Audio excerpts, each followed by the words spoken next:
Salutes, salutes, salutes. It's your boy Lloyd back again with another informative message. I'm gonna stop saying the informative message shit. I'm just gonna say I'm just tearing up everybody's little belief system and shit, and in the process, hopefully building some new shit. So we're gonna brainstorm again, and we're gonna get a some clarity on some stuff. I'm always reading shit about what's going on in the news today. Y'all don't know, man. Yeah, we can't trust them fools. We can't trust nobody in the news. Can't trust no news. And it's getting like that with social media too. We can't trust these guys that's supposedly giving us messages. You know why? Because they're looking at the news to get their commentary. Man, the guys that are telling us that we can't trust the government and can't trust the news use these sources more than anybody.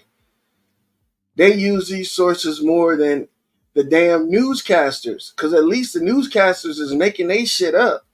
When you got to go to the news and get their shit and you're using their shit as proof that what you're talking about is right, something's wrong there, man. And I hear every community doing that, especially these ones that are talking about don't trust the government, don't trust anything, and the system's fucked up. But they'll go and they'll use commentary from these news stations and from these supported, content creators, and they'll put this stuff out like that's proof that what they're saying is the truth.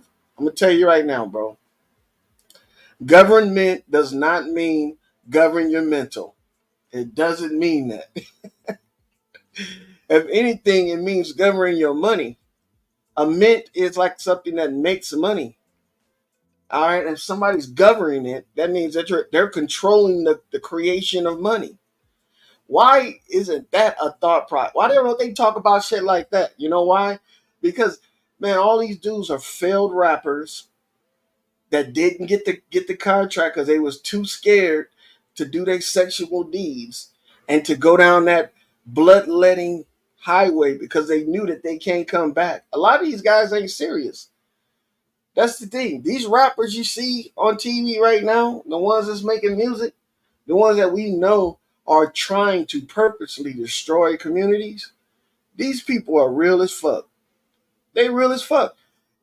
Check it. They willing to give up everything natural in order to go after something that's artificial.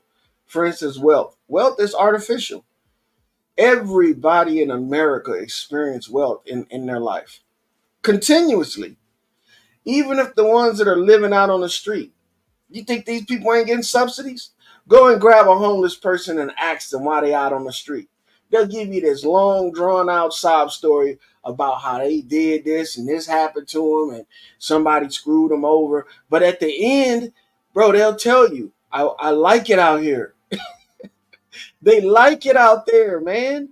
They like not having no responsibility of paying utilities.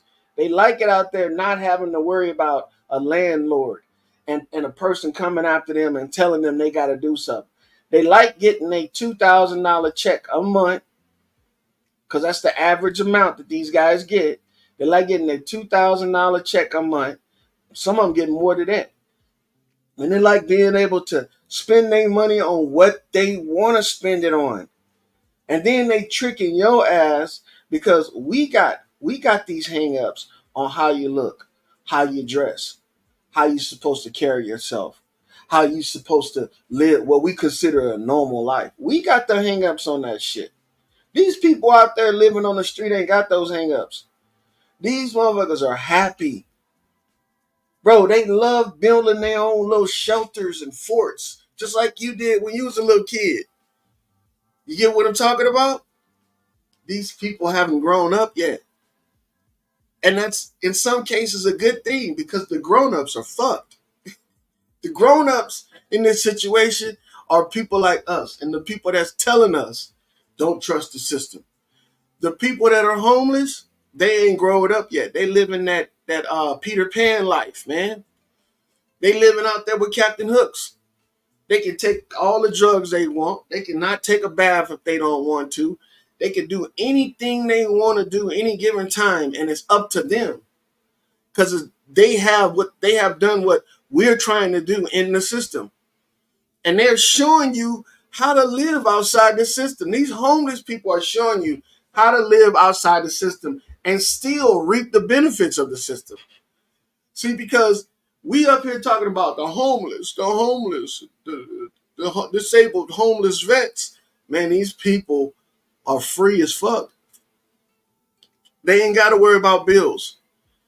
And if they got kids, they ain't got to worry about their kids because their kids looking at them like, this motherfucker need help himself.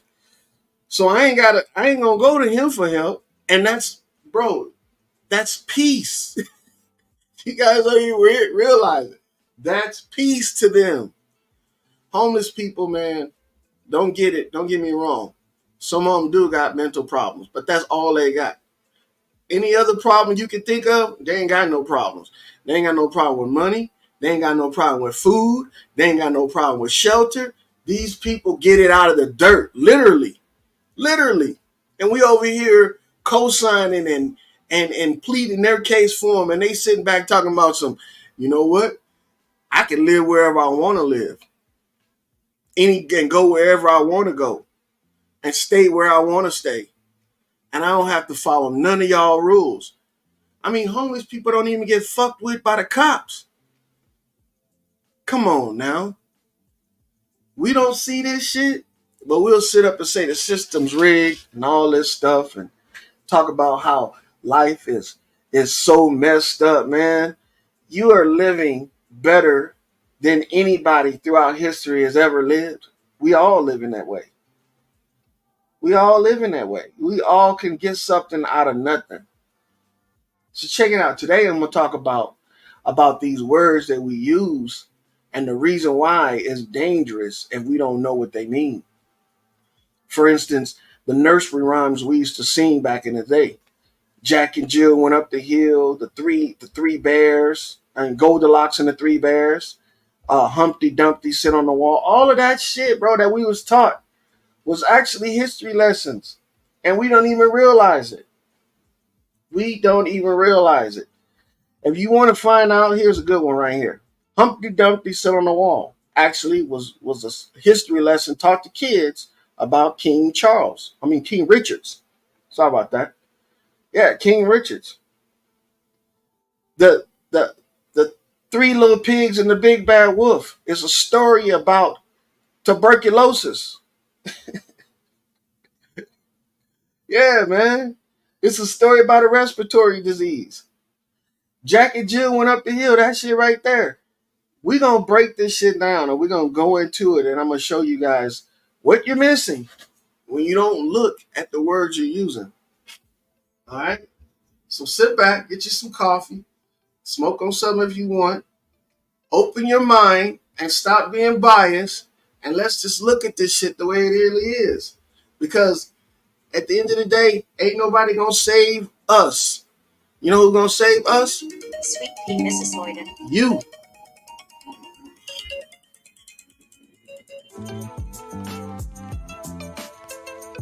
Step out.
Salute y'all.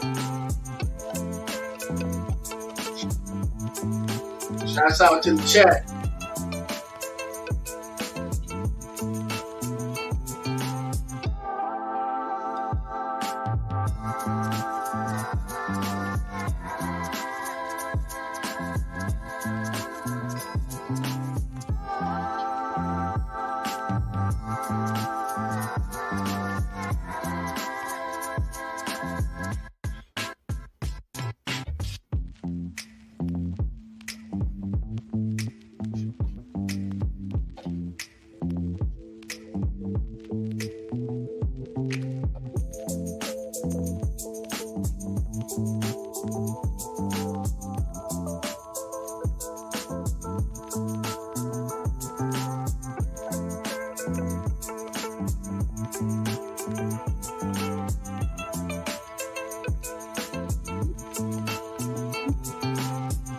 Yeah, y'all. Straight up, we're gonna get into this, man. We turn this down. So. Yeah, we're gonna get into it, man. And I'm gonna show you guys. If you just do a little bit of looking, you are going to find some crazy stuff. And I'm the type of person, I don't believe in coincidences. I stopped believing coincidences a long time ago when they tried to start pushing this, uh, space exploration and uh, alien thing on us. It was like too many coincidences. As soon as they did, if you pay attention, when they do space launches, shortly after they do a big space launch, they usually have extraterrestrial sightings. And I know what people are thinking. Well, maybe we're disturbing the natural order of things, so aliens are coming to check us out and shit, right? Because somebody told me that one time. Matter of fact, a few people told me that, saying that after they have these space launches and shit, they always have major extraterrestrial sightings and shit. Well, that could be one or two things. For one, it could be a coincidence, and the reason why I don't believe it is because it's too convenient. You see what I'm saying? It's too convenient. It's like, if you don't believe in this, well, check this out. This is gonna make you believe in that. You know what I'm saying? So I don't believe in coincidences no more. That's the NASA thing ain't the only one that did me like that. For instance, weather patterns. We think of the weather as if it was something that's continuous and ongoing. No, man, it's not. Why all of a sudden they can have a weather pattern come through, right? Like a major hurricane or tornado, right? And then after that major tornado comes and tears up all the shit that you own, it goes away. You ain't got to worry about it until next year. You ain't got to worry about it until next year at the same time. Don't that seem convenient? That things are happening, almost like clockwork. If, let's say, for instance, you follow politics, and they're talking in politics about, the border crisis, right?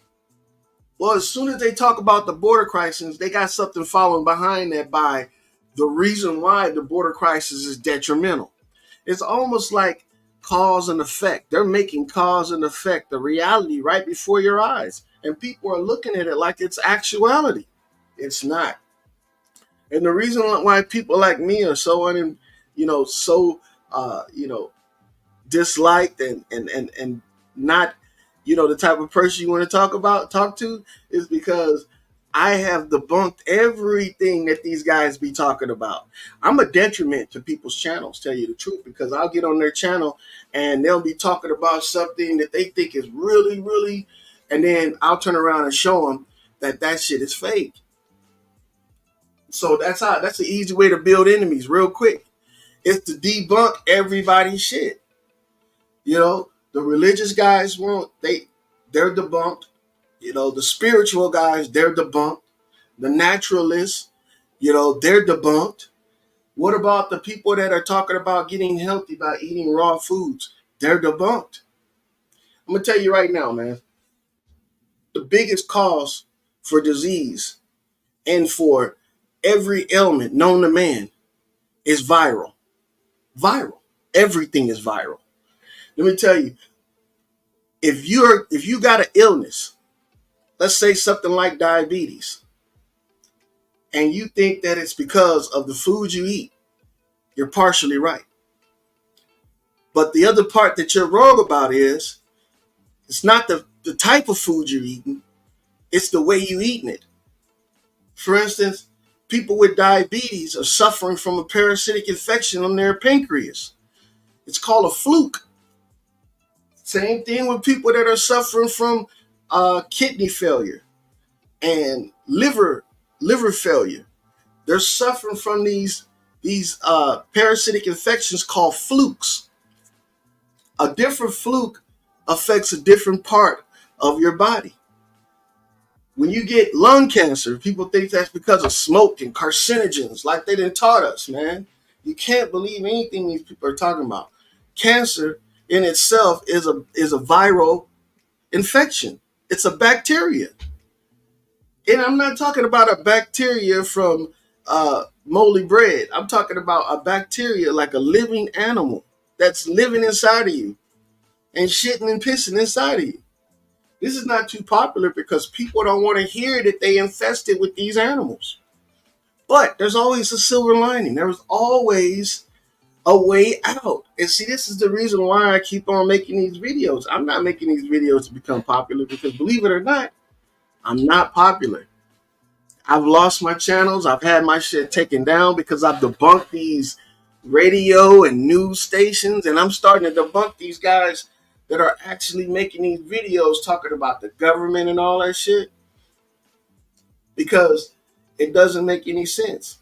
If you can get rid of all the stress, then you can start concentrating on what really matters. That's living. Living is the only thing that matters in this world. That's all that matters. It don't matter if you rich living, poor living, weak living, strong living. Living is the main goal in this realm. And if you ain't trying to live, if you're trying to die, then you're defeating the purpose of even being here. The whole purpose is to live and live as long as possible so you can gain as much. You don't really gain knowledge in your 30s and your 40s. Think about it. The average person don't really know who they are until they're in their like early 50s, late 50s, early 60s. They don't really know their limitations. They don't really know what they're capable of until they're that age, or what they're not capable of. When you're young, you believe that you're going to live forever. Well, that's partially true. But at the same time, you're overlooking all the other shit that you're supposed to be picking up with that. For instance, like common sense. We have foregone common sense to ignorance. Common sense is something that everybody can utilize. All you got to do is think. All you got to do is have some patience. All you got to do is be able to discern the difference between, let's say, if we're looking at colors, bright colors and dark colors. Just because it's the same color, the difference is that it's brighter or darker than the other color. That's the thing that you need to recognize. I know that shit doesn't sound right, but the reason why I'm saying it is because everything's not black and white. You're going to get some different shades of colors of shit. And what I'm trying to do is to get you to utilize that discernment so you can see the shades for yourself. Coming together is not going to help us. What happens when you get a group of dumb people together? You got an army of ignorance. You got an army of dumb motherfuckers. But when you get a group of individuals together that are all thinking about themselves and what they're capable of doing and what they're capable of bringing to the table to a group, now you got a powerful unit. You got a unit of people that are capable of creating other units. This shit right here that we're doing online by trying to gather up and be a sector or be a community, that's good online. But in real life, you need to be all for one and one for all. I'm telling you, that little statement right there is all for one. It doesn't mean everybody in the group. That means all your assets need to be utilized to help you and yours, not be spread around and distributed to everybody, because everybody ain't gonna know how to utilize your assets. So that's why I don't understand why these guys be talking this dumbass shit, talking about the government don't be giving them this and the government don't be giving them that. You shouldn't be worried about what the government doing. The government is only supposed to take care of what its job status is. It's governing a mint, not governing your mental. See, this is the stupid shit that they taught people, and everybody's running around saying this shit like it's fact. It's not. Mental is not MENT. All right? Okay? That's mint. And what is a mint? You guys need to look this shit up, because they're telling you exactly what they're doing, what their job is. Their job isn't to help you. Your job is to help yourself. In a free environment with a bunch of free people, with a bunch of free thoughts and ideas, man, the sky's the limit. The sky is the limit. And I'm not saying get out there and work your fingers to the bone. I'm saying if you want something and nobody's producing it, maybe you produce it for yourself. Straight up. There are tools that have been created that weren't on the market before they were created by people that needed those tools. The hammer first started off with two flat ends, not a little prong that you could pull nails up. You know, that prong was created by somebody that needed a nailer, a pounder, and a picker. That's what the motherfuckers is.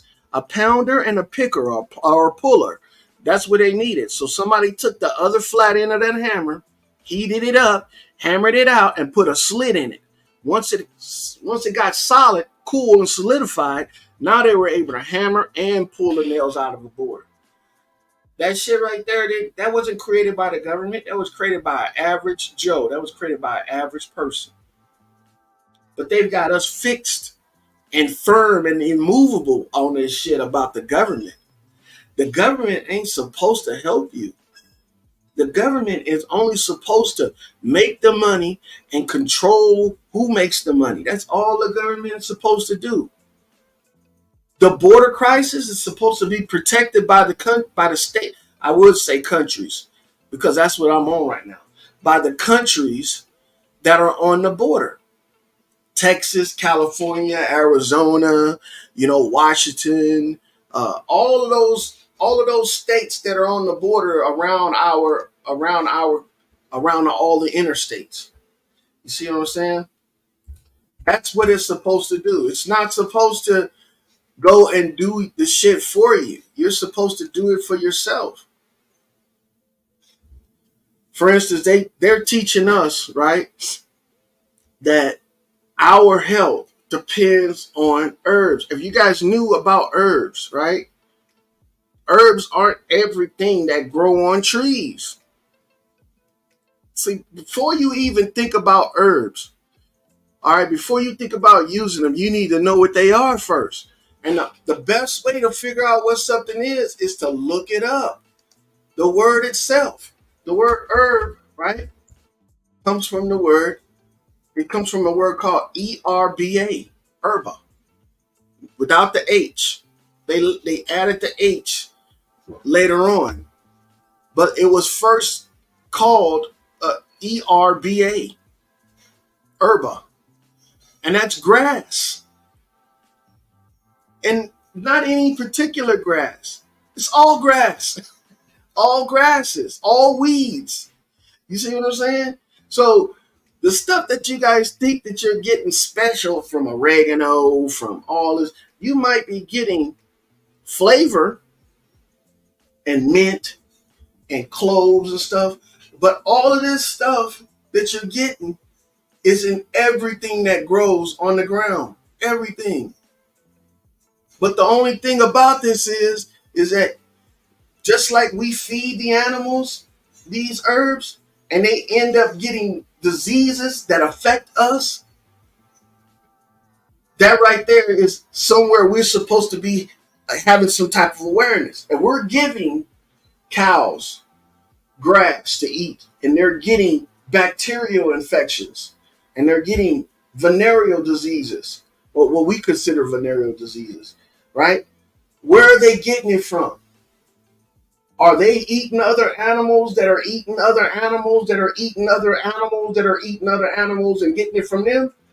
No, man. They're getting it from the same source. They're getting it from the herbs, getting it from the grass. Now, don't get me wrong, because I believe that the grass and the herbs are healthy for you.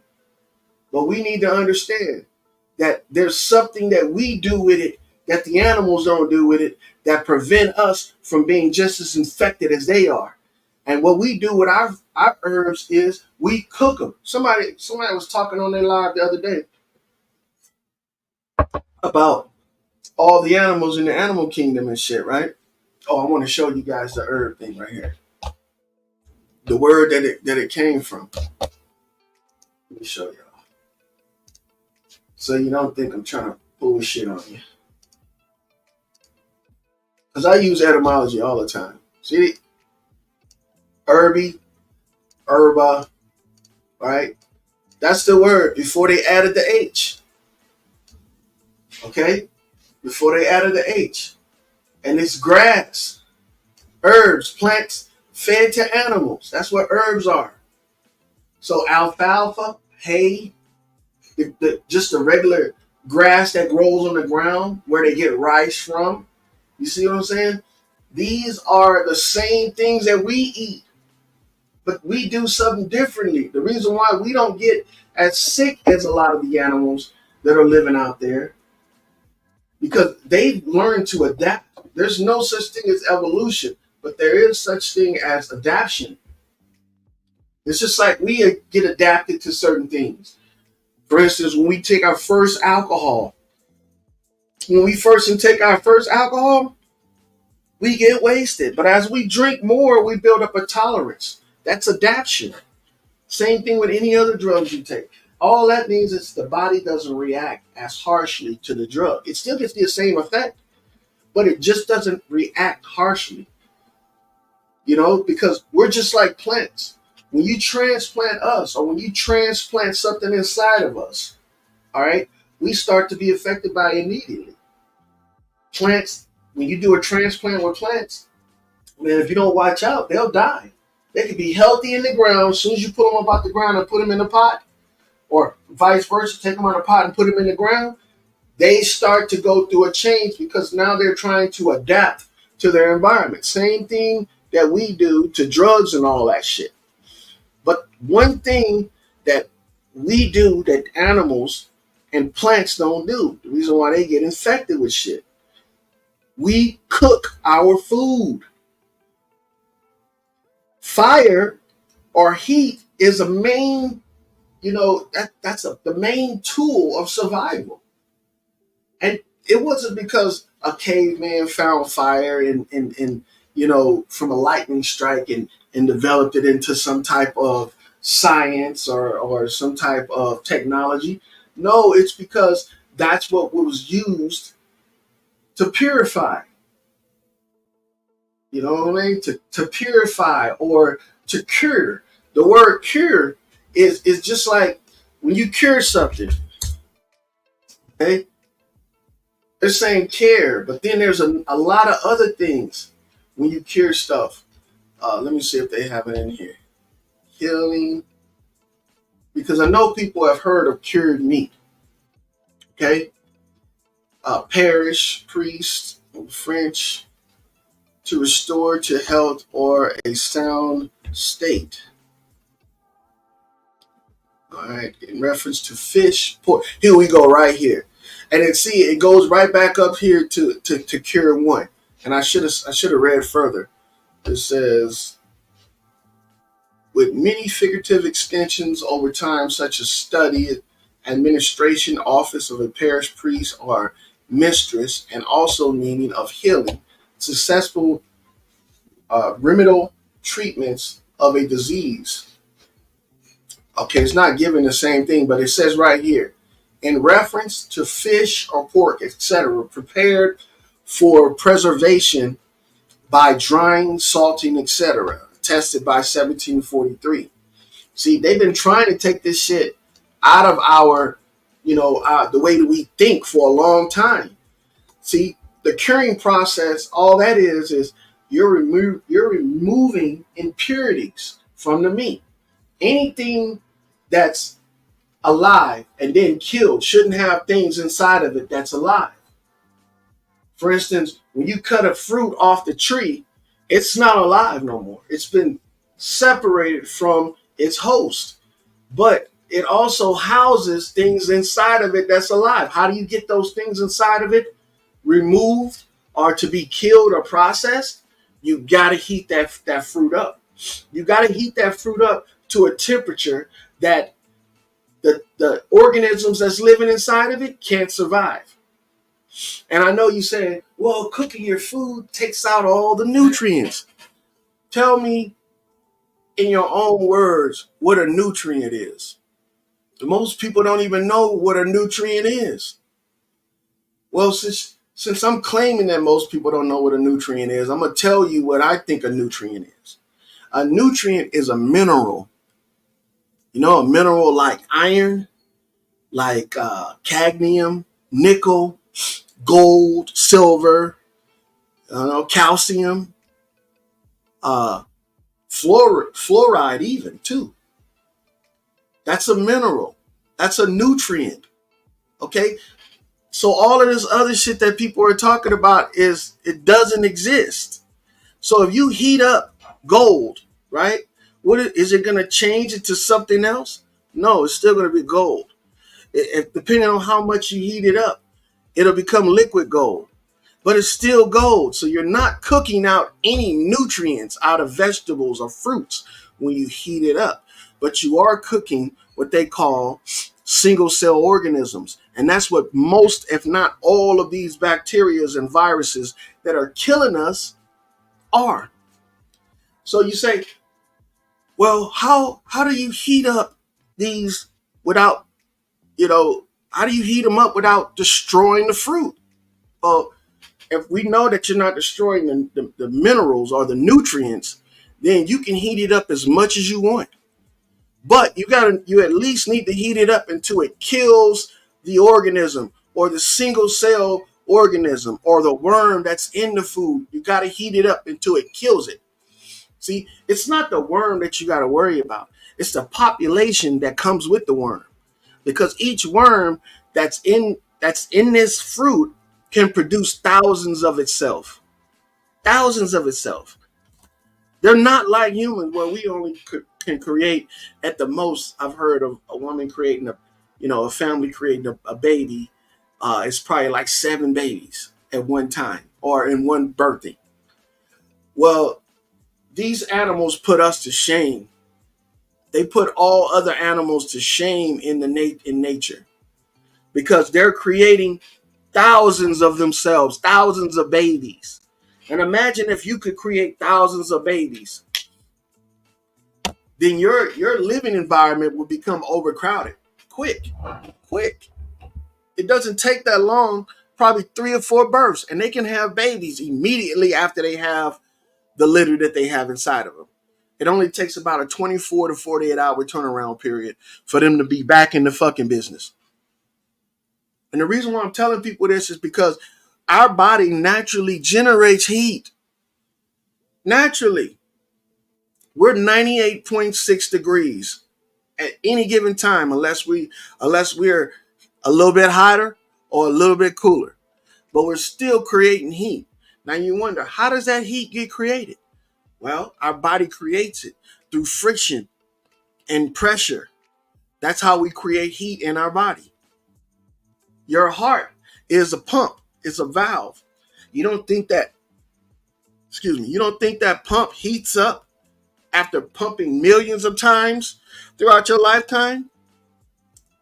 Man, that pump heats up. And the faster it pumps, the more heat it generates. Same thing with your lungs. Your lungs are a pump. And like a hydraulic pump. And your lungs heat up too as well. Your muscles, they're pumps. See, so what we're looking at here is we're looking at a series of heat producing organs and organisms. So what we need to do is, if we're not going to induce the heat of our body or increase the heat of our body, right? We need to increase the heat of our food that we put in our body. That way these organisms are dead before they get inside of us and can be processed just like any other thing we consume. And this is what they're trying to get us away from. They're trying to get us away from a foraging and cooking diet. They're trying to get us to just a foraging diet.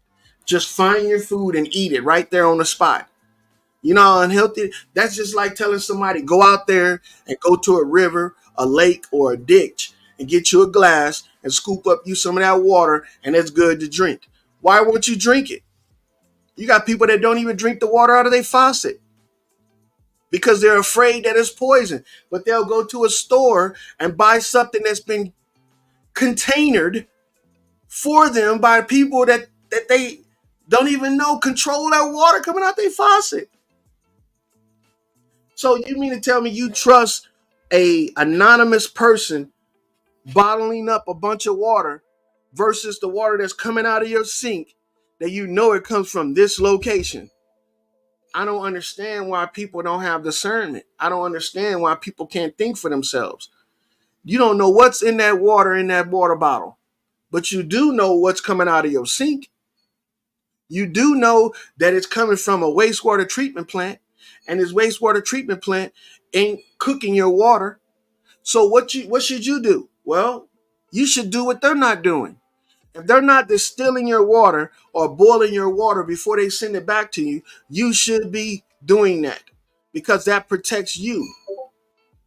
It's better to protect yourself than to wait for somebody to protect you for you. So what I notice is that a lot of people are forgetting how to think for themselves. So they opt to letting other people think for them. When you cure meat, all right, it says here, drying or salting, right? This is a form of curing when we didn't have fire. When we didn't have fire, drying it in the sun and salting it was the only options we had. Well, now that we have fire, we have ways of creating heat internally inside of meat. We should be utilizing that because that's what's killing these parasites that are getting inside of us and giving us diseases like cancer. I don't care what type of cancer it is, like AIDS. I don't care what type of AIDS it is or what type of venereal disease it is. These are causes from the viruses. And nobody's telling anybody the wiser. They're telling them, go on an all vegetable diet. Man, come on now. If all the vegetables, I want to show you guys something because this is true. A lot of people don't even realize it. Since ain't nobody gonna listen to reason, won't y'all listen to somebody that has some experience in this shit? And there's a lot of people that have experience in this type of shit. Let me see here.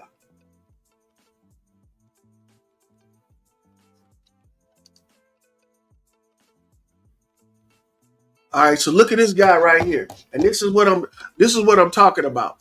These guys at fair use. This is for critique purposes only. Check it out. Let's.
Yeah, he loves you. I didn't want to say nothing while he was giving his spiel, but what he just gave you was three foods. Now, believe it or not, all foods contain parasites, not just pork, beef, turkey, chicken, all the meats. Okay, now that's just hitting one side of the spectrum. Now let's look at all the vegetables that cause parasites: carrots, uh, cucumbers, tomatoes, broccoli, lettuce, all of the vegetables. See, what these guys do is they pick and choose what they want to hit on because for one, they want to be politically correct because they don't want to offend. They don't want to offend their listeners because we ain't nothing but a bunch of pussies and scary asses. If I say that your vegetables have parasites in them, you're liable to not eat anything.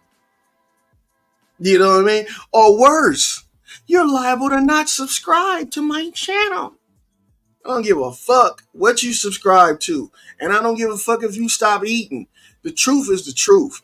All that shit got parasites in it. If you don't like hearing it, get the fuck on. I don't care if you do or don't. I don't care if nobody shows up to my lives and listen to this shit. But I'm going to put that shit out. I was just like, I'm going to tell everybody in my family, that shit is dangerous when it's raw.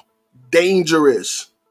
You don't have a microscope. You're not looking at this shit when you take it out of the and pick it off the tree, take it out of the grocery store or pick it out of the tree. Have you guys only know about eating vegetables from what was taught to you by your parents, which is not a bad thing.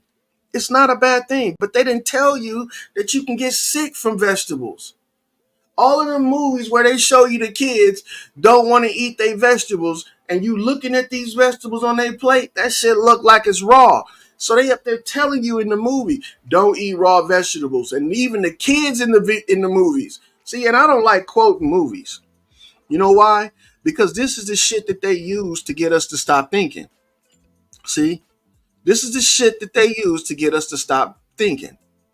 If being a vegetarian or a vegan was so healthy, that means that these motherfuckers wouldn't die at all. The only thing these people got going for them is that they skinny as hell. That's it. But we all know that that's not healthy. Skinny doesn't correlate to health. Fat don't correlate to unhealthy. Shit, back in the day, a fat person was considered one of the healthy people. So you see how we're all mixed up with shit.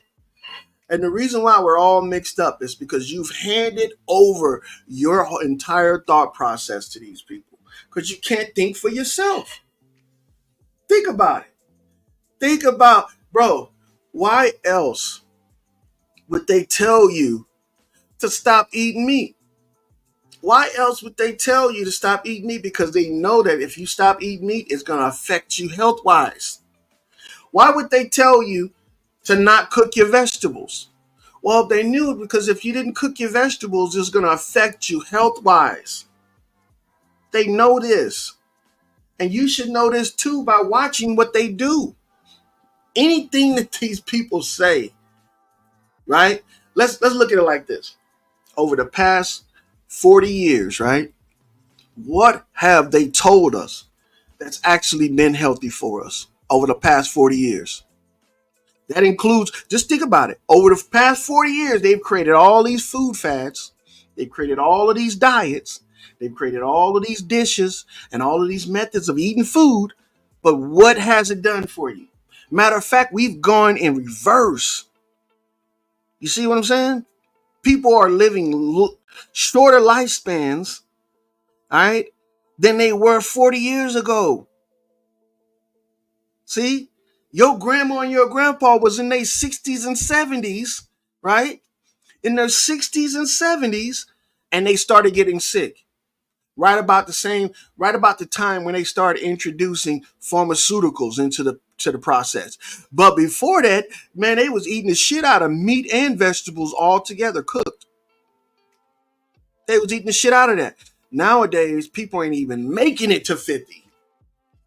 They're not even making it to 50. The life expectancy today is medieval compared to what it used to be 40 years ago. Medieval. You mean to tell me you got more people dying today under the age of 50 than you did 40 years ago when we were eating meat and all of that shit combined, but we was cooking it? You got people that don't even barbecue no more. They air fry, which is a quicker way of cooking it. But why do you think barbecue was so popular amongst black people? Everything went on the grill, vegetables and everything. Everything went on the grill. Now they done made that shit unhealthy. And now what you doing? We just rinse it off with some hydrogen peroxide water. You got motherfuckers washing lettuce with Dawn dish soap, man. Come on, get the fuck out of here. Get the fuck out of here. And look, they healthy though. I don't eat none but vegetables. But my dumb ass gonna wash it with Dawn dish soap to get the bugs from the outside, not the ones on the inside. You see what I'm saying? We got people that's been eating salads. When they saw what meat. What I like to see. Let me show y'all something. Let me show you. I know I'm all over the place, but let me show you something because this is weird. All right, uh, pork and cola. Check it out. Let me show y'all. Let me show y'all how to debunk this shit. See, because most people don't know what they're looking at is actually something that can be reproduced anytime you want. Let's see this shit right here. Let's look at this one. Fair use, YouTube. Fair use for critique purposes only. I can pause YouTube, but I couldn't do Instagram. So let's go ahead and look at this shit. All right, so look, they got the pork in a pan, right? We don't know what the fuck they did to this, but see, you don't realize there's a little trick that people can use in order to do this. Watch what happens. They got some Coca-Cola now. Pour the Coca-Cola over the pork.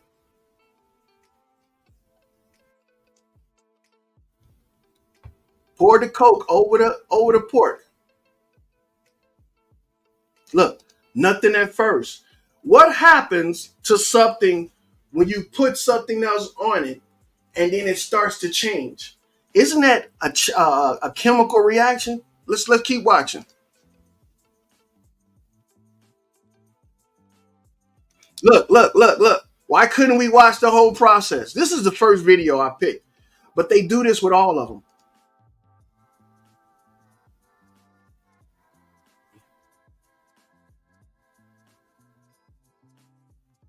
Let's add more Coke. Yeah.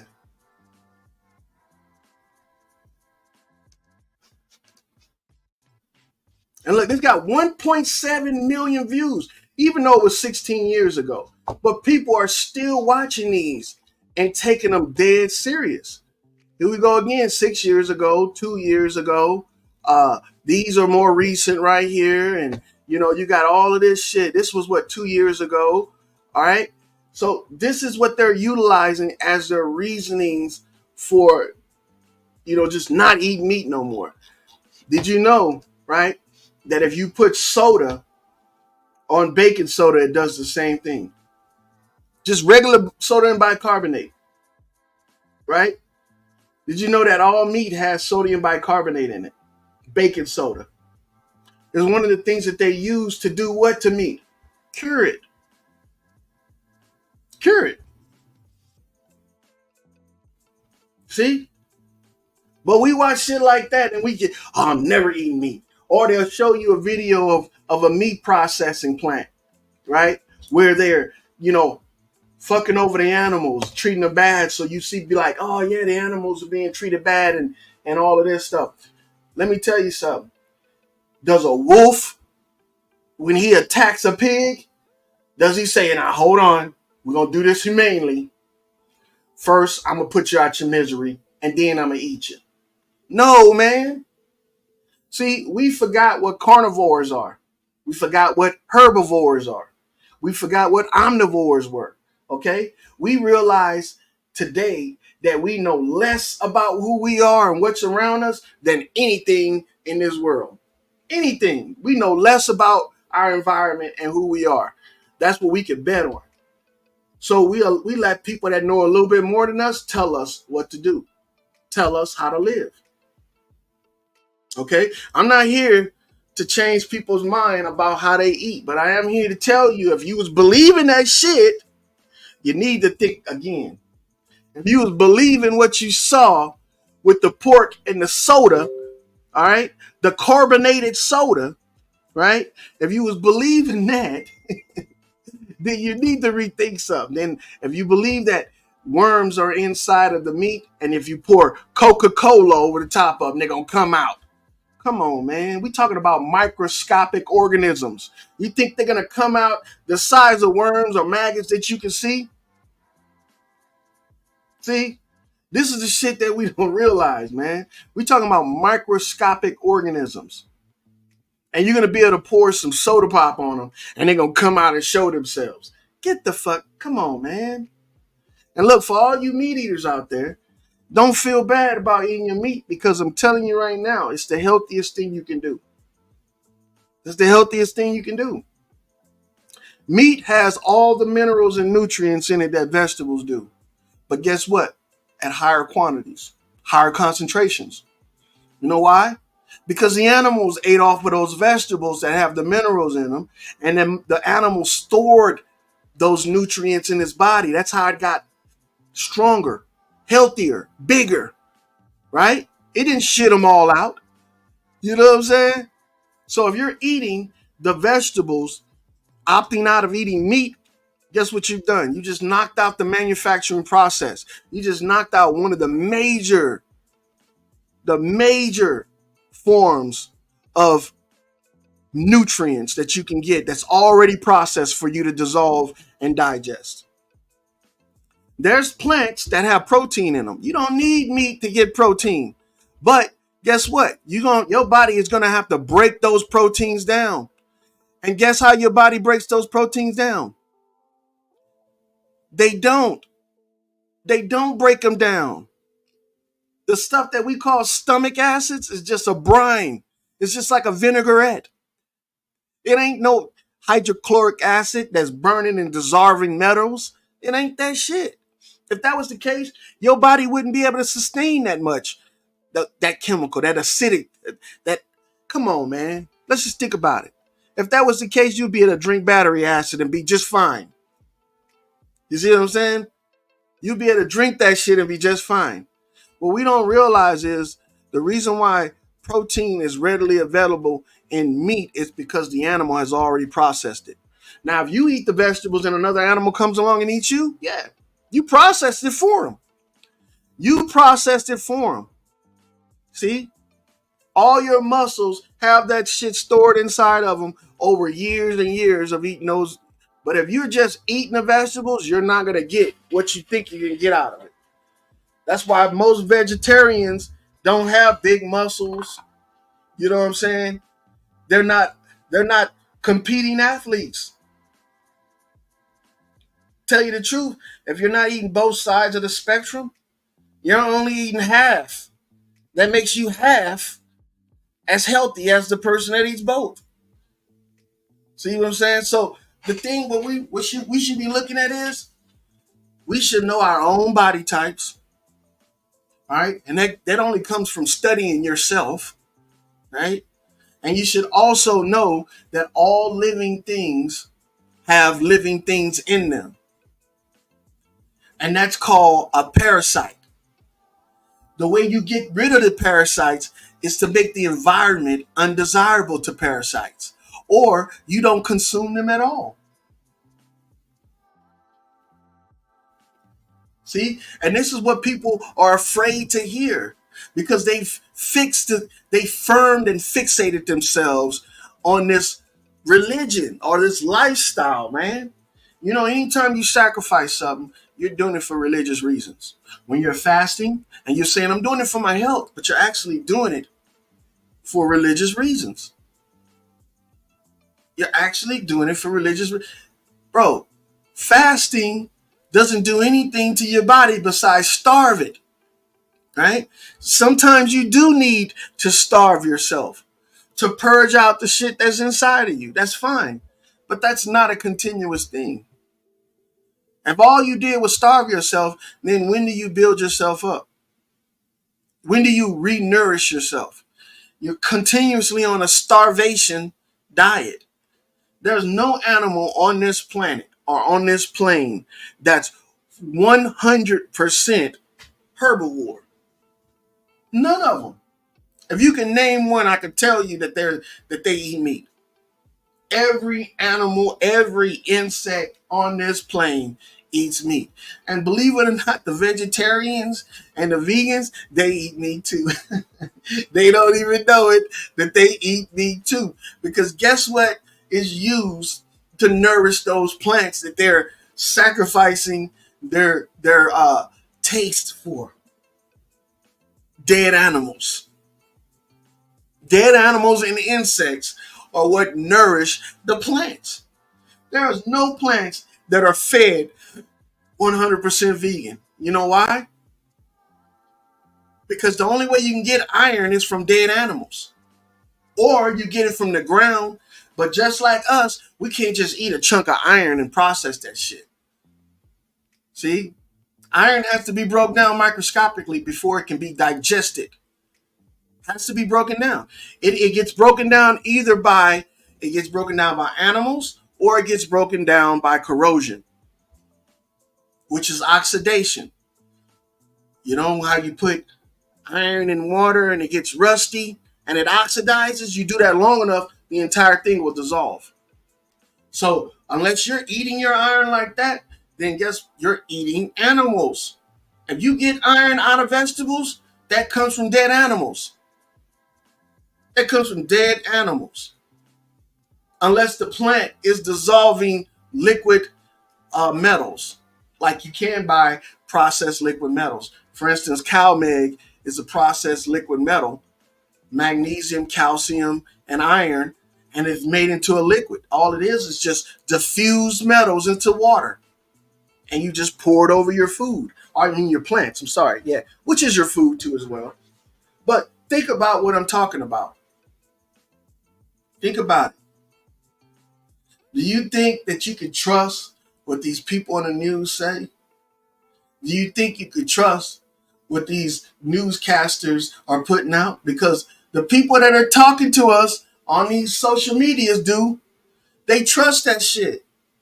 They'll get on there and they'll show you a newscast of shit that supports their narrative, and they'll say that's the facts. That's the facts. You know? Like right now they want us to believe, and they've always wanted us to believe, that we're an underdog, that we're oppressed.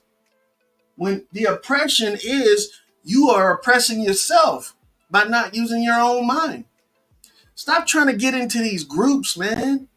None of these groups or societies have ever helped any individual. Any individual. It's always been for the better of the group. And at the end of the day, if you're expelled from the group, it's not for you. And that's what they've showed us. That all of these groups are not for individuals. They're only for puppets. They're only for sheep, for people that think like the group, that think like the crowd.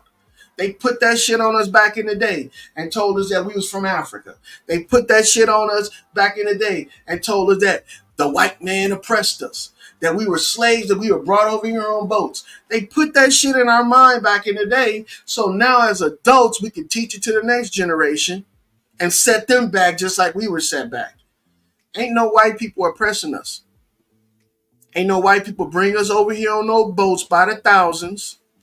All right? And ain't no crossing the Atlantic and none of that bullshit. See? On no damn wind-powered sailboat with thousands of motherfuckers laying at the bottom of the boat in the shit and piss pile. Come on, man. Think about that shit. If you thought about it, you wouldn't be going through the shit you're going through.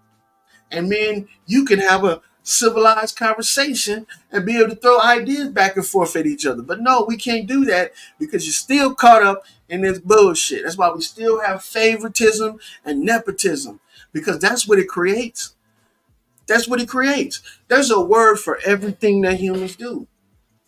You know that? But we choose only certain words to describe them. We love that racism word. That's like a catch-all for everything. Racism. That's racist. That's racist. But this shit right here, This should be considered racist. This right here should be considered the worst crime in history.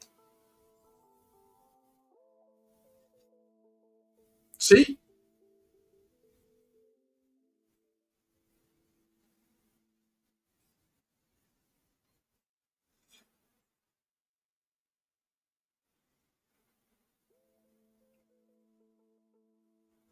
See? And this is what people don't understand. You can't see what she has on the end of that.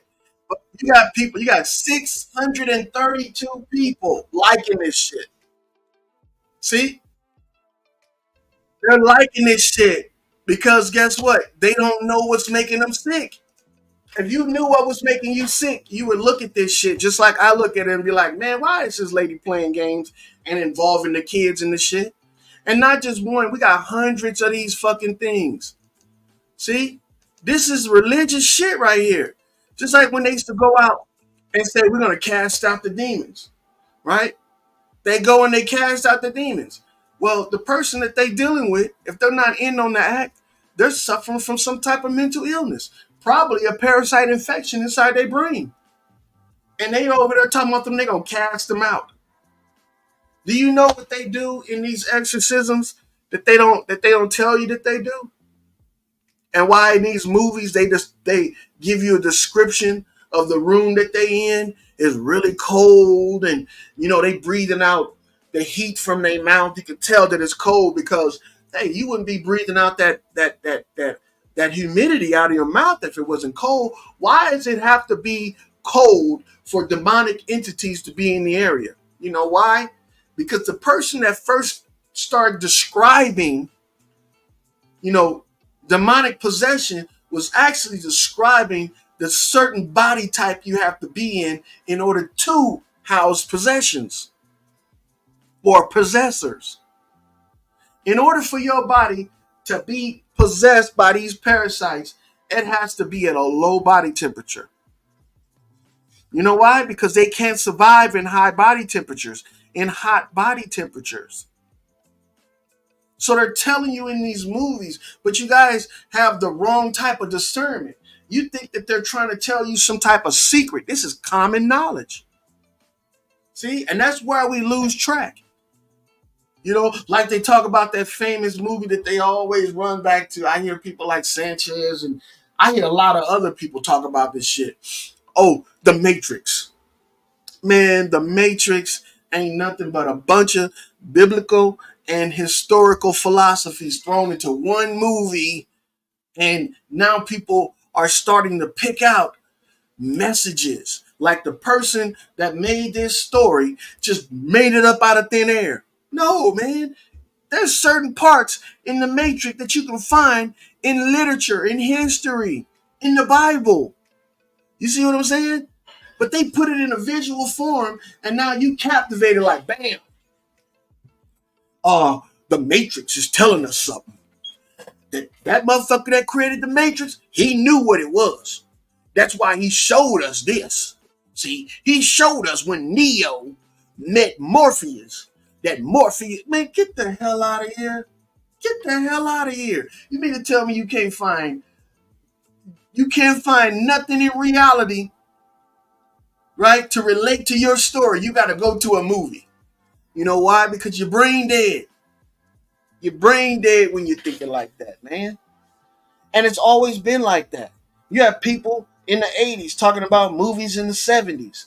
You have people in the 70s talking about movies and videos or screenplays or plays in the 60s. Talking about the creator or the producer or the writer has some type of insight that we don't have. But that's bullshit. We have the same shit that they have. So check out this video right here.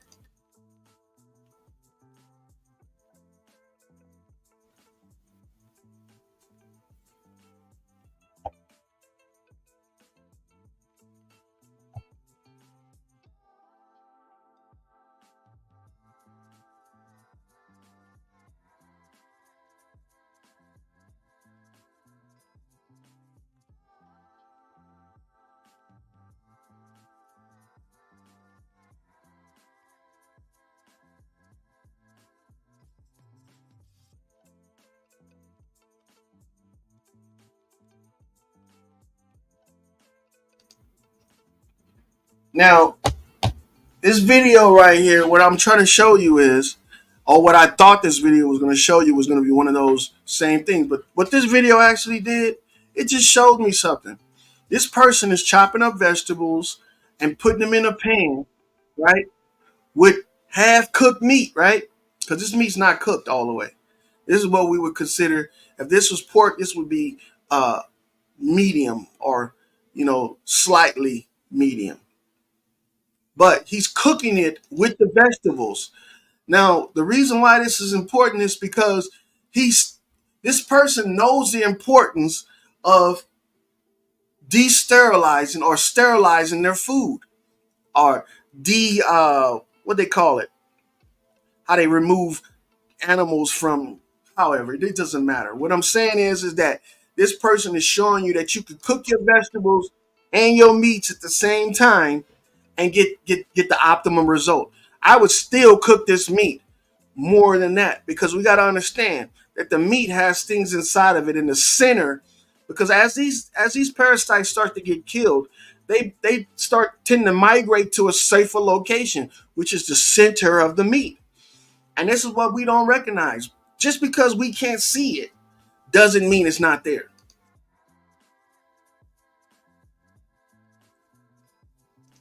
That's still too raw. That fat right there, all right, we got to understand what fat is. Fat is like an oil. Fat is the lifeblood of the animal. So most of, if not all of the parasites are in that fat. But the fat is also the most healthiest part. See, so this is the dilemma we have to that we need to recognize. The lifeblood of the animal is the part that's least cooked, and also the part that people mostly discard. And that's the part of the animal that we're supposed to eat the most of. It's a trip, man. It is a trip.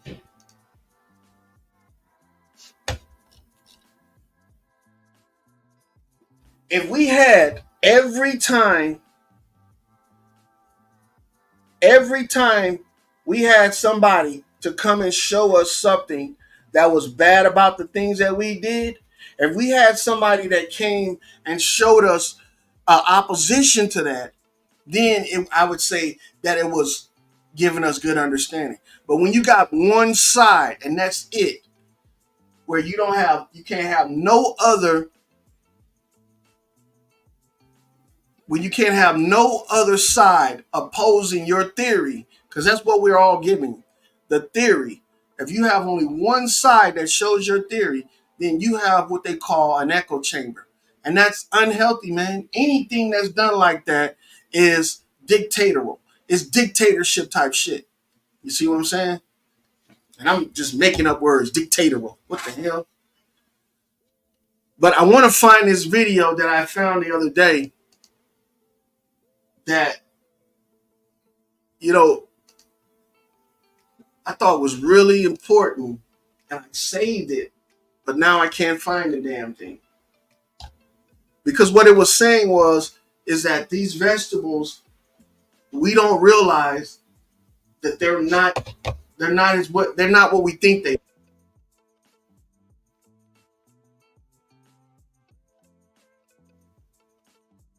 Hold on, I don't want to look at that. Come on, man. Here we go. I think this is it. I think this is it.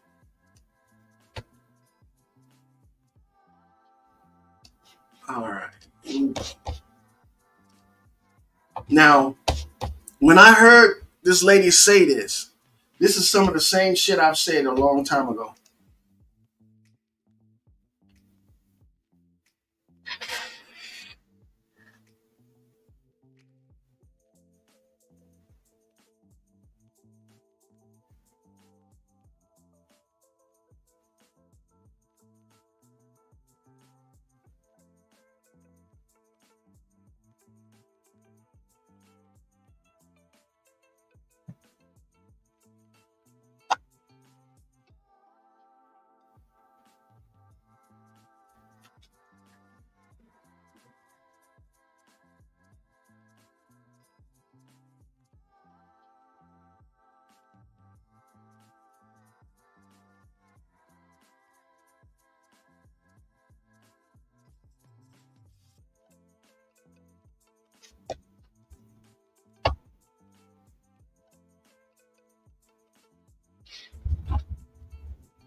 I don't know what's going on. I thought it was sharing. It's supposed to share the sound and everything.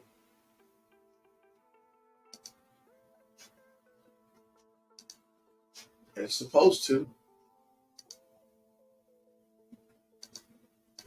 Hold on.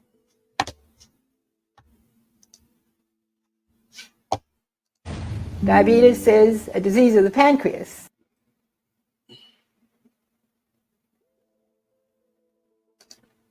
Could you guys hear that part?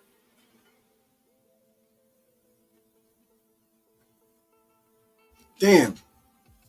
Let me figure out what's going on with the sound. I don't know why the sound's not. Every disease that I saw in my office over a period of, say, 10 years had a dominant parasite involved. Remember, I was testing everybody for a set of parasites, about 70. I list all the parasites in the book, which ones I was testing for. And to my surprise, if you had diabetes, it'd be urethema, the pancreatic fluke. Pancreatic fluke. Diabetes is a disease of the pancreas.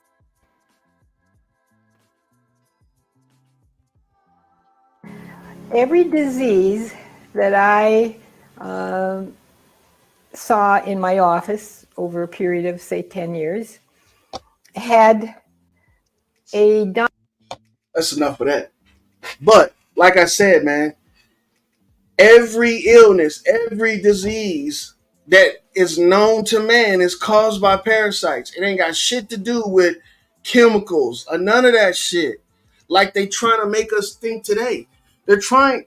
See, it's that old, that old teaching that they had, order out of chaos type shit. Create the chaos so we can come along and give you the order to make all of this shit, function the right way. Create the disease so we can have the cure. Now, if you look at every disease known to man that we've been suffering from, it's been on an uptick for the past 40 years.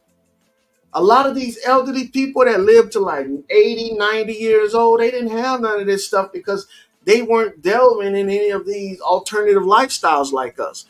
They came along with, back in the day, vegetarianism wasn't a thing at all, man. It was like very fringe. It wasn't, matter of fact, people thought it was a cult. They thought that shit was a cult, right?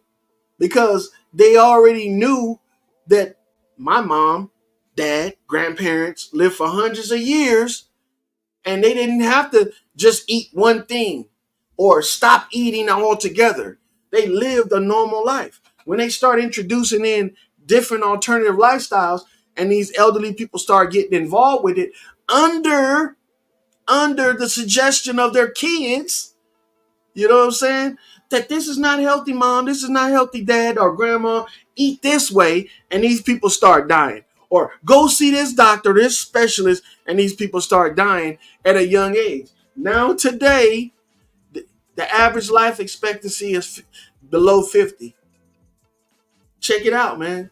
People are dying before the age 50 now versus 40 years ago when they were dying like 80, 90, 100 years old, 100 plus. Now you got kids, little kids, babies, just sudden death. Sudden death. See? The reason why it's like that, man, is because we gave up our ability to think for ourselves. They didn't take it from us. We gave it up.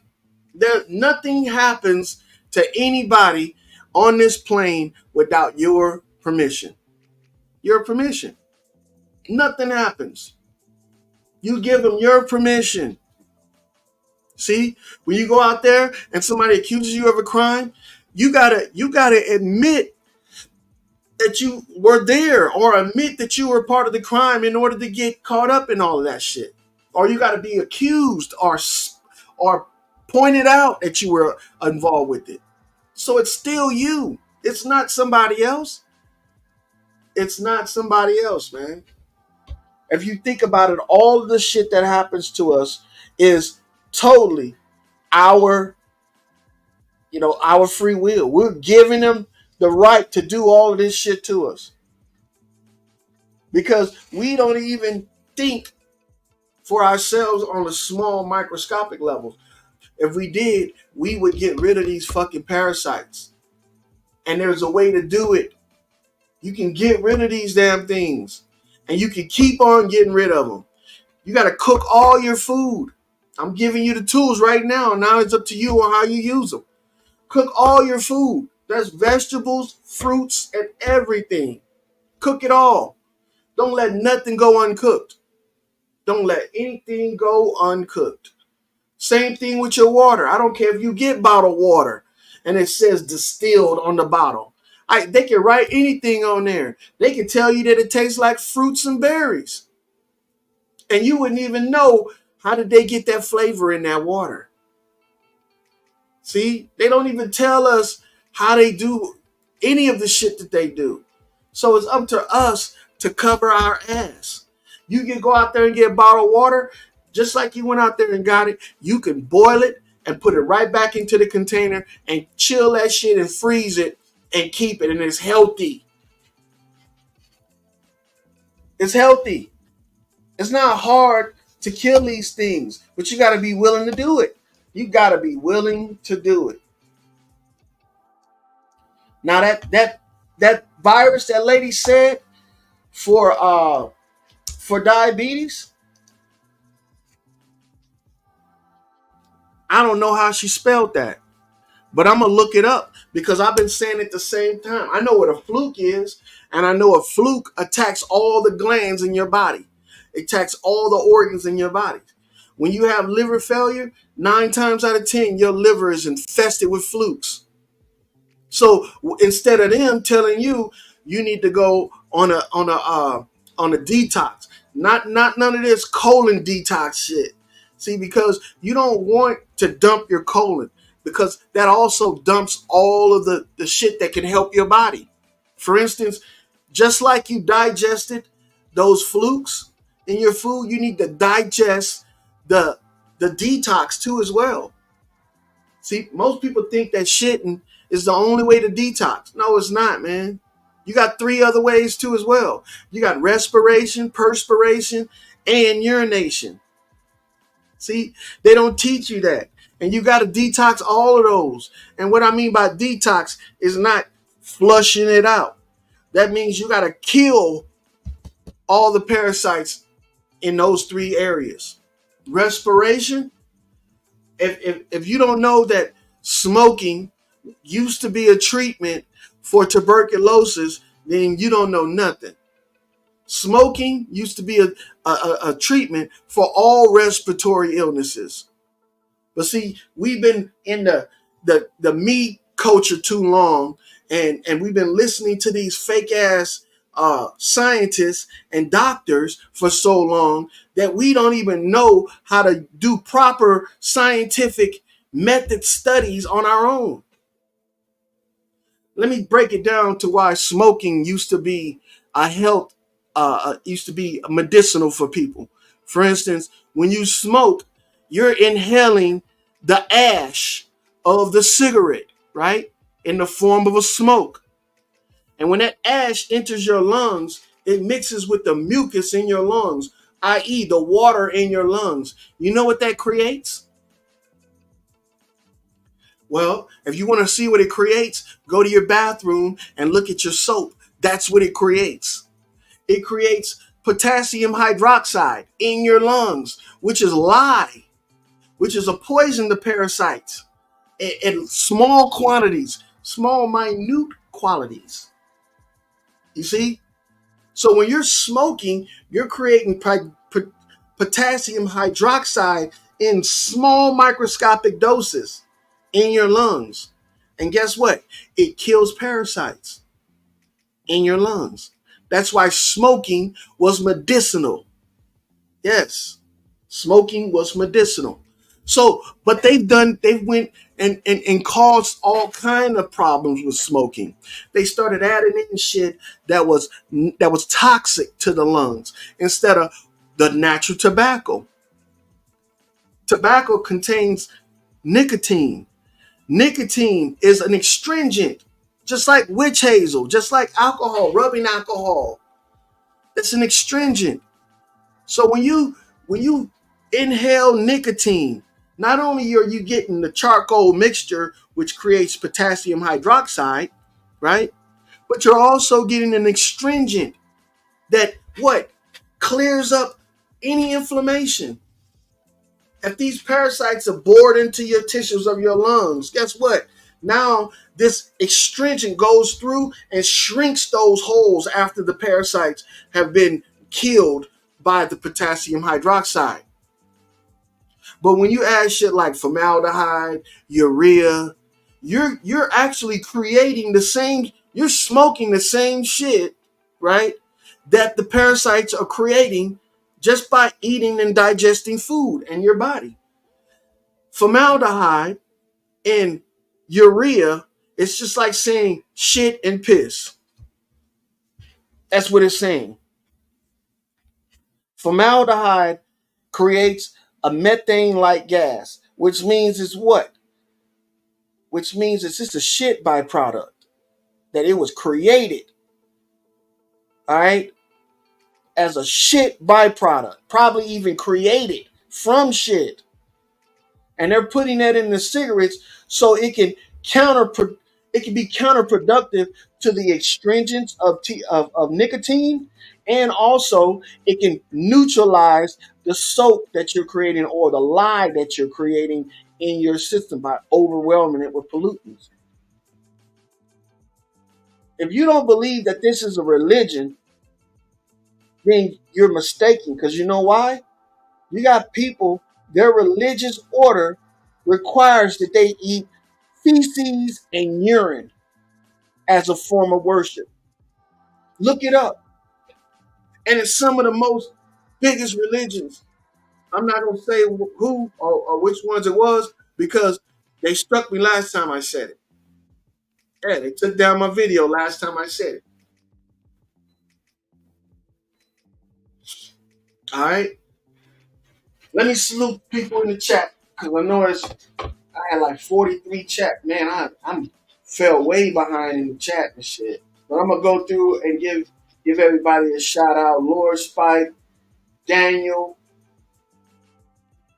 who else?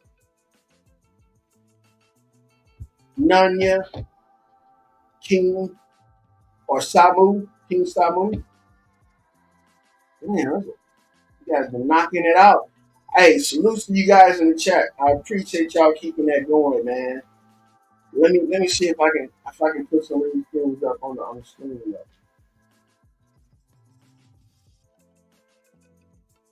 Salutes Jerry Warren. Salutes.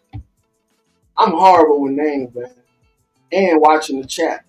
But look, let me see. Let me read through here. Golly. I'm just gonna pick up where it's the bottom because going back I can't read. All good, bro. Taking your time. I'm here with you. Hey, salutes, man. I appreciate you, man. You know what this is though? This is crazy because you got people, right, that I used to frequent their channels to socialize with. Now I'm blackballed, bro. I can't even go to their channels and try to reach a bigger audience with this shit because they've blocked me, bro. And they'll say anybody can come up and talk in their chat, but they not gonna let you talk, man. They not gonna let you talk. Matter of fact, they don't even let you on their panels. It's only a select few people I can go on their panels today. But all the big YouTubers that were in this so-called truth community or sector or I don't know what they fucking call it to tell you the truth. They not who they say they are. Because they pushing all of this religion shit in the form that now people don't even see as a religion. For instance, this esoteric shit is to pull you out of the natural and put you into something that's fictional. All the esoterics, all of that shit is to pull you out of the natural world out of reality and put you in the fake shit. And that's how we came about with all of these other subcultural religions, like what you eat, exercising and shit. Did you know exercise doesn't do anything for you long term? It only works for you short term. Exercise, I'm not talking about walking, you know what I'm saying? And lifting shit. I'm talking about the religious portions of it, where you get into where you make a schedule and you gotta keep it.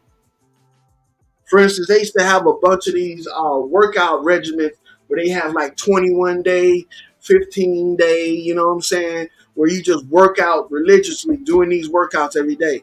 You know, you would only, back in the day, the only people that worked out, right, were the people that were competing in these, as athletes.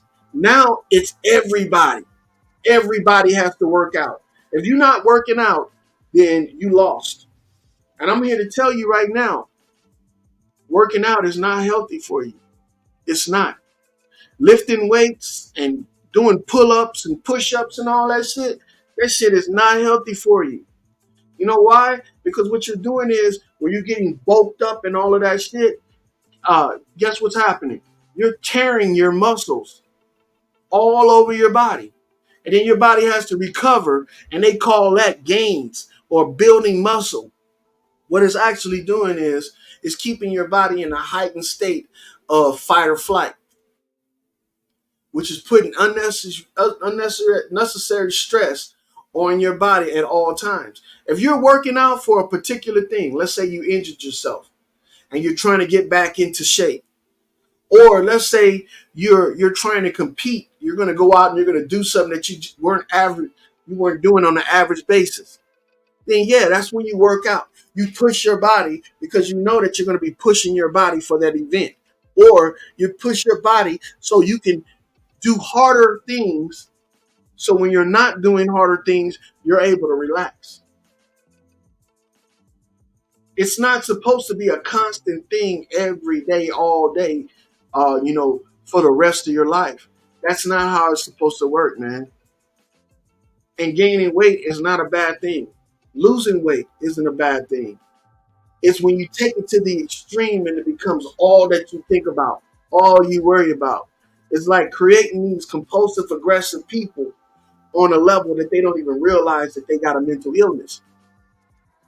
If you went out and bought a membership and you feel obligated to go to the gym every day because you bought a membership, now what you've done is you've made yourself obligated to that. You've made yourself subservient to that membership. Because for one, you don't want to miss out on what you paid for. And two, you got this idea of yourself that you're trying to achieve. This is all religious type shit, man. This is all religious type shit. When in actuality, using these gyms is futile, bro. You're not gonna gain anything from these gyms that you couldn't gain from your own house, except for paying them a debt. That's what you're gonna gain. You're gonna gain a debt from that. But you can do all that shit at your own house. My thing is this right here. Natural living is living stress free. That's natural living.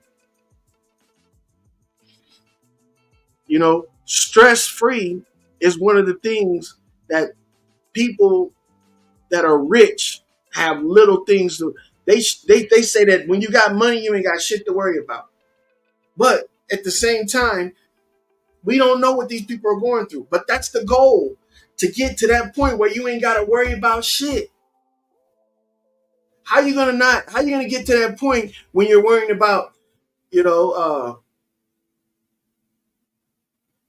I got to go to the gym all the time. I got to eat a certain way. I got an image to uphold. You know what I'm saying? I got to fit in this category. Or I can't socialize with the people that I'm socializing with right now. You got people that won't even socialize with you if you ain't a vegan. They won't even socialize with you if you're not a flat earther. They won't even socialize with you if you don't hate the government. You see what I'm saying? All of that unnecessary shit It's not stress-free, man. That's stressful. That's what that shit is. They want to keep you in that state at all times.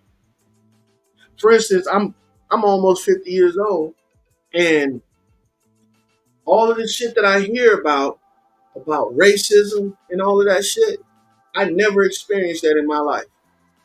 Never. And I grew up in the hood. I had white cops arrest my buddies and shit. Ain't none of them call them a nigger, slam them down, you know, do all that crazy shit we see on TV. Because that's what it is all TV shit. I ain't had none of that shit happen to me. None of the time that I've been growing up. But what I have happened to me was the people I socialized with screw you over, try to kill you, try to get you killed, because we're all in the same gang. We're all in the same community. But them the motherfuckers is trying to kill you, trying to set you up, rob you.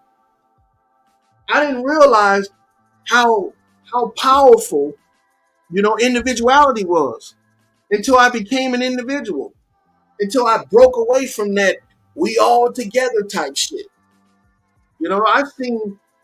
I seen my friends watch their relatives get killed by people in the neighborhood, witnessed it now, and refused to say anything about it because they didn't want to be considered a snitch. But a person in their family died by the hands of somebody they knew, watched them do it, and they were refused to say anything about it. To this day. If that ain't a sickness, I don't know what the fuck is, man. I don't know what is a sickness. Because if you watch your relative get taken out by this person, but you got so much obligation to this image that you're trying to uphold that you won't even say nothing to get justice for your relative, they can't talk for himself, unless you plan on getting some street justice. You know what I'm saying? But either way, man, we shouldn't have no obligation, no allegiance to anybody or to anything. The only thing we should have that for is ourself. You should be obligated to yourself. You should have allegiance for yourself. You should care about what happens to you first and you first only. And then once you've taken care of you, yourself, then you are able to take care of other people if you have the ability to do so. But don't feel bad if you are only looking out for yourself. That's how it works. But then you can't take this mentality out there and start using it to manipulate other people, because that's what all of these guys are doing. That's what preachers are doing.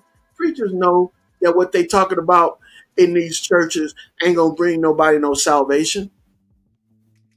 Instead of telling them what they know, so their congregation can have peace of mind and clarity and be able to go forth and be successful in life, they rather hold them back and keep on telling them the same old bullshit stories that they was told or what they've been telling them all these years. Why? It's because we allow them to do it. We allow them to do it. Now, let's get back on topic, man. Let's get back on topic. This shit right here with the pork, if y'all don't know, it's all wrong. It's all fake. All that shit with the pork is fake. All of this shit is fake. It's been debunked a long time ago.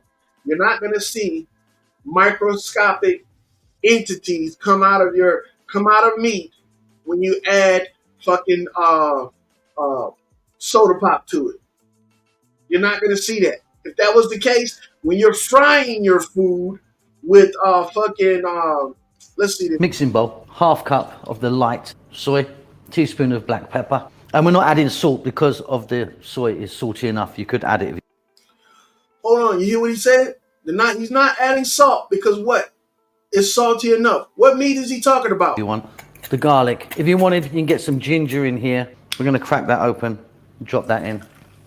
And then we're just going to give it a little mix. Okay, so look, I've got some pork loins here. I've got 4 of these. A minimum of 2 hours overnight is better. We're going to drop them in.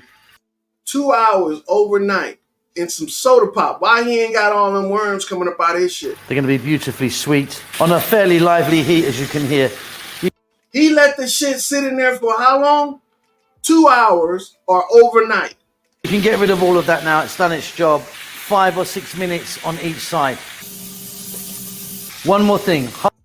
You would think, since he let that meat soak in that soda pop, that soy sauce, that garlic, and onions and shit, that, oh, he should have all the worms coming up out of there, right? And then on top of that, he turns around and cooks it, adding heat, so all the worms should be pouring up out of that pork, right?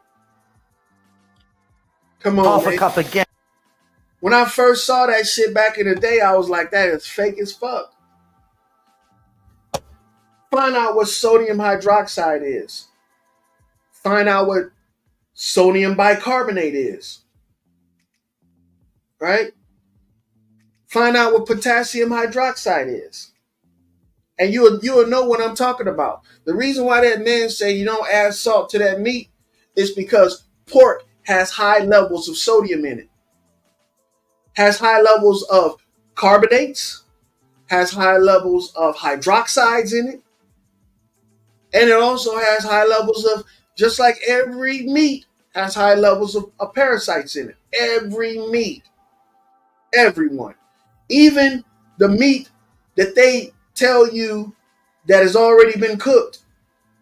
Because you got to understand, if they fully cook your food, right, that means it's past the preserving stage, and now it's to the decaying stage. See, when you cook your food, you break it down all the way to the point right before it goes through the decay stage. See, or the rotting stage. It'll still last long, but they don't fully cook it. They get it to a certain temperature, and then they consider that cooked. Well, you got to understand, it has to get to a higher temperature. See, because to them, cooking is like getting it to 80 degrees. Boiling it, getting it to 80 degrees on the inside. That's cooking it. Now it's up to you to take it to that next level, 110, 120 degrees, to get it to that level, to let you know that the food is fully cooked. Everything that's inside the meat is cooked too as well. Now, when I said what's inside the meat, you got parasites and you got their castings, which is like their eggs, right? And you gotta cook that shit, because those eggs can later on hatch inside your body. And this is the reason why eating rare meat is not good. Yeah, you kill the living shit that's already inside of it, but you've left the eggs or the castings still inside of the meat.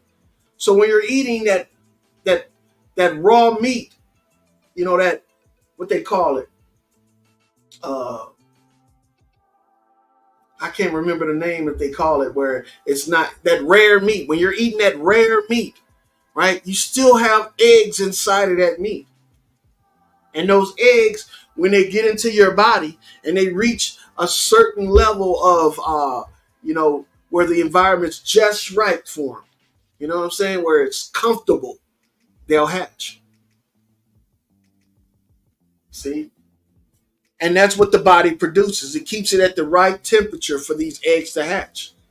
Right around 90, 80 degrees and shit like that. And those eggs start hatching.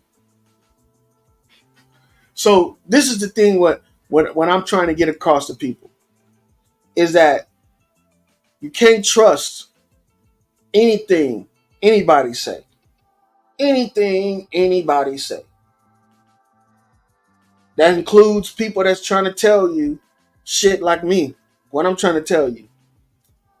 I'm trying to tell you to think for yourself. Hey, what I'm telling you could be counterproductive on what you need, because maybe you need somebody to control your life in every aspect of it, and what you do and what you think. Maybe you need that.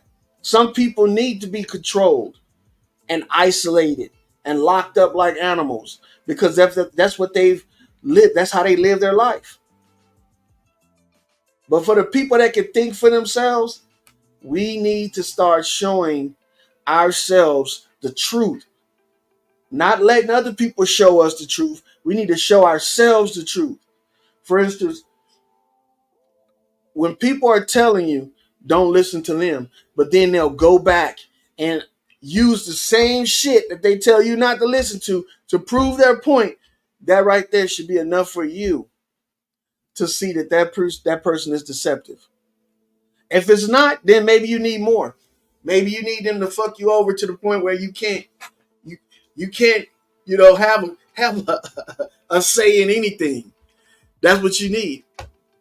But as you can see, this man, no worms came out of this shit. He let it soak in Coca-Cola and all kind of shit for 2 hours to Again, of a light soy. Get that over there. And that's it, really simple. Mixing bowl, half cup of the light soy, teaspoon of black pepper. And we're not adding salt because of the soy is salty enough. You could.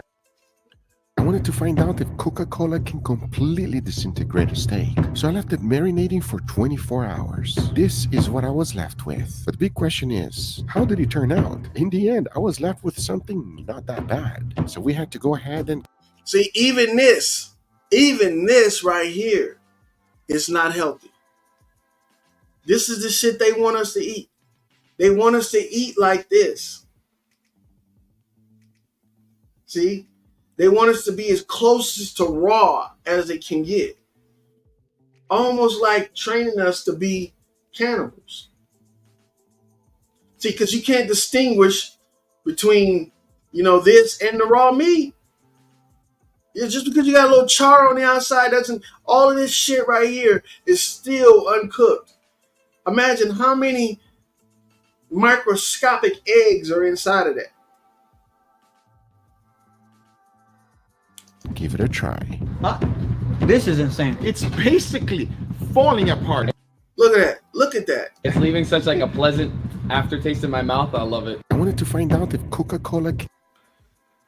So no worms on this. No worms coming out of it. Let's smoke up some cherry cola Man, pork that belly shit on a look good. stick. Pork belly This strips, shit cut look them in half, good, boy. score the fat. It is Gonna good. I'm telling help you. it so it doesn't curl up when it's smoking. You gotta learn how to Put 'em up cook in too, the man. binder. I'm gonna be using cherry cola. Learn how to cook your own food, because guess what? Learning how to cook your own food will alleviate a lot of the fear that people have in eating certain type of foods. You know what I'm saying? Learn how to cook, because when you learn how to cook, then you will develop taste. Most people don't even have a taste, because they're only eating what they're told to eat. They're only eating what they're told to eat. But that right there with the food, man. Don't let nobody tell you that eating meat is bad, because it's not. Matter of fact, eating meat is healthier than eating vegetables.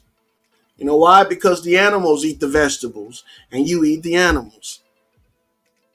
All right? I'm not gonna run from this politically correct shit that these people all on the internet are afraid of. They're afraid of every fucking thing that goes against status quo. They don't know what cure means. They don't know what curing is. They don't know what cooking means. And they don't know what cooking is. See? When you're talking about cooking food, it doesn't have to be burned. But it does have to be cooked well. Hence why we get well done from. Okay, that means that the food is cooked all the way through at a temperature where nothing living can survive. And there is a temperature for that. And see, if you knew about cooking, you wouldn't be afraid of what's raw and killing nutrients. How do you kill nutrients? It doesn't make sense. It doesn't make sense.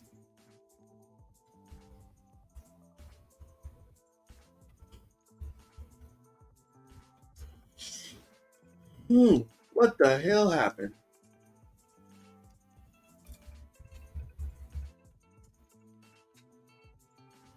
All right, so look, check it out.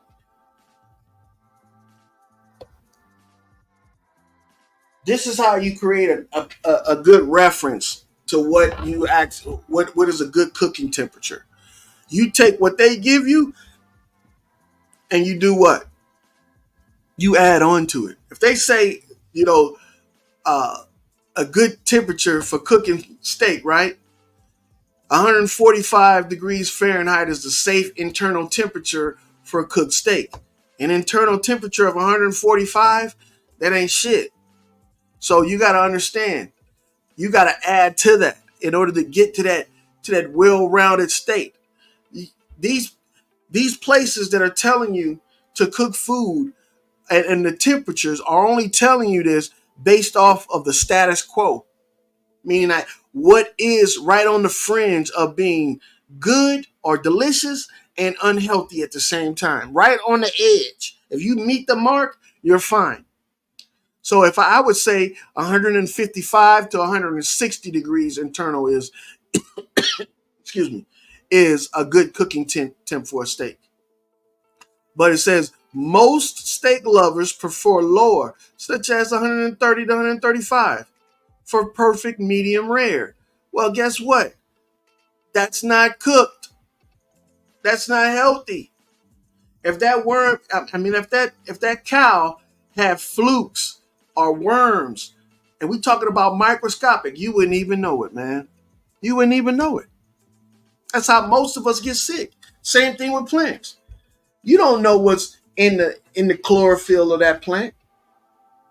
You don't know what's swimming through the veins of those leaves.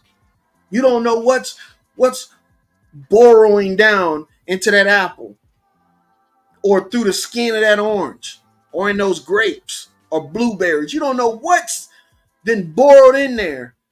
And now you come along and pick it. This thing is still living in there, then shit and pissed in there, and also then laid eggs in there, and then you come along and pop it in your mouth. See? And then 10 days later, you got a cough. You like, I got the COVID. No, you don't, dummy. You done poisoned yourself. That's what you got.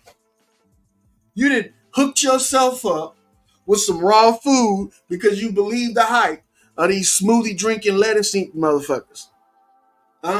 Been told you that you can cook out the nutrients, and they don't even know what nutrients are. It's real easy, man. It's real easy. It's real easy. All you got to do is watch what people do, and they'll show you. And I ain't seen a healthy looking person that eat all vegetables in my life. I ain't never seen that. You know why I ain't never seen that? Because I don't think any of them exist. I think all of them lying. All of them. And they trying to get you to think that they telling the truth. I eat nothing but vegetables. Okay. Well, do you eat anything that grew from fertilizer, from compost, from cow manure?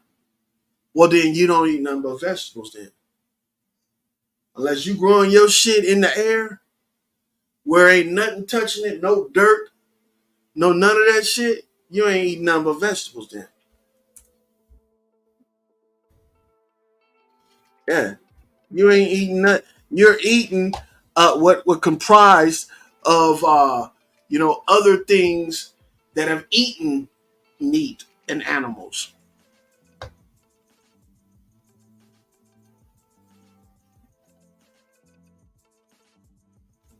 Now, this word nutrient, if you look at this word and you figure and you try to figure it out, what is a nutrient?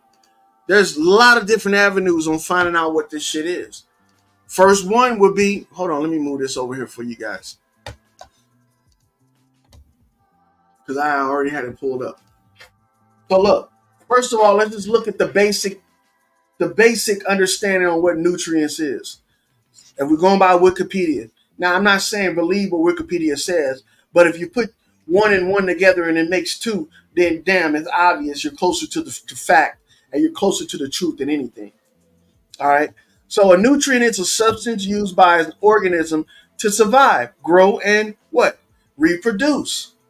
The requirements for dietary and nutrient intake applies to animals, plants, fungi, and protists. That means parasites. Okay?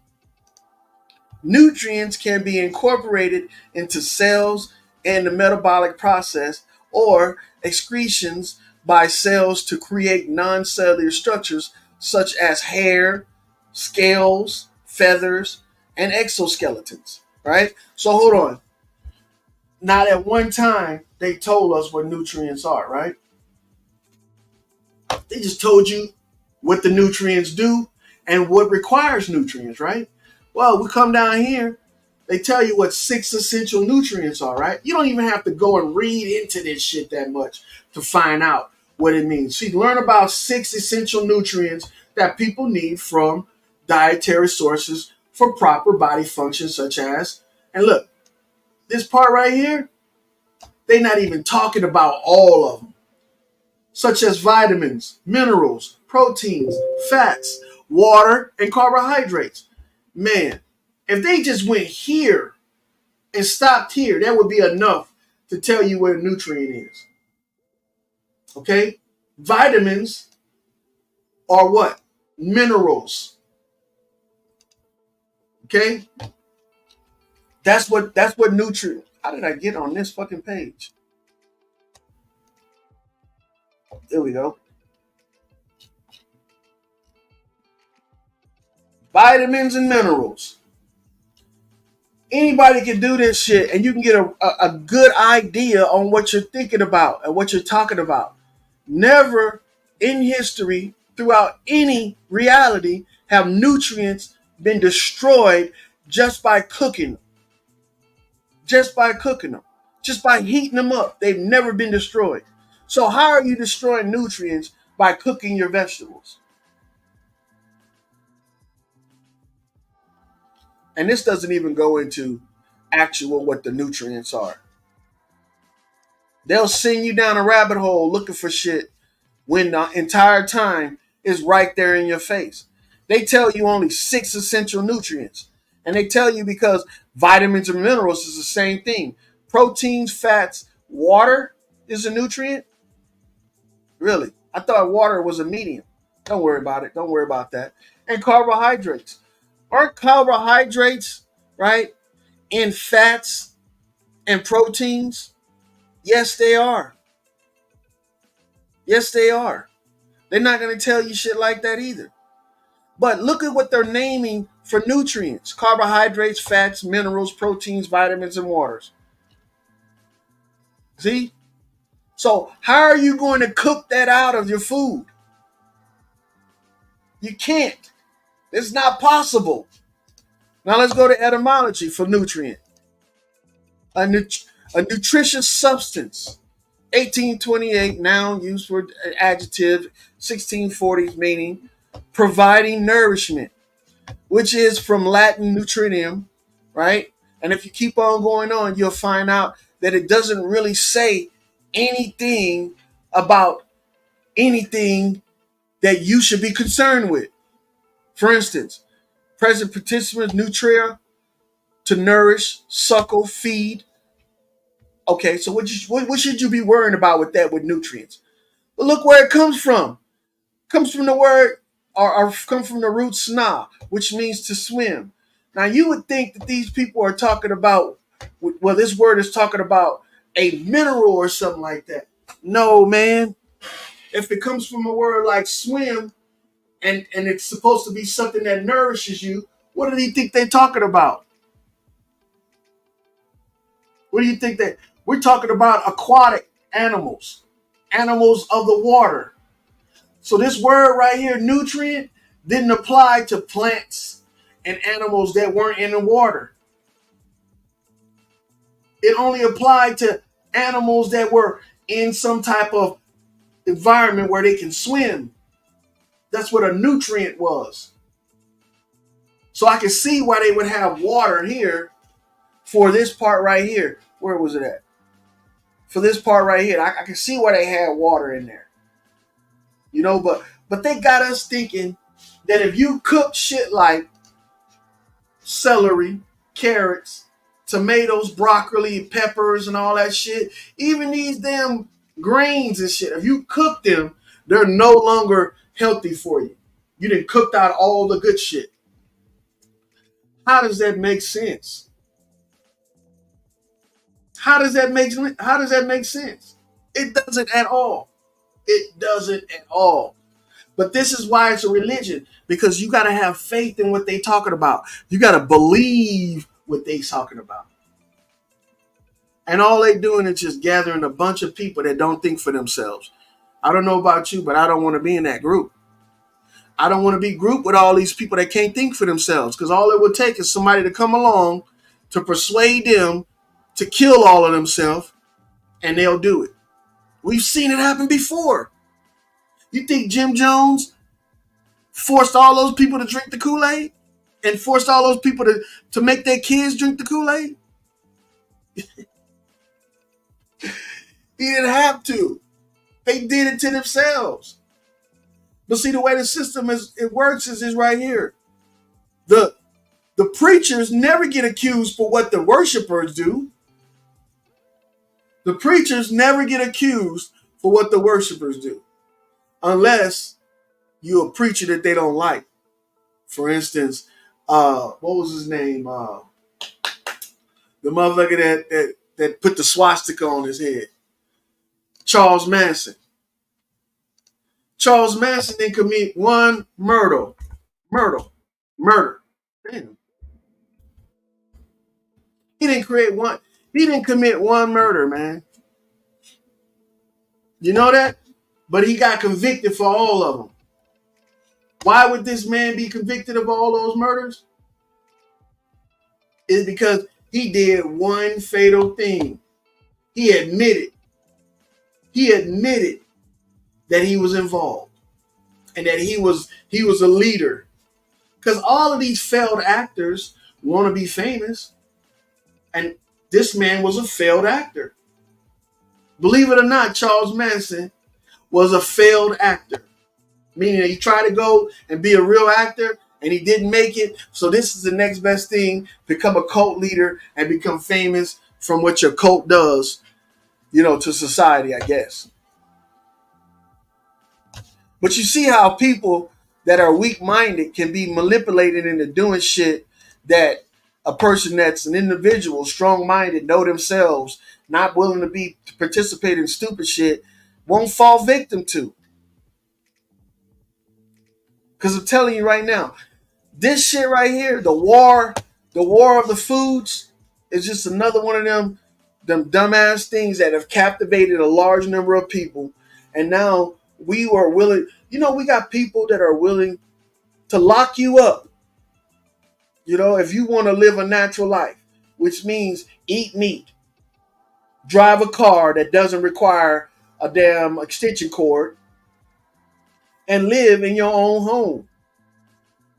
You know what I'm saying? Manage your own land. Because believe me, if they can persuade you into following their rules, giving up your food, guess what else they're going to persuade you into doing? Giving up your land and giving up your home for the greater good. Because they've tried everything in persuading people that eating vegetables and no meat is the way to go. Because guess what they're going to create? They're going to create a society of none but rabbit eating motherfuckers, just people that eat lettuce all the time, that don't really have the strength to defend themselves against the meat eaters. Same shit that they did back in the day. They created these cults, like Kellogg's did, created these cults for people to join to make them feeble-minded.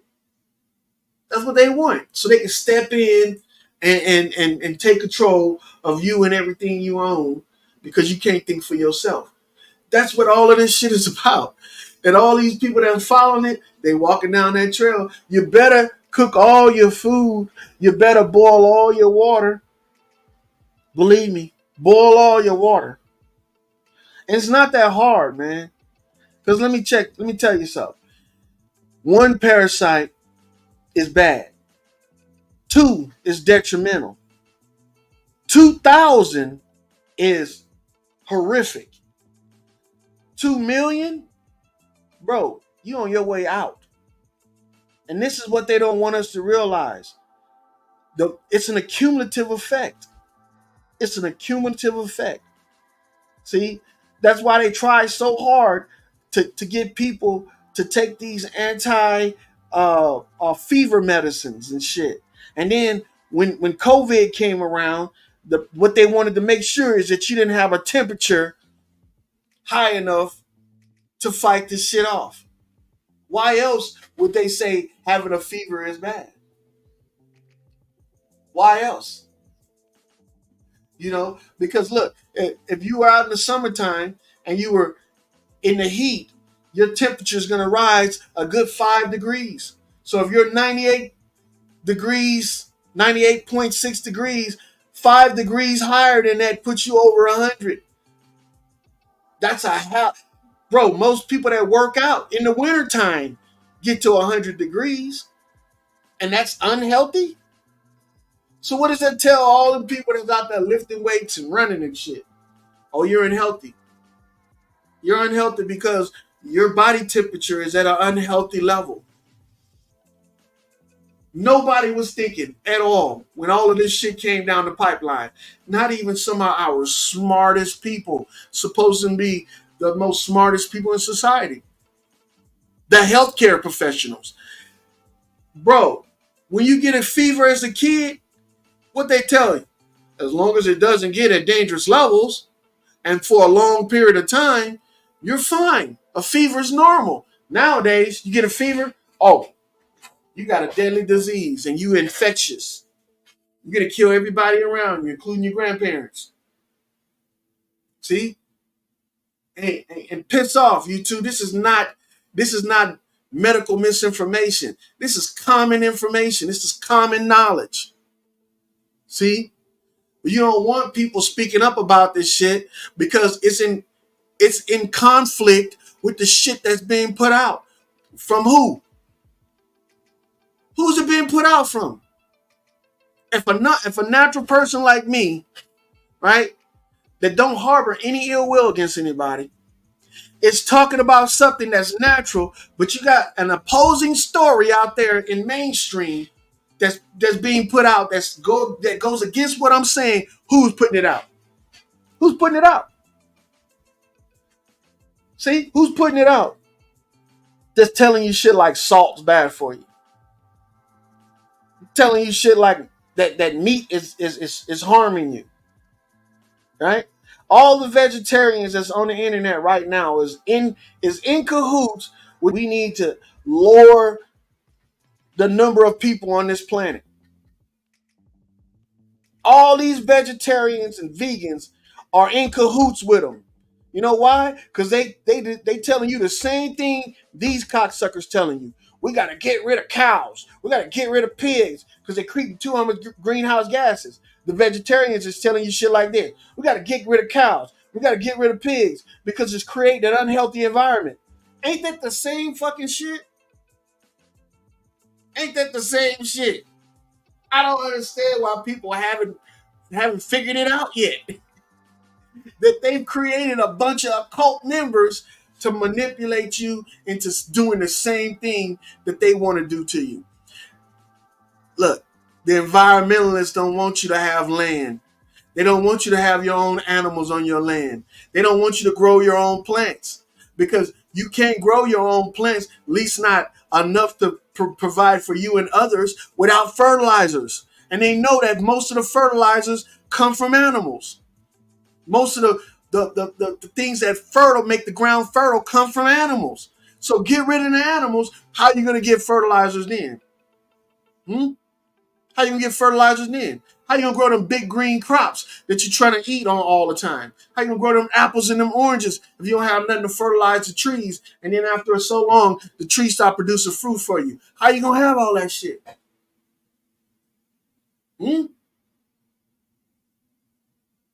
How you going to have all that shit? You're not going to have it. And they know it. That's why they recruited all these people to come forward and make them into, I don't know, saviors or whatever they think they are. Because come on, man. You telling people that eating vegetables is more healthier than eating animals that eat the same vegetables that they eat. You mean to tell me we done fell for the okie doke And we don't even know the difference between right and wrong. We just big babies walking around this bitch, and we can't even discern our own reality. All of these vegetables, they wouldn't be on that screen right now. All of these vegetables need animals to create them. All of them. Either dead animals or their waste products that the animals create.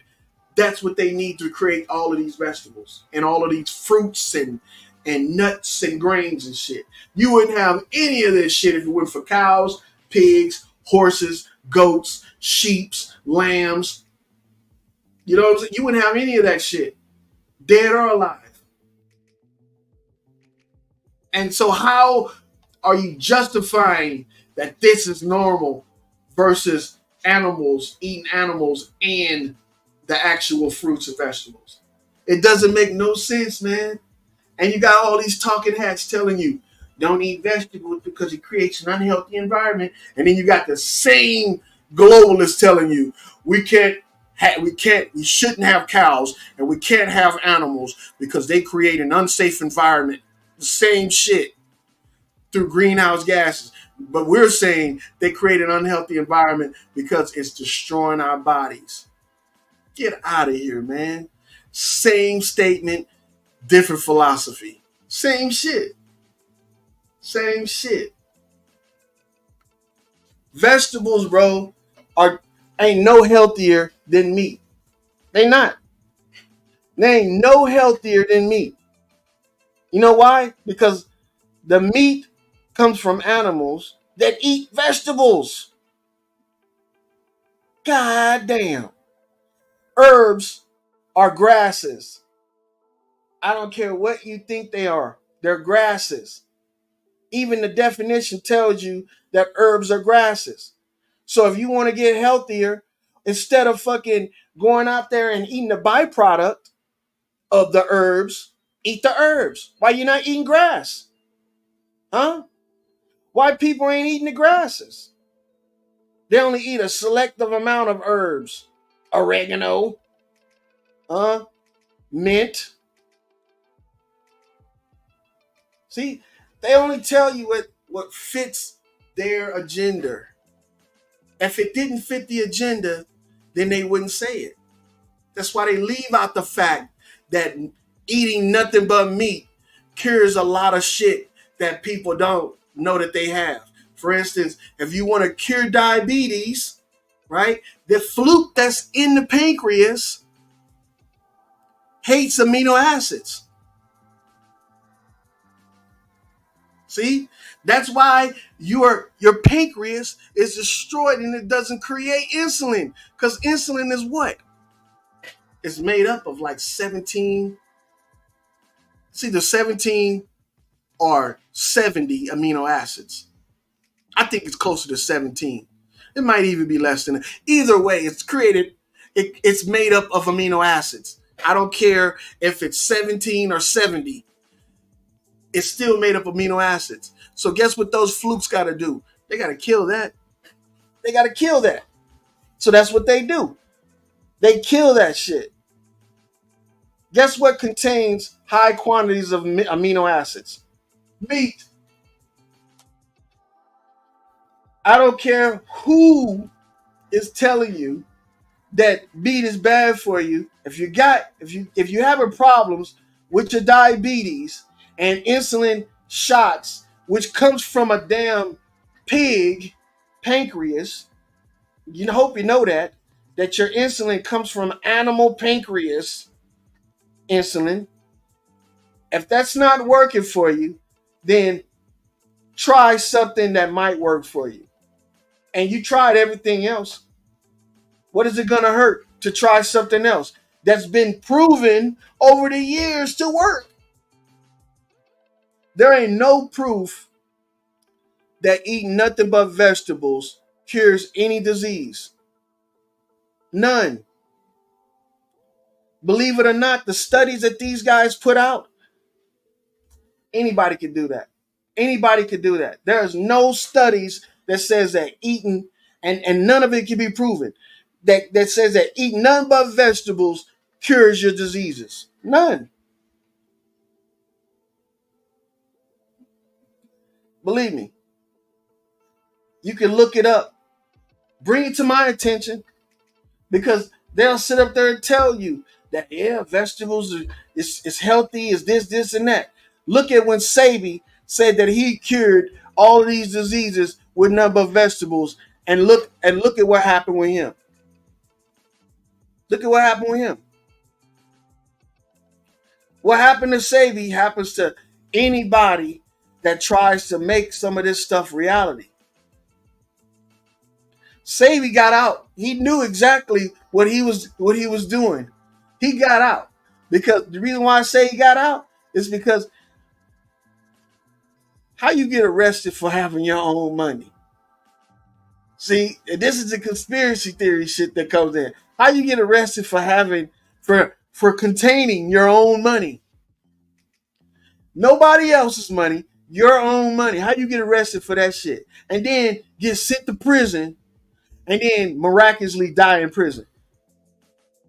You know how you do that? Scripting. Yeah, that's how that shit happens.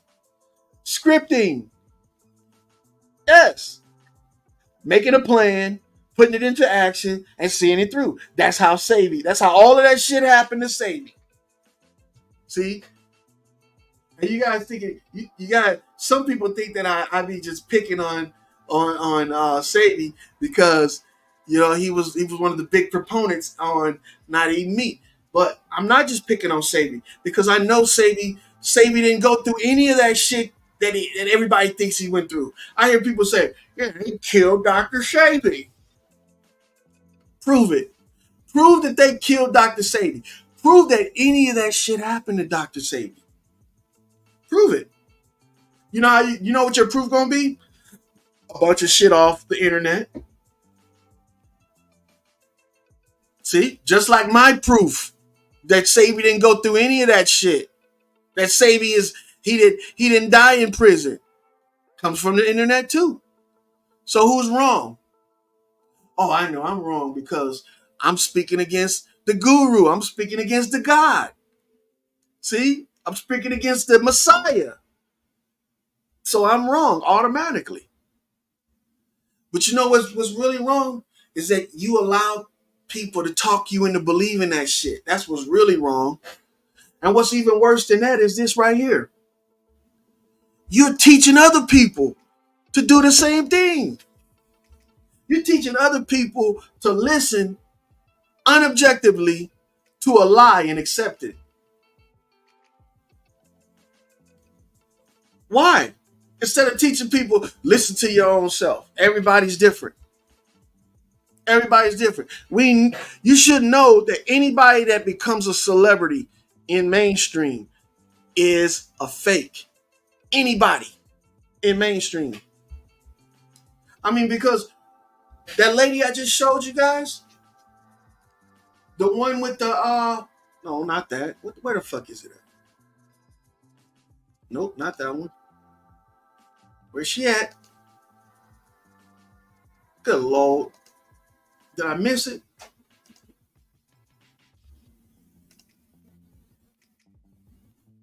God damn, I done lost the damn shit. That's a damn shame. I done lost it. I'm gonna find that shit. This lady right here. All right. Dr. Clark.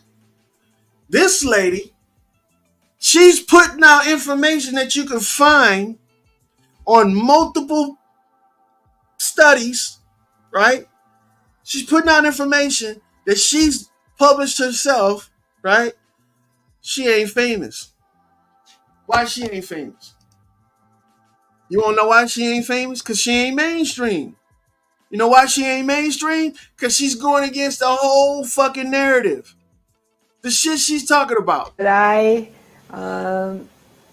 saw in my office over a period of, say, 10 years, had a dominant parasite involved. Remember, I was testing everybody for a set of parasites, about 70. I list all the parasites in the book, which ones I was testing for. And look, nobody knows this lady. I'm surprised that it got 17,000 likes. This lady is not mainstream. Ain't nobody interviewing her. This video she made, you can tell by the quality of it. Surprise. It was an amateur video. And it was archived somewhere instead of publicized.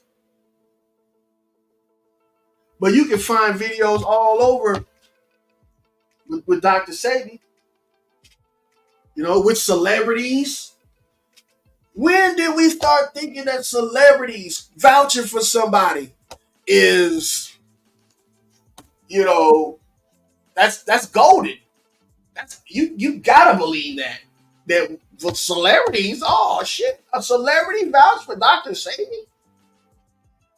He's gotta be the real one, and that's what people are thinking. He's gotta be real. Left Eye, Magic Johnson.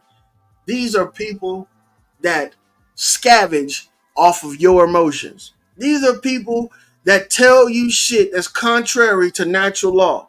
These are people that will use you and abuse you for their gains.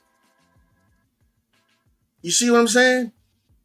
That will sell you something that ain't even worth the paper that is written on.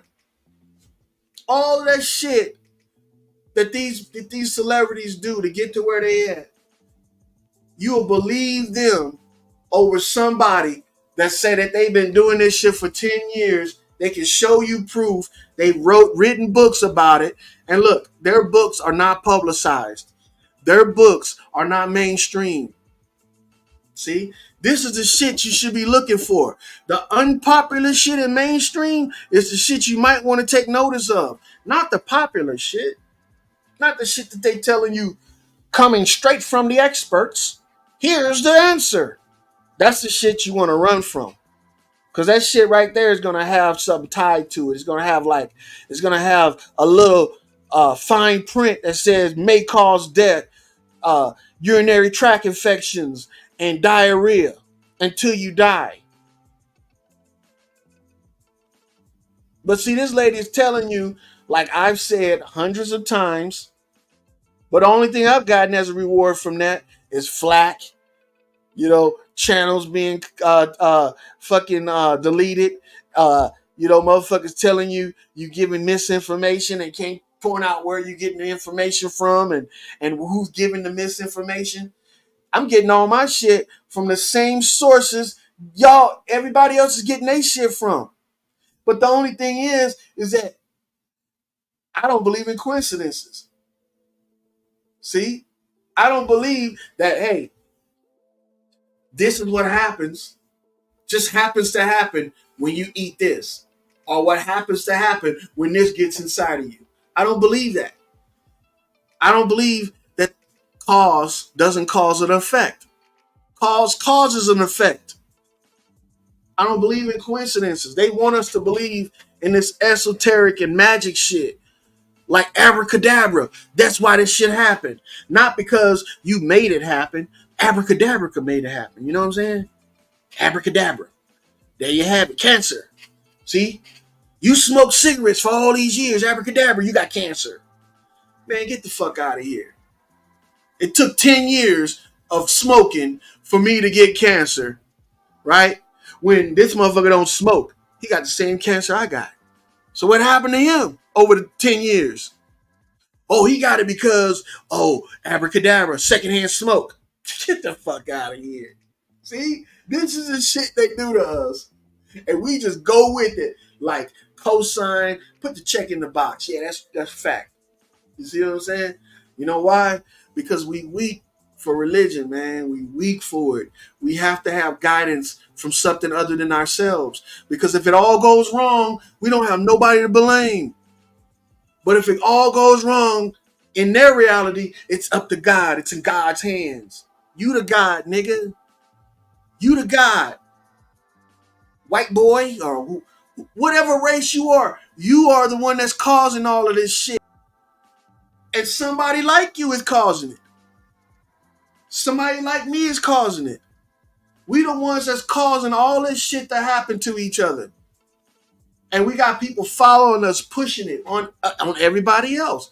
It shouldn't We should never preach community and we can't preach individuality.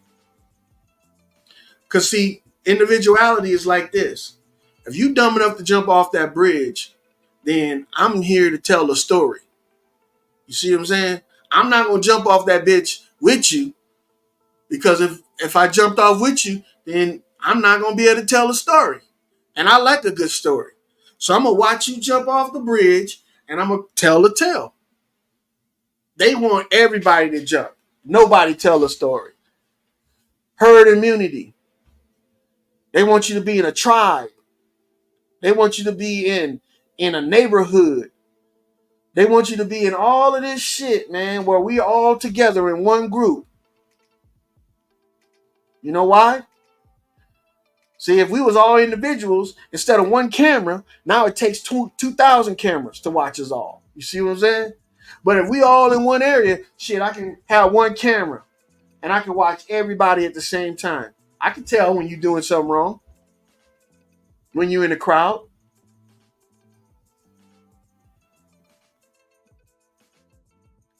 But see, what makes it bad is this right here. When we don't read and we don't understand what we're reading. Remember earlier I was talking about the nursery rhymes and shit, right?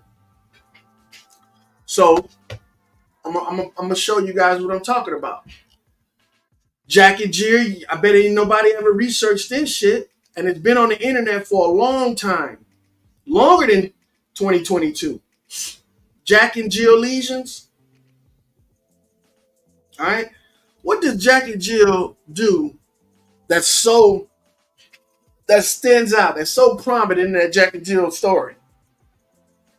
Because this is an injury. This is like a common injury, you know, like a knee injury. That's what this Jack and Jill injury is.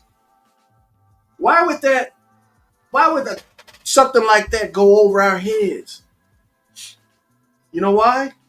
Because we're not thinking of Jack and Jill went up the hill to fetch a pail of water. Jack fell down, broke his crown, and Jill came tumbling out. We're not thinking of it as if it was something, a message to warn us. We thinking that, hey, that's a good little story to tell our kids how to use wordplay. No, man. They're telling you a story. That's just one of them. Okay, what about this? Humpty Dumpty and King Richard.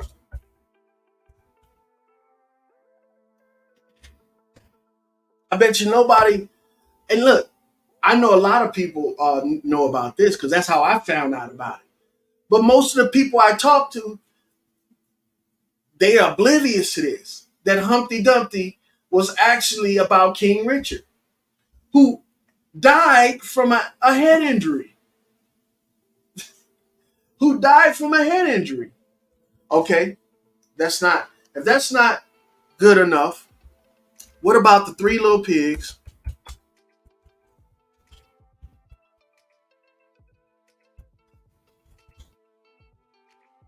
And respiratory.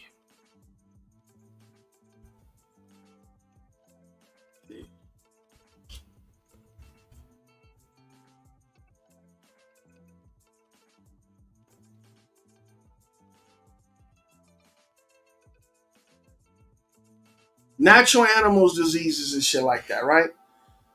Why would these pop up for the Three Little Pigs and respiratory disease? And I didn't even spell that right either. Well, because what they're not telling you is that each one of the pigs, right? One pig was what?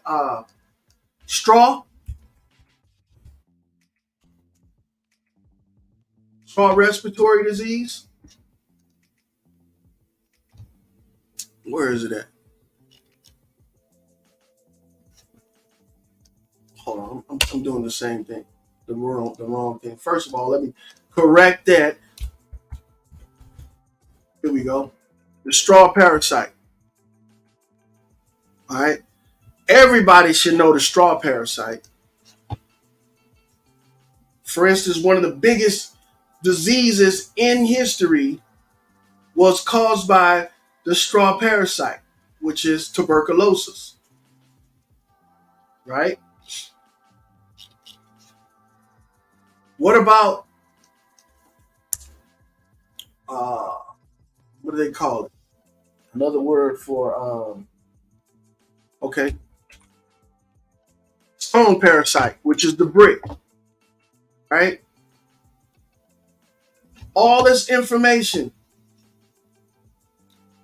all this information about stone parasites. I forgot. Let me the other one. So you had straw, you had stone, and there's wood, but there's not. It's not called wood. It's called something else.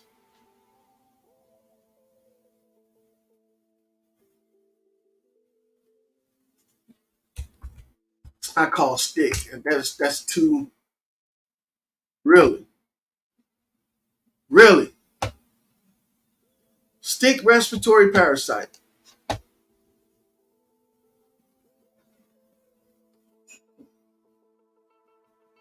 Now I'm not saying all of this shit is involved in this, but I'm pretty sure that if you look into these journals, you will find out why it's called a stick parasite.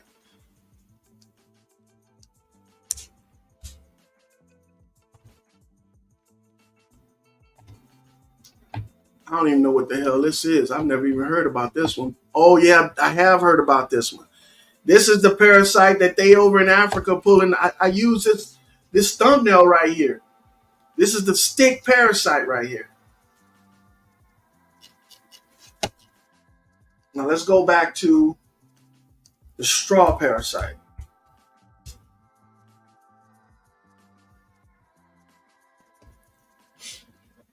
Oh, just happened to be in some feces, right? This is the straw parasite. Different name. All right. This is the stone parasite.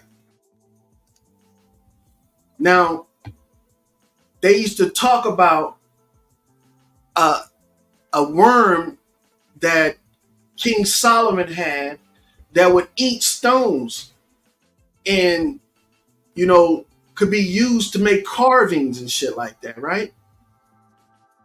Let's find out.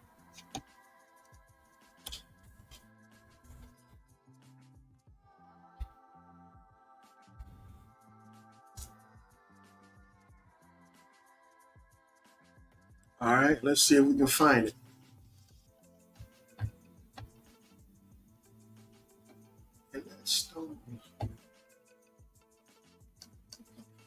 Oh, wait, I know what it is. Stone eating.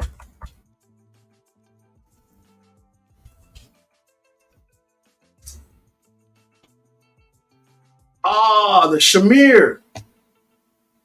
A stone parasite. See, in the Gomorrah, the shamir is a worm or a substance that had the power to cut through and or disintegrate stone, iron, and diamonds. King Solomon is said to have used it in the building of the first temple of Jerusalem in the place of cutting tools. Now, if these things, right, actually exist in nature, why is that so important?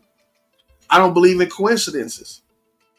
That three little pigs with the straw, the stick, and the stone, or the bricks, which we can call stone as well, was plagued by the wolf. And what did the wolf use to try and destroy these homes? He blew the houses down. He blew the houses down because all of these can be tied to a respiratory illness. All of these can be tied to a respiratory illness.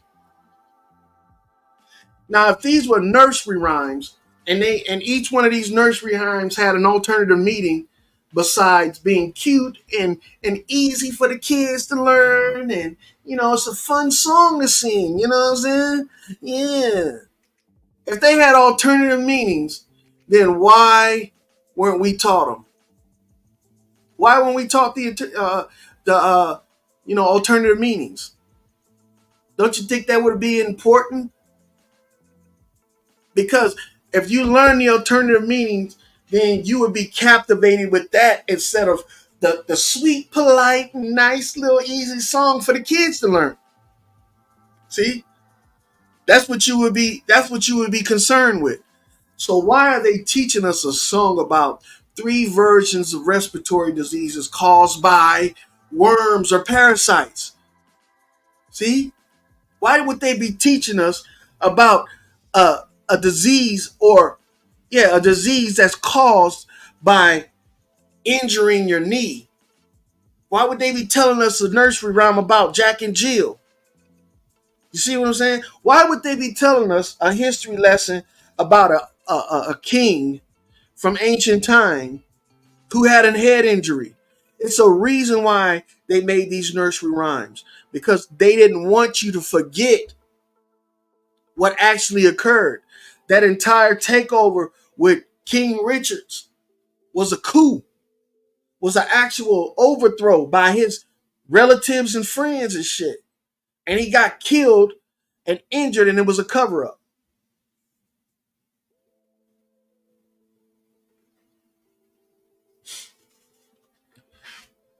All of this stuff, if you don't use discernment, if you believe and have faith, that stuff will go over your head.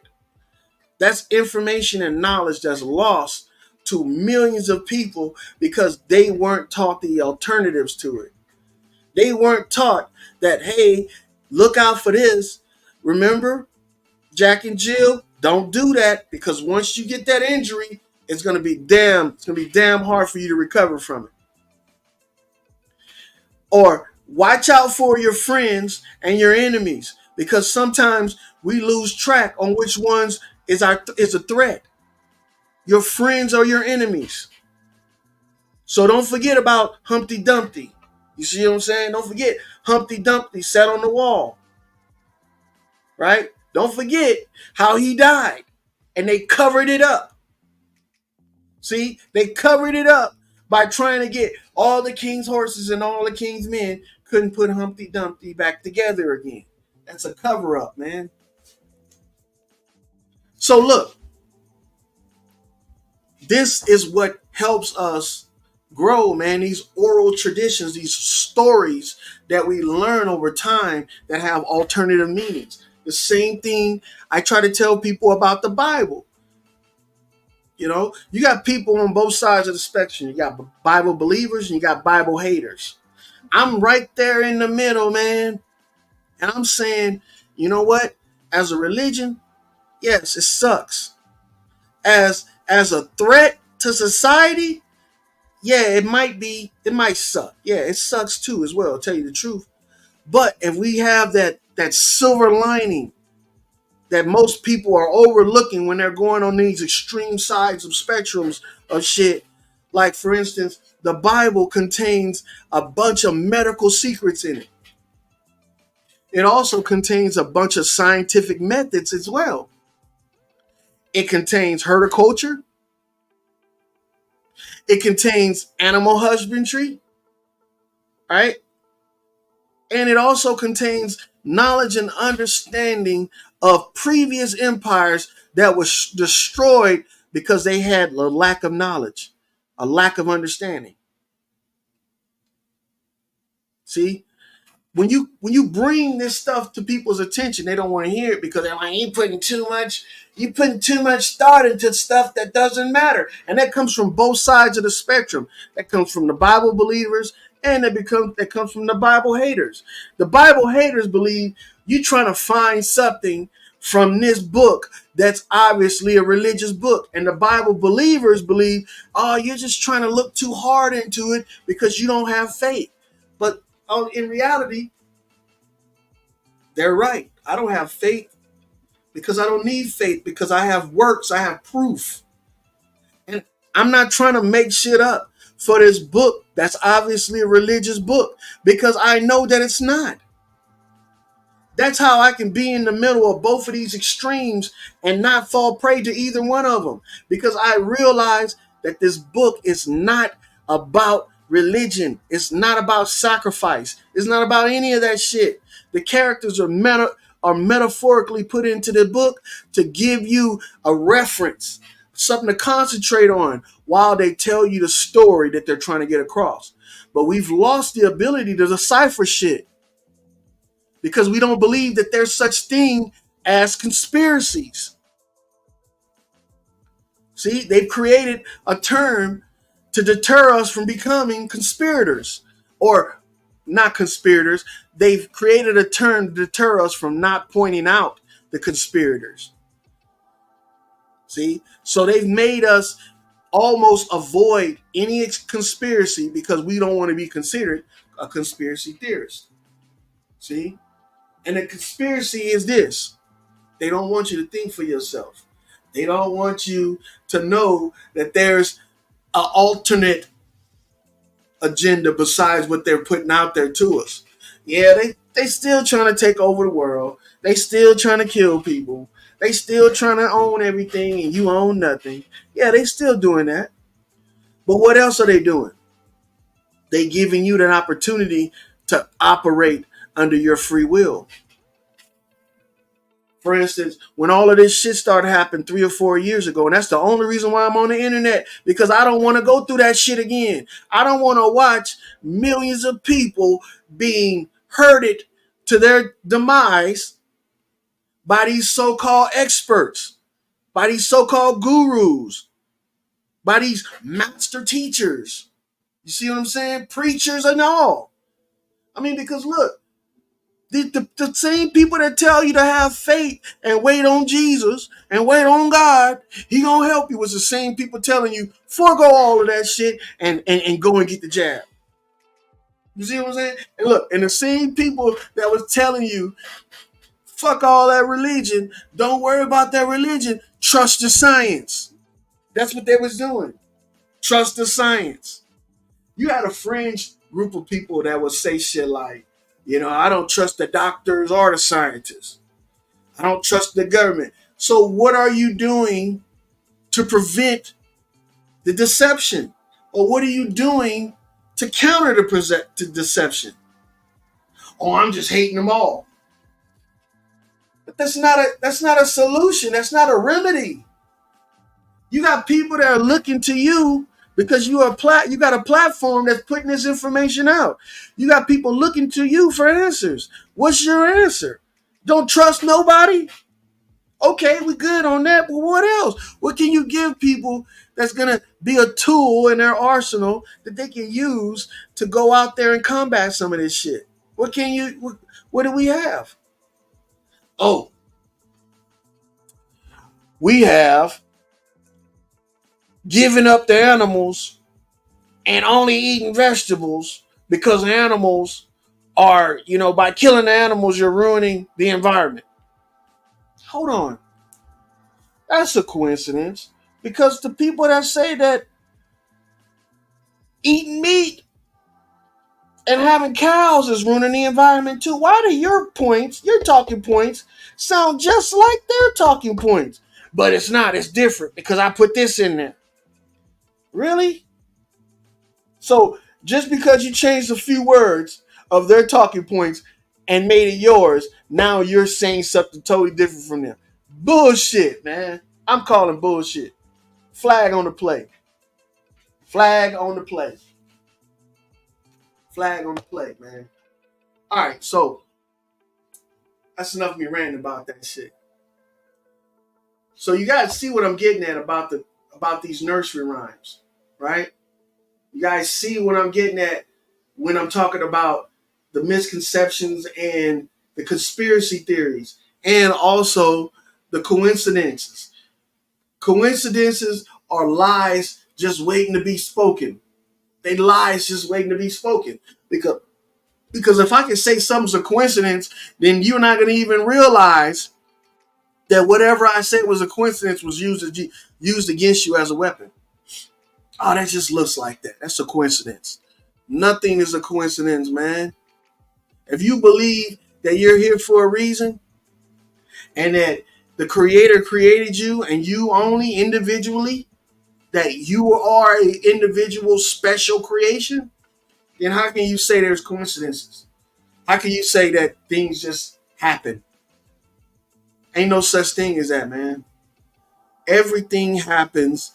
It's either orchestrated or it's put in place. Everything.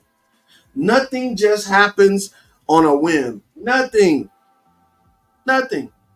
People don't make millions of dollars and support, what they want to support with their millions of dollars just off a fluke. They put thought in it. Everything happens for a reason. When a motherfucker go out there, a drunk driver, and hits a kid, that was for a reason. And the reason was it was put in place because he drank all morning, all afternoon, and got behind the wheel and killed that kid. Right? He probably didn't intend on killing that kid, but he did intend on getting drunk. So that's not a coincidence. So they had to make that known to people that that's not a coincidence. Same thing with with people getting shot and killed. The shootings and the killings that are actually happening. That's what I'm saying. They were all put in place. All of it was put in place. The person that went out and purchased the gun, bought the ammunition, intended on killing somebody, that was a plan. That was put in place. The person that got killed, they weren't intended to get shot. But when they heard the gunfire, did they do everything in their power to leave the area? To leave? No. And we know it. I see people get shot, and you got people standing around watching it with no fear of any other gunshots ringing out and them getting hit. See? So we have control over everything, man. It should always be self-preservation over everything. Everything. Even when it comes to your family. When it comes to your family and you say, hey, the house is on fire. I need you to leave. Get out of the house right now. I'm going to get as much stuff as I can before I leave. If they don't leave the house and you get outside, but all the shit you said you was going to leave and they still in the house, are you going to run back in there to save them, even though you warned them in advance? Or are you going to hope that they get out just in time? I'm going to tell you right now. Most people will say, I'm going to run in there and save them. But then that makes two casualties. Because you had the good common sense to get out. And you even had enough fortitude to tell your relatives, get out the house. If the house is on fire. If they chose to stay in there after they were given the opportunity to leave and they perished in the fire, that's not a coincidence. That's not a coincidence. It's not an accident either. Let's just stop beating around the bush and let's just look at it for what it really is. We got too many enablers out here. We got too many people that's giving ignorance to go ahead because they don't want to go against the grain. They don't want to seem unpolitically correct. They don't want to be harsh. But that's what built this nation, man. The truth is what built this nation. And the truth is this right here. This nation would be shit without people, individuals with common sense. And if you ain't got common sense, then there ain't no reason why I should put up with that bullshit. Ain't no reason why I should put myself out there and at risk for your lack of common sense. What do they say? You came into this world by yourself. You're going to leave this world by yourself. That's self-preservation is your strongest weapon. You know why? Because by preserving your safety, by preserving your health, you set the example for all those people that don't know how. Same thing when you get wealthy. When you get wealthy and you don't give away money, you make people earn it. You know what people call you? Oh, you greedy. You selfish. No, it ain't. Because if you know you had to work for that money, why shouldn't they? And they tell you shit like this. You got it, so you should be able to give it. No, that's not how it works, buddy. It's not how it works. How it works is like this.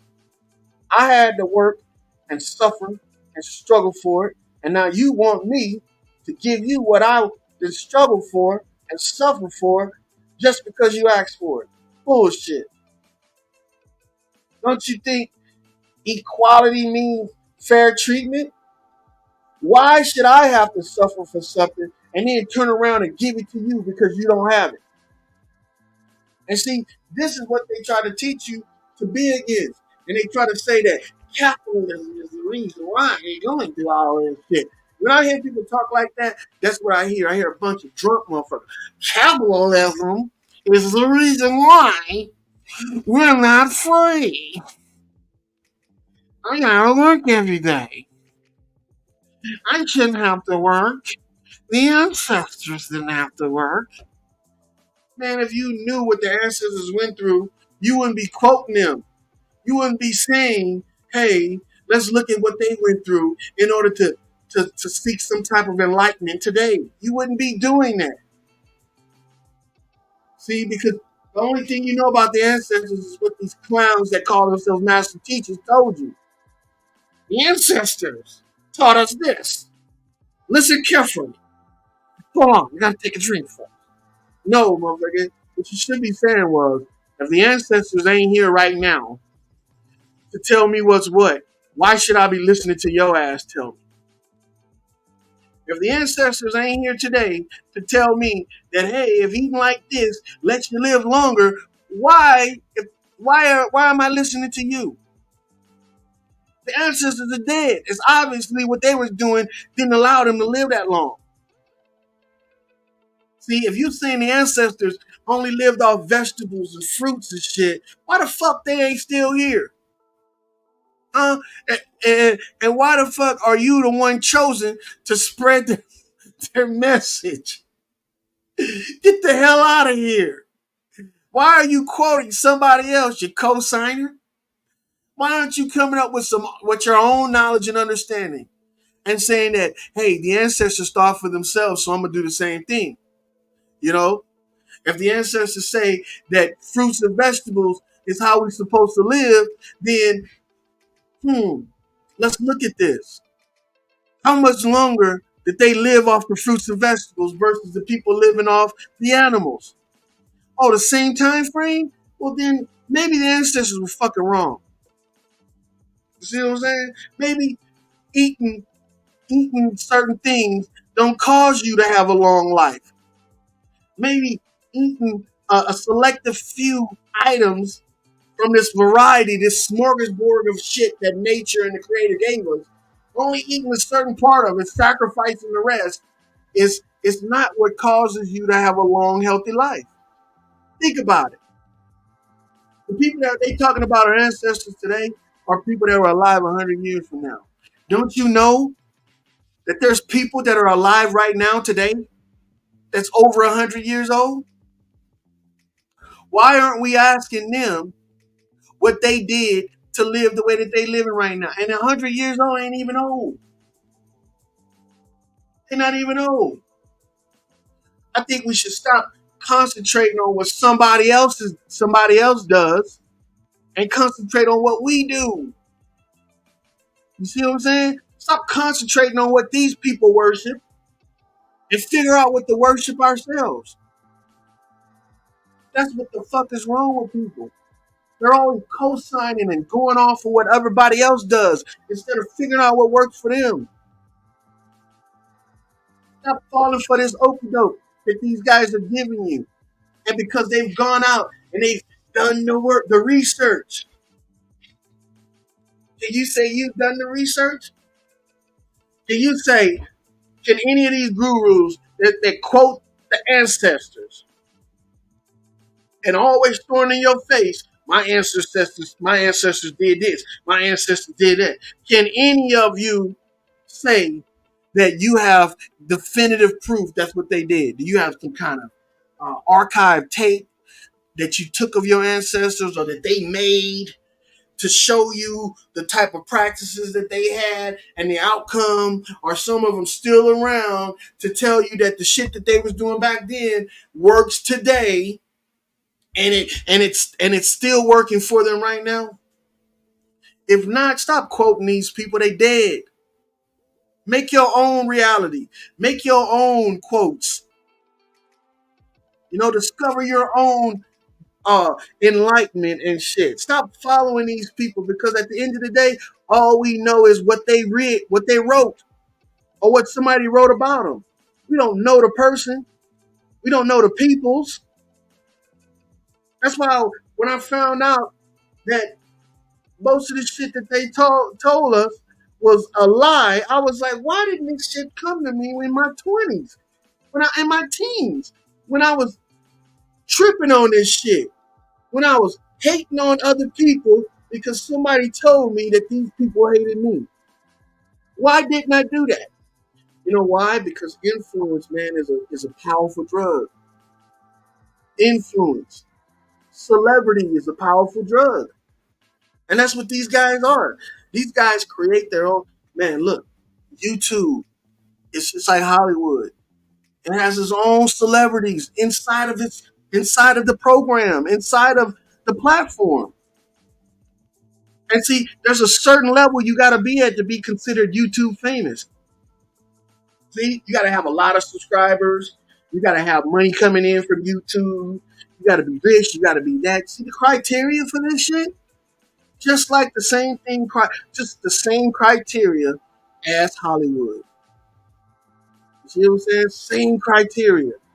People don't even know it though. If I ever get big on YouTube, you know what I'm liable to do? I'm liable to blow that shit up. I'm liable to blow that shit up. You know why? Because out of fear of corruption. Not because I'm aware of corruption, that power brings corruption, out of fear of it. Because I got a lot of shit that I love that I don't want to lose. And that's what corruption does. It takes away everything you love. And it gives you shit, everything you don't like or you don't need. It gives you worry. It gives you all of that shit. So being an individual and not part of a clique or a crew and shit is working out just fine for me. Just having 6 people in my chat conversating and shooting the shit with me, man, that's great, man. That's great. I don't need hundreds of motherfuckers crowding around me and plotting on me and shit. I don't need shit like that. That's why I've self-sabotaged myself with every channel I created. And that's probably how it's going to be from now on, because I can't see myself lying to large groups of people knowing that I'm lying. You see what I'm saying? If I know I'm lying to you about something, I'm telling you something that was told to me and it was found to be a lie, and I double down on that shit. Man, that is corruption at its finest. Yep, that's corruption at its finest, man.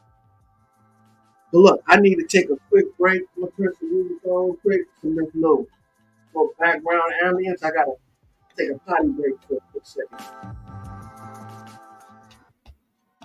I'll be right back because I got some more shit I want to share with you guys.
So I'm back, y'all. But the reason why I got this video up here right here, make new cells and regenerate organs, is because this cat right here, he stumbled on the same thing I did in the Bible, where it talks about curing diseases and not through no supernatural practices.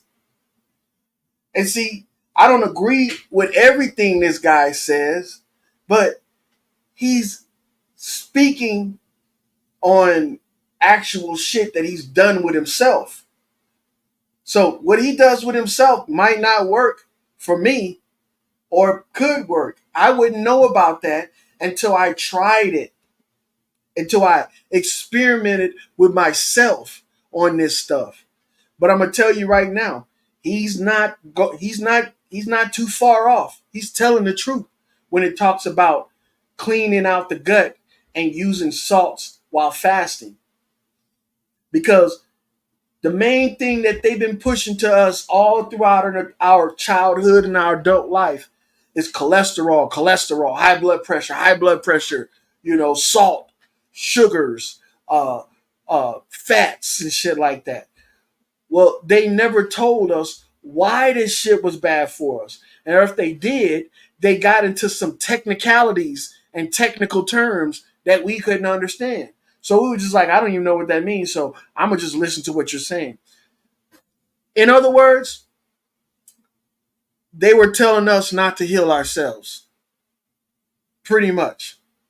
When a doctor starts telling you about hematomas and cysts and cardiac arrest and all that shit, that's to confuse you and confound you because we don't use those terms in daily life. So what they want you to do is to feel baffled and overwhelmed with the knowledge. And so they can come along and cure you with their experience and understanding. In some cases, that works, but not in all cases. It's not a one shoe fit all type of thing. That's why I said what happens with this guy might not work for me, not unless I experiment with it. But I'm going to tell you right now, salt is not what's causing high blood pressure. Fat is not what's causing cholesterol. See? You wouldn't even be able to survive without any of this stuff. Your body would not function without salt. It wouldn't function without fat or cholesterol. Most men right now that are going through erectile dysfunction are going through it because they're sacrificing what's natural to their body. They cut out salt, or they've cut out fat, or they've cut out meat, or they've done something contrary to the natural order of things, the natural order of their body. And now the results of it is malfunction. They're malfunctioning now. And for a guy to not have your junk work, that's a big thing, man. I don't care what age you are. That's a big thing, man. That's for a lot of guys that shapes their personality. And see, the thing is this right here. Why do something that's counterproductive to your well-being? Why do that? Why starve yourself when you know starvation means depletion? When you fast, right? Fasting is, when I first learned about fasting, I thought you can't eat or drink nothing all day. So I was like, yeah, I'm not gonna eat or drink nothing. I'm gonna fast. This is what my God requires. This is that's what's healthy for me. Yeah. But tell you the truth, fasting in that way is counterproductive to regeneration. It's counterproductive to health. And also, how are you going to have mental clarity when all you thinking about is the suffering you're going through all day or for 5 days? Okay? Fasting is sacrificing, meaning that, hey, if you want to sacrifice something, let's sacrifice something we can afford to give up. All right? We can afford to give up sweets. Yeah, okay, let's sacrifice it. We can afford to give up certain meals. Yeah, okay, let's sacrifice it. But that doesn't mean to starve yourself, man, because you know what happens when your body starves? It starts to eat itself. It starts to absorb its own self. And you know what that is? What that's considered? That's just like if you go out there and you cut your wrist to allow all the blood to run out of your body. That's what fasting is just like. It's a sacrifice. It's giving up something that your body needs.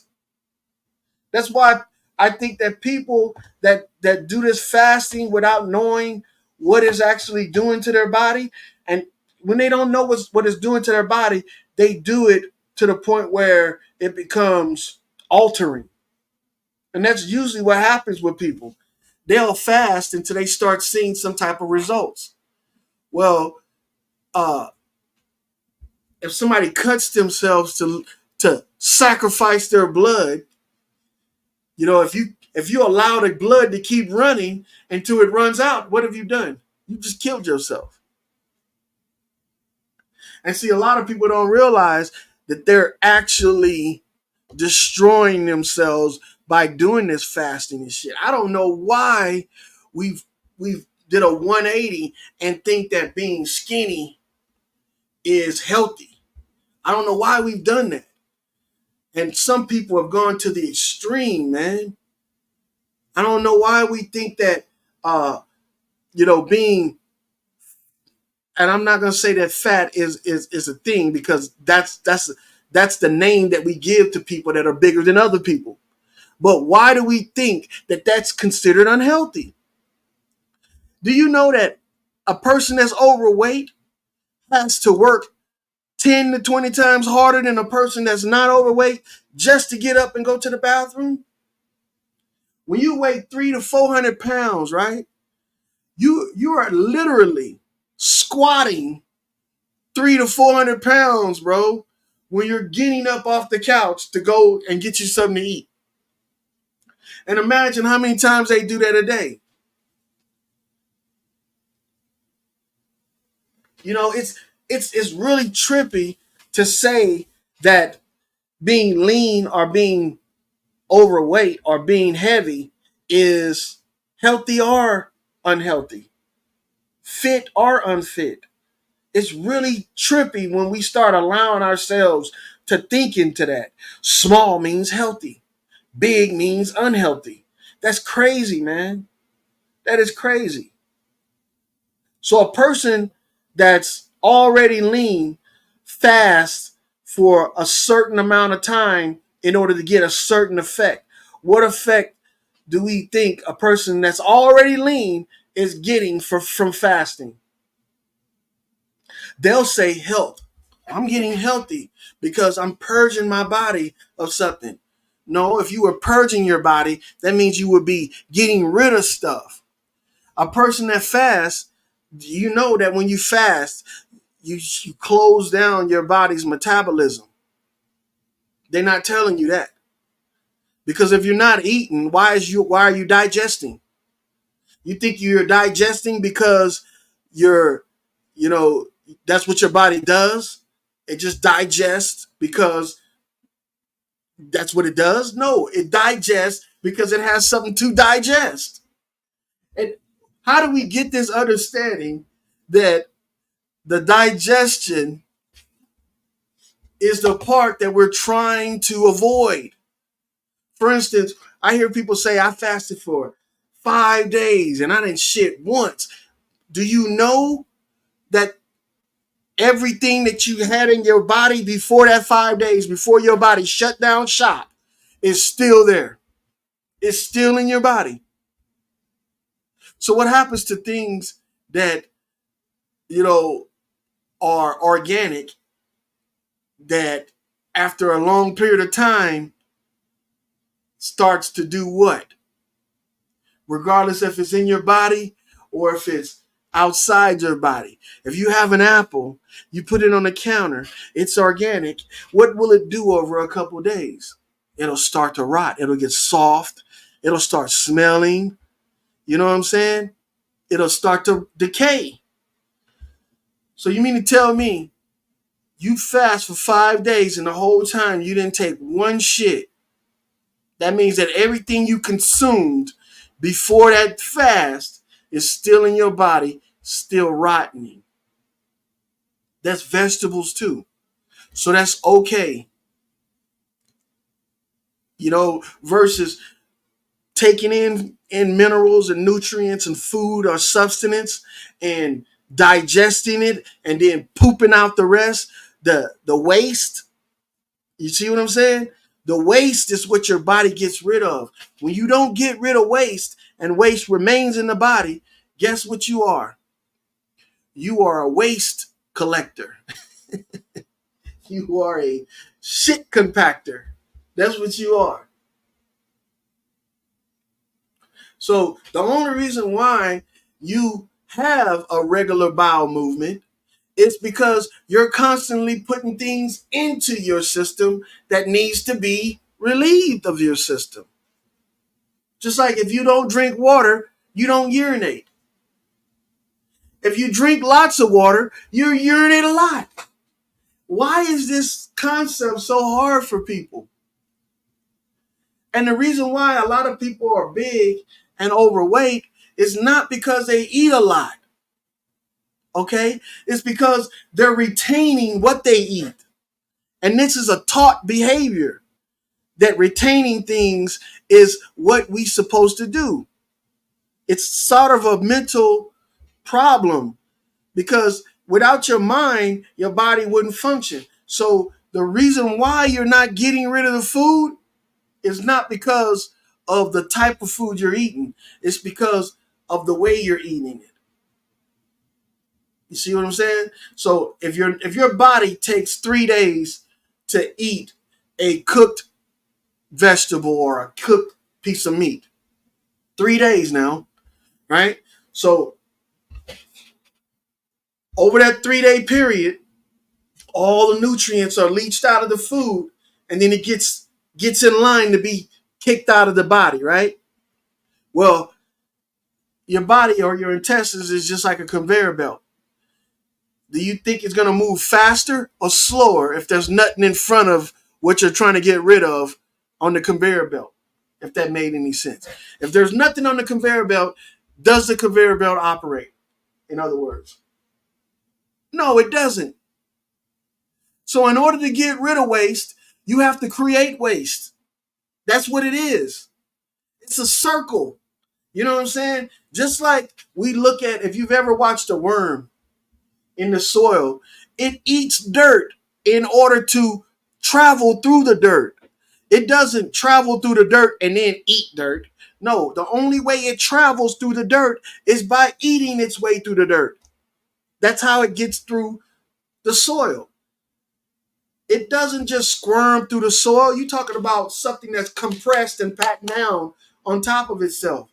No, it's actually tunneling through the dirt, meaning that it has to do that, put that dirt somewhere. It ain't just pushing it to the side. It ain't kicking it out the back end. Well, literally it is kicking it out the back end, but it's doing it in the form of eating, digesting, and pushing. Everything it eats allows it to move forward and allows it to kick out the waste. That's exactly what worms do. And our system is set up like that. That's why your intestines look like oversized worms. So by starving yourself, you're shutting down your entire metabolism. And they tell you, well, that's good because what it does is it kicks the body into healing mode. Bro, okay? Why do they tell you to rest and eat good when you're injured? You know why? Because you're adding nutrients to the body that are going to be depleted by the body in order to heal the wound or heal the injury.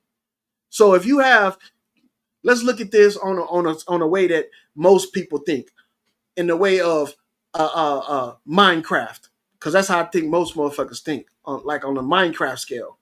Well, when you chop down a tree, you create a stack of wood, right? So that stack of wood has a quantity that's attached to it.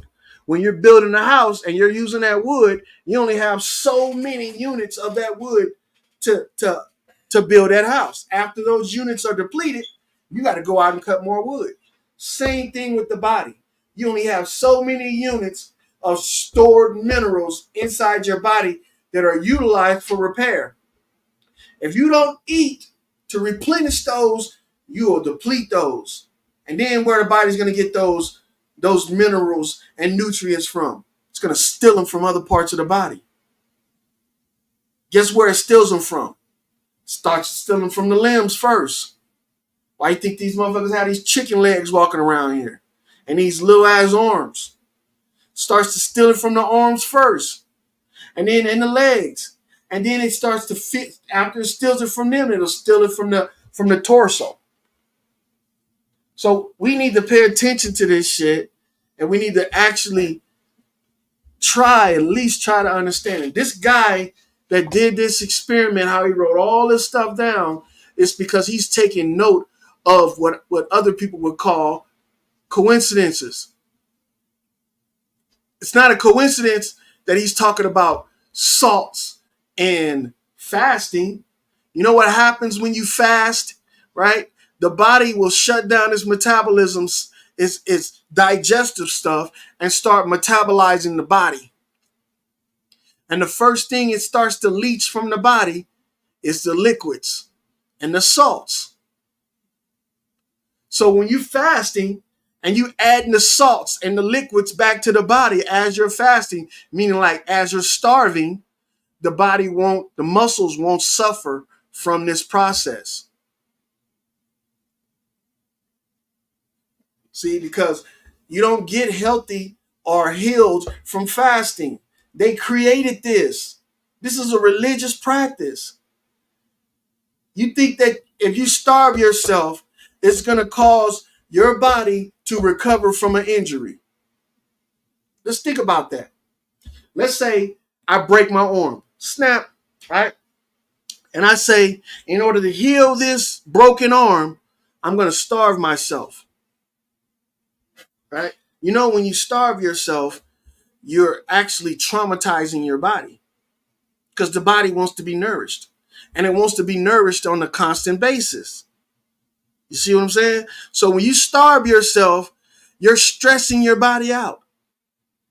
You're depriving your body of what it needs. So you think it's going to concentrate on fixing that broken arm? No, it's going to concentrate on remedying that starvation because that's the most serious thing wrong with it right now. When you starve yourself, you shut down the supply to that factory. So now that factory don't have materials that it could produce in order to fix, broken parts of it. So equate that broken arm to a disease. Equate it to a disease. And this is why a lot of people suffer while they are going through these treatments for diseases. You think that these people that go through cancer treatments, that they get skinny like that because, the treatment is causing them, the treatment is burning off all of their nutrients. You think that's why they get all skinny like that and their hair fall out and they get all sickly and pale? No. Because these treatments distort the metabolism. It causes them to have no appetite. But the body still functions as if it's processing normally. So what does the body do? Well, it makes them feel like they don't have an appetite. But the body is still digesting and absorbing nutrients. If it's not getting it from the food, it's going to get it from other parts of the body. And that's why these people end up looking skeletalized. Wait, that's not a good way to say it. They look malnutritioned. And that's caused because they're utilizing something that's manipulating the metabolism. They can be eating and everything, but it's manipulating it so they don't have an appetite. It's like taking a diet pill. Back in the day, Nutrisystem was the biggest one. It was an appetite curber. So it would make you feel like you weren't hungry. This is something that deals with the glands and hormones of your body. Okay? So when you take something that's a blocker that blocks these glands and hormones in your body, then you don't feel hungry. So you'll actually be starving, and the body will be leaching from other parts of the body to get nourishment for the major organs, and you will feel normal, but you look sick as fuck. So why are we saying that starving ourselves, fasting is a good thing? Well, because it's a religious practice. It's one of the most difficult religious practices. And people feel like they've accomplished something when they do that. Yep. But this guy right here, he breaks it down and he tells you using salt, and you're still taking in liquids, because the salts are what the minerals are made out of, or what the nutrients come from. It just makes me it makes me lose hope that people are going to be able to uh, live free in the future. See, because we're giving up all our freedoms to chase religion. We're giving up all our freedoms to chase shit like this. You know, we're willing to starve ourselves to try and heal ourselves when it's not something you need to do. First of all, there's no diseases, there's no sicknesses other than parasitic diseases and sicknesses. Believe it or not. Name one disease that doesn't involve a parasite, and I won't talk about it no more. One disease that doesn't involve a parasite. All of them involve it. Sickle cell, all of that shit involves parasites. Multiple sclerosis. I know they say that black people get sickle cell gene. Really? Have you? Let me see if I can. Let me see if I can do this.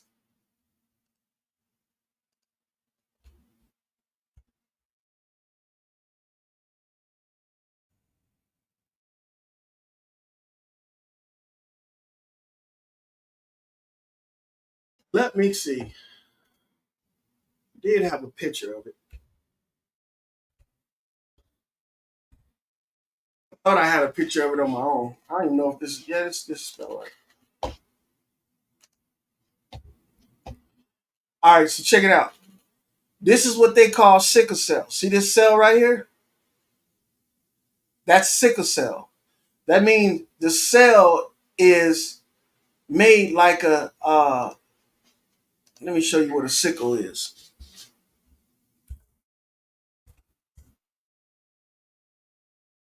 This is a sickle. All right. The cell is made like this. Now, why is the cell made like this? I don't mean it was created like this. I mean it was caused to be like this. Okay. This is a sickle. It's like a curved blade. Okay. The cell is caused to be like this. Now, a regular cell is plump and it looks juicy, right? Like a big apple. Why would the apple be all shriveled up like this? If you saw a shriveled apple, right? Let's say a wilted.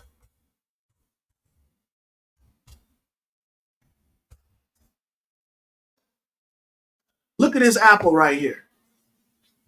Now, this apple, this is my understanding. See how the sickle cell looks? Looks like a withered apple. Okay? Why would this apple look like this?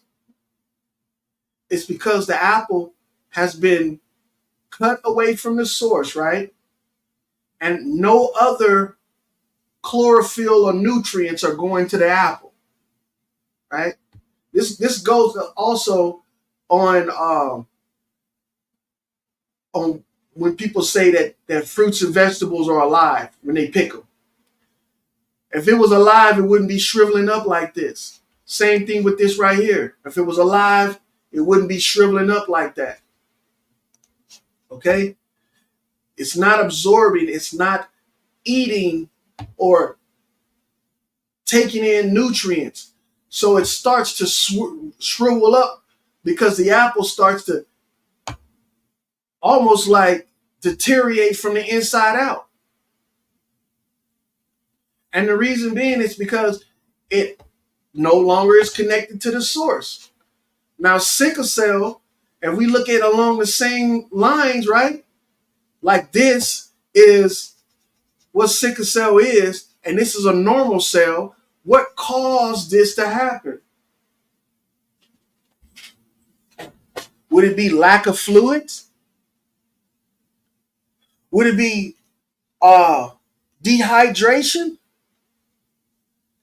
Or what if it was lack of certain nutrients? See, people aren't even thinking like this. They thinking that you're born with sickle cell. Like only black people are born with sickle cell. That's not true, man. Poverty-stricken peoples are born with sickle cell. You know why? Because they don't get all of the proper nutrients they need in order for them to have healthy cells. If you're living in subpar conditions, meaning like you don't get good water, you don't eat healthy foods, like you don't eat foods that are fully cooked, that haven't been sitting around for days in a trash can or some shit. When you eat foods that have, everything you need in them and they're prepared properly, this shit wouldn't happen to you. This wouldn't happen to you. You guys, if you've ever heard of what they call scurvy,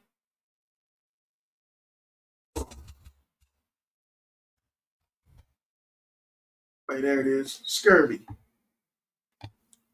Most people don't even realize that they have scurvy. And they think it's gingivitis or some shit like that. This right here is from lack of nutrients. Scurvy symptoms, bleeding of the skin and mucus, fatigue, depression, increased susceptibility to infections, and that's in the lungs, gingivitis, and loss of teeth. You know that they've created a society of nothing but elderly people. I see young people with all their teeth pulled, with caps and veneers and shit like that. And since I brought that up, that's going to segue into this next topic of my conversation. We started off talking about nursery rhymes, and I showed you guys the similarities or the coincidental similarities of these nursery rhymes and actual historical events or medical issues. For instance, Jack and Jill is an injury that you can retain in your knees. It's an injury of the knees and shit. And also, Humpty Dumpty was a historical story about King Richard. And what about the three little pigs and the big bad wolf? Is a series of respiratory diseases. The stick virus or the stick parasite, the straw parasite, and the brick parasite or the stone parasite. Well, this right here with gingivitis is being one of the symptoms of scurvy. That's going to segue off into my next topic on this conversation. And after this topic, I'm going to go ahead and secure it. But look at all these people that are suffering from decayed teeth and don't even realize that it's scurvy. You see? And usually this used to be a sailor disease. But now it has gone full circle from a sailor disease to a disease that spans across entire ethnicities and shit. For instance, this is one of the things that you can develop when you have sickle cell. That.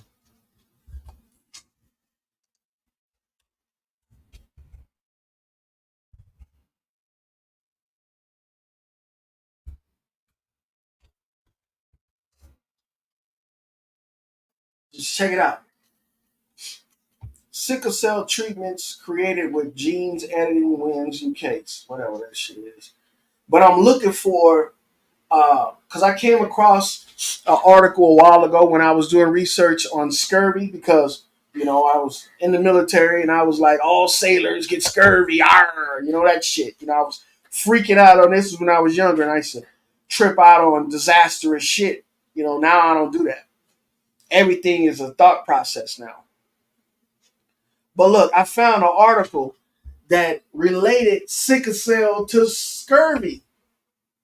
Now, the reason why I wanted to show y'all scurvy first, so you can see what I'm talking about, right? And then I wanted to show you what sickle cell is, and now I can show you a combination of both of them, because with scurvy you get the same shit as sickle cell.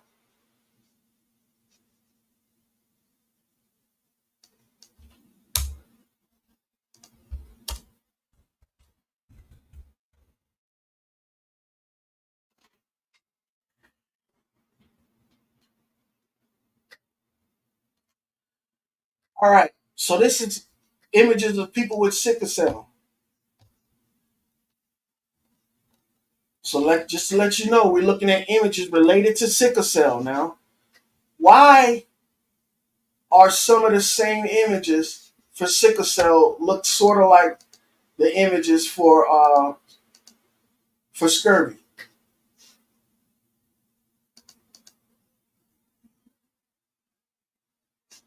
Why? Why is it telling you, right, in all the words with these images, that we could be talking about the same thing? And see, they never want you to ask questions like connections to other things. For instance, is scurvy another identifier that you might have sickle cell? Or sickle cell another identifier that you might have scurvy? And if the treatments for both are the same. Some of the same shit. Sickle cell gum disease and scurvy gum disease. With sickle cell, you can get some of the same symptoms. So why am I bringing this up? It's because most black people think that they got sickle cell and they've been diagnosed with sickle cell. But they could have scurvy. It's not just for sailors. It's not a myth. Right? There's some type of relation with these diseases. And the reason why is because, guess what? They are the same. They are the same. Now, why is this sickle cell and scurvy gum disease? Part of the next topic, because I'm gonna pose a couple questions. You ain't gotta answer them. There's no reason to answer them. But look,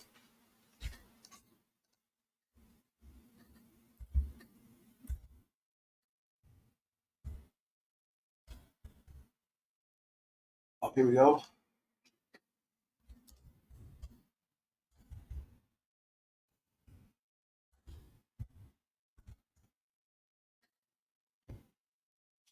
Take a look at this. It says George Washington's teeth, right?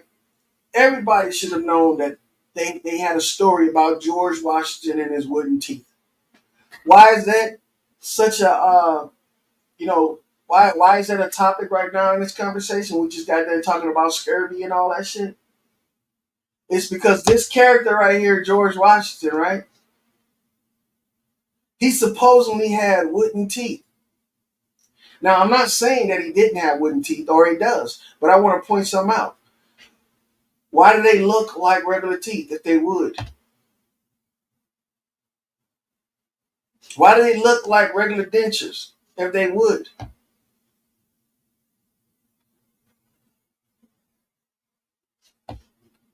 See? And look how they got a different one for everything. Like he had multiple multiple types. Say this right here. What George Washington teeth were actually made of. Now you can look this up too. I think George Washington did have wooden teeth, but it wouldn't be called wooden. It will be called porcelain today, which is a silica mineral, right? Porcelain or veneers is a silica type mineral. Same thing with no, not the same thing, but on the other hand, we have acrylic, right? Acrylic is a plastic, which also comes from teeth, comes from the rubber tree. My bad, I said teeth. I meant to say trees. Okay, comes from the rubber tree. So if he had what we call porcelain or veneers, or even if he had the other one, the plastic ones, acrylic, we're still talking about wooden teeth. People today have acrylic teeth and porcelain and veneer teeth. They have wooden teeth as well. See, because they didn't teach us about the silica trees. Let me show you a silica tree. I know I don't want to go back, but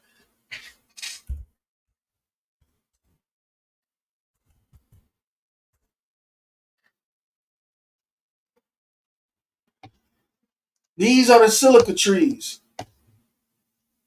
All right. All of these big ass megaliths that we calling wonders of the world and shit like that, right? These were all trees. This is a silica tree. And all that is that the chlorophyll that's going through these trees, once exposed to air and water, goes through a chemical reaction that we call petrification. There are chemicals right now that create this same reaction. Guess what one of them is? We already named it off. Acrylic. So, hold on. Why would that be important? Well, that's important because everybody that has fake teeth today have acrylic, a porcelain, they have wooden teeth. Now, this is something that people don't understand. The great redwoods, right?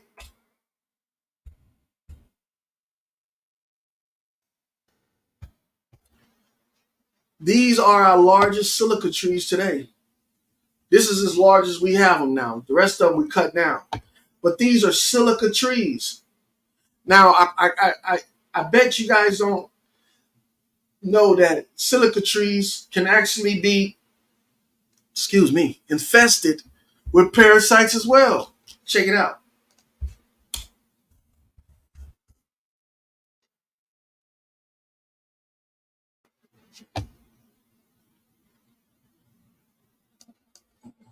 Let me just put that there. Here we are right here. This is what they call the honey fungus. There's lots of them though. There's many more funguses. Well, they call it a fungus because it acts like a fungus. It spreads like a fungus. But in actuality, it's a parasite. And this stuff affects the silica trees. Right?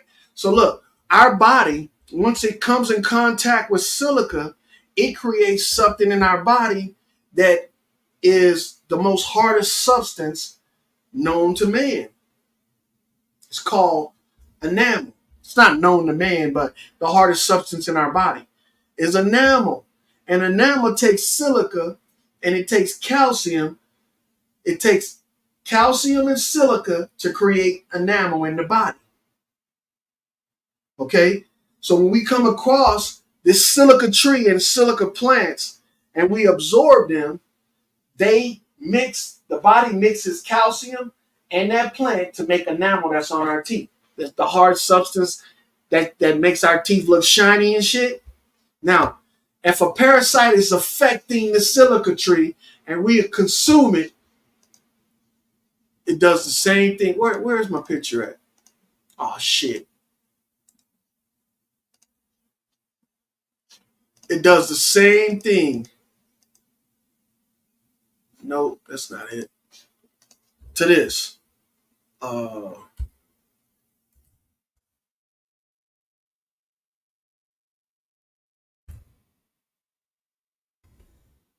Where's it at? Scurvy.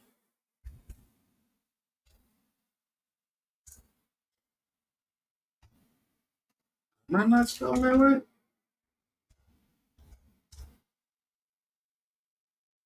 I didn't spell it right. It's just a V. All right, scurvy. The same shit it does to silica trees. The scurvy. And also the sickle cell shit too with your teeth. Now, if you don't think that's weird, that the silica trees, right, can get a virus that attacks them and destroys the roots of the tree first, spreads like a fungus, but is actually a bacteria. If you don't think that's weird, because everybody that's using these fake teeth, these porcelains, these veneers, these acrylic teeth, how do you think they getting these materials? They getting them from the silica plant. They getting them from these trees that produce silica. Also, they getting it from the ground too, because sand is 99% silica. But the reason why these things are attacking these people's gums so bad is doing the same thing to their gums and their teeth with scurvy and sickle cell that is doing with the redwood trees. Most people ain't gonna think that's alarming or anything like that. But what you would know is that I'm saying this. Don't let them people pull out your natural teeth and put no acrylic, no porcelain, or no damn veneers in your mouth, because you know that these things can be attacked by bacteria. And since you ain't got no teeth, that means that anything they put in your mouth is a foreign object. And they putting this shit in people's mouth like this. Look at this shit. George Washington had these wooden teeth, these veneers, these acrylics. He had this shit, right? Look how they putting them in your mouth though.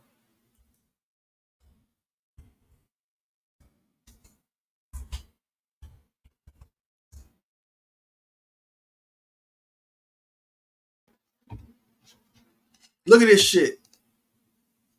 You see those pieces of metal? And I know a lot of people probably already know about this shit. But the reason why they got to put this metal in your mouth is because if they put those teeth straight into your gums, right, into the place where these are at, then you would get sicker faster. See? But just having these in your mouth up against your gums, man, once the bacteria gets attracted to them, it's going to make all of this shit right away. And you're going to need your entire mouth like that. And if you didn't read...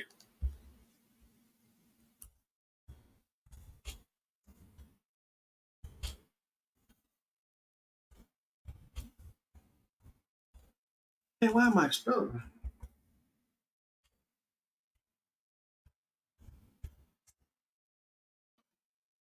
The leading cause of gun disease.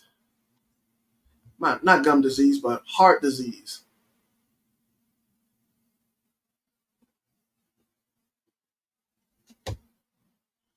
Let's go to one of these places and let's see what they say. Let's go to the CDC. We'll go to another one too. So the leading cause of death for men, women, and people of most racial and ethnic groups in the United States, heart disease, right? Coronary artery disease. All right. So it doesn't have anything in here about the cause. And you would think that the CDC would. See, all it has is a bunch of numbers of effects from it.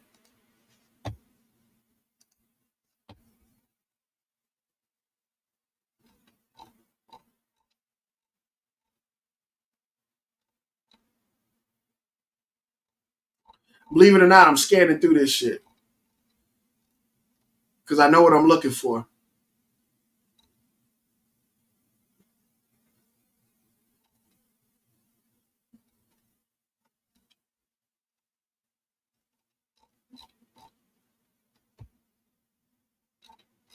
See, they don't even have it in here.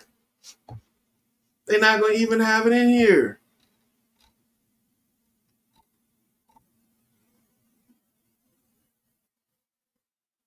Look at this shit.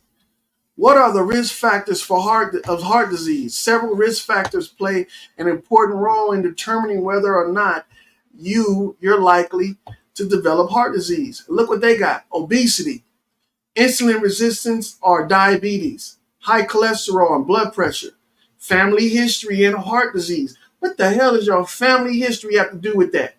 Another lie. I mean, whatever it is. Being physically inactive, smoking, eating an unhealthy diet, clinical depression. See, they stopped even putting it in there.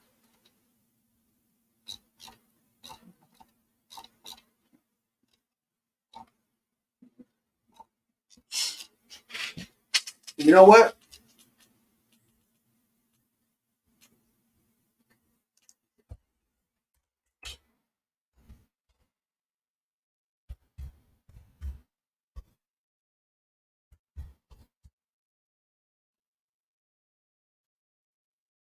Go to the first one. Gum disease and heart disease. Common thread. How plaque on your teeth, right, may be connected to plaque in your arteries.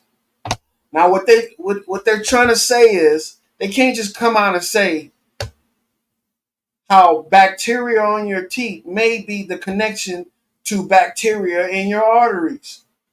Or let's get a little bit more crucial and say how parasites on your teeth may be connected to parasites in your arteries. They're not going to tell you that. But see, the case is, for a long time when I was a kid in high school in the early to late 90s, let's say the mid to late 90s, gum disease was declared the number one cause of heart disease.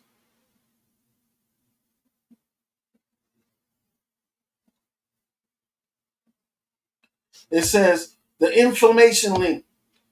Periodontal disease increases the body's burden of inflammation, says periodontist Dr. Herstuck, or however you say it, of the Harvard affiliate Force Institution and a not-for-profit research organization focused on oral health, right? Acute inflammation, which involves the outpouring of immune cells that attack it attacks. I don't know why I thought that was eradicate. It's irritants and microbial invaders. Fosters healing over the short term, but long term chronic inflammation is a key contributor to many health problems, especially what osteo. I think that's. Let this read. Atherosclerosis. Athero. Key focus of medical research. Hold on, gal. Chill out.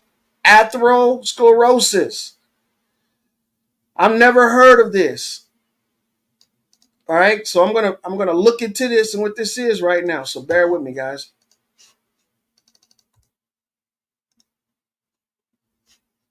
What?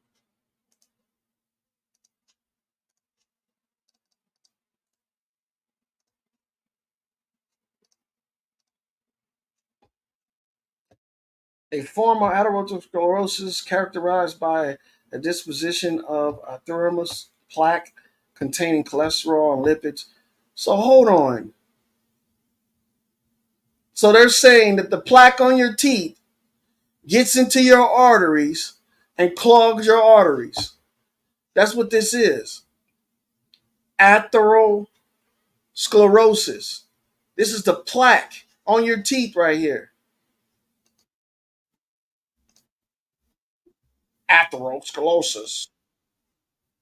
See, this is the shit that they do to you. You go to the doctor and they tell you got a severe case of atherosclerosis.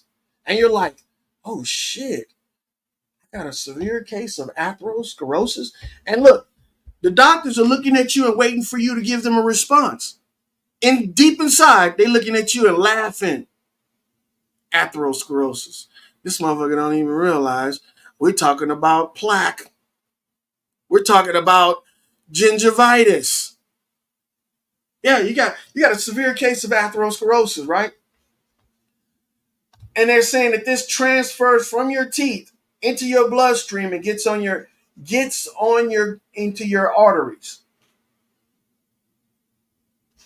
But in actuality, what it is, it's just like this shit. It's just like this. So these people got atherosclerosis growing on their teeth, all of that shit, that decay and shit. And they used to say that right there causes heart disease. Quilling chronic inflammation has become a keen focus of medical research in recent years. Preliminary research by Dr. Hustark, how do you say his name? Let me see if I can. Haystrick and colleagues suggests that unique. Haystrick and colleagues. Hey, can you guys hear when my computer reads this shit? Because I'm illiterate when it comes to shit like this. Quelling chronic inflammation has become a keen focus of medical research in recent years. Preliminary research by Dr. Haystrick and colleagues suggests that unique compounds called resolvins show promise for treating inflammation-associated diseases such as periodontitis and atherosclerosis. See a topical liquid that helps resolve artery inflammation. All right. I'm assuming this is a book.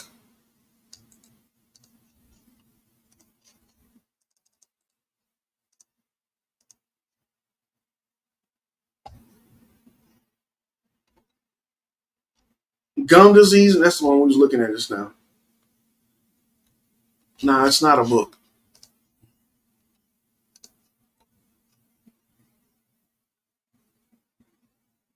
It's a topical liquid that helps resolve artery inflammation. Let's see what this cat got to say. It says to explore the connections between oral and heart health, Dr. Hustark and her colleagues use rabbits-fed cholesterol-rich diets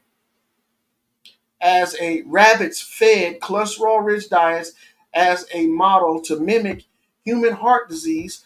Some of the rabbits were then infected with bacteria known to cause what? Periodontal disease. Why would they have to? First of all, you would think that feeding rabbits cholesterol-rich diet as a model to mimic human heart disease was enough, right? They had to expose the rabbits to what? A parasite, a bacteria that causes this disease. Since these rabbits developed atherosclerotic plaques that were less stable and therefore more likely to cause a heart attack, and also had higher blood levels of inflammation than the rabbits that had not been exposed to the gum disease bacteria. No shit. It ain't got nothing to do with cholesterol. It has something to do with the bacteria that's causing what? Periodontal disease. That's why gum disease was a leading cause of heart disease back when I was a teenager in the late 90s. And that was the big topic back then. But then it just died down, and then it became your diet. Then it became, if you eat too much cholesterol-rich foods or greasy or salty foods, you will develop high cholesterol, which will interpret into heart disease later on in life. So if it was the bacteria that was causing this periodontal disease, this plaque, right? Not only in your arteries, but also on your teeth. Also on your teeth now. Then why not just treat the cause? Kill the bacteria on the teeth and in the arteries. Stop lying to people about their food. Well, it's because of this right here. That's why. It's because of this right here. See, if they told you that heart disease and a lot of these bacteria get into your body from your gums and your teeth, then you would be more careful with your teeth and your gums, right? Because you wouldn't want to have a heart attack. You'll be less likely to have a motherfucker drill a hole in your gums and your bone and put some metal in it that creates an open wound. You already got an open wound with your teeth. But this right here is like a straight line into your gums. And they're not even putting metals that's antibacterial, like copper. You know what I'm saying? Silver, gold. They're not making gold studs. You find out this shit is like stainless steel or some shit like that. And people think that stainless steel is great because it doesn't corrode. It takes a long time for it to corrode. And when it corrodes, it's like a chain reaction that can't be stopped. Unlike iron, you can go out there and as it starts to rust, you can scrape all that rust off, polish up that metal, and then put you some anti-corrosion medicine, like a film on the outside of it, and it'll last longer, right? But it's still going to corrode. Stainless steel, once it starts to corrode, you ain't going to be able to scrape that shit off and put some metal on it. Put some spray on it to make it, stop corroding. Excuse me. You see,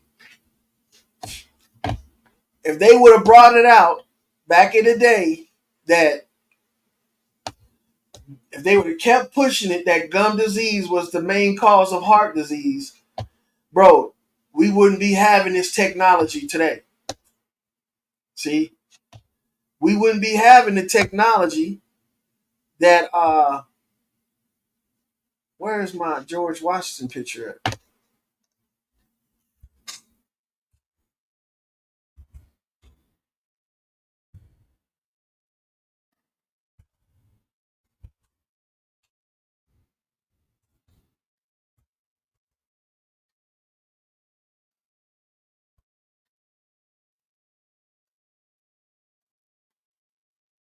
Why did I put this in there? I meant to put this in there. There we go. So check it out. George Washington, right, and his wooden teeth story led me to find out that the wooden teeth story was actually true because it's made out of wooden material, which is acrylic and also silica and porcelain and freaking veneers. They're all fucking made from trees. Just a different type of tree that we have today. They were made from these type of trees. Silica trees. All right? But just like silica trees get affected by bacteria and parasites, same thing with these teeth too. These teeth right here, people think that if they got false teeth, they won't decay. But that's even worse because they won't decay, but they'll allow the bacteria to infect them, and all as well be a housing for the bacteria in your mouth, which leads to what? Heart disease. I know that's not good. That's not a good enough detailed information for a lot of people, but that's what I came up with. So gum disease is linked to heart disease. And the biggest heart disease craze that's going on right now is these right here. Where is it at? Where my teeth at? I did have one with the teeth in it, just by itself.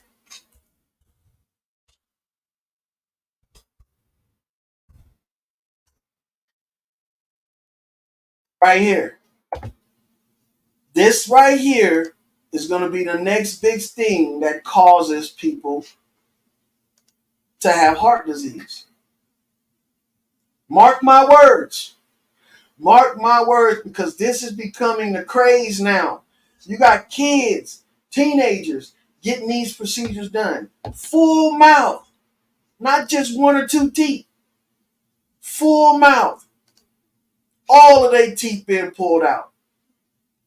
All of them, just like this.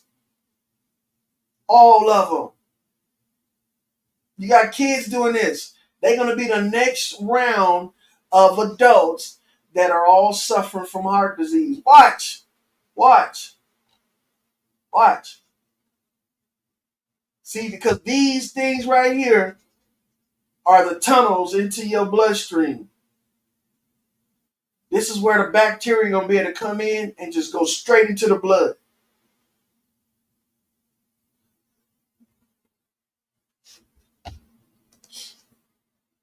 I'm giving you guys a heads up. Mark my words, this video right here is put out December 6, 2023. I'm about to end it at 7:38. And I'm telling you, heart disease is going to be the next biggest thing, and it's going to be caused by dentures and teeth implant. Yep. They're already telling people that your dentures are, look at this shit, are rotting.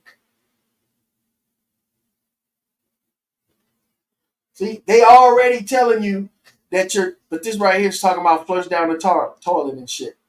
But mark my words, this is going to be the main reason why people are getting heart disease, blood poisoning. Because they're all opting to have all their teeth taken out and replaced with porcelain and freaking, what they call it, veneers. I think that's porcelain too. And acrylic teeth. The old-fashioned teeth, the acrylic ones, like this, were made from trees. This is from tree sap. Acrylic comes from plastic, which comes from the rubber tree. So they weren't lying when they said George Washington had wooden teeth. You know, he had wooden teeth because he didn't have his own teeth, and these teeth were made from acrylic, which is the sap from a damn tree. So I just wanted to point that out. So if anybody had questions on why they say George Washington has wooden teeth, this is why. See, look at this little article thing right here. It says, did you know George Washington's troublesome teeth were made of bone? Look, hippopotamus ivory teeth, human teeth, lead, brass screws, and gold metal wires, but not wood. This is the only remaining full set of the many dentures he wore throughout his life. Now, it says hippopotamus ivory, right? Hippo ivory. Okay? Human teeth. So he had other people's teeth in his mouth, right? Lead, brass screws, and wooden metal wire, and gold metal wire, but not wood. Really? So why would they teach people that all throughout their childhood that George Washington had wooden teeth?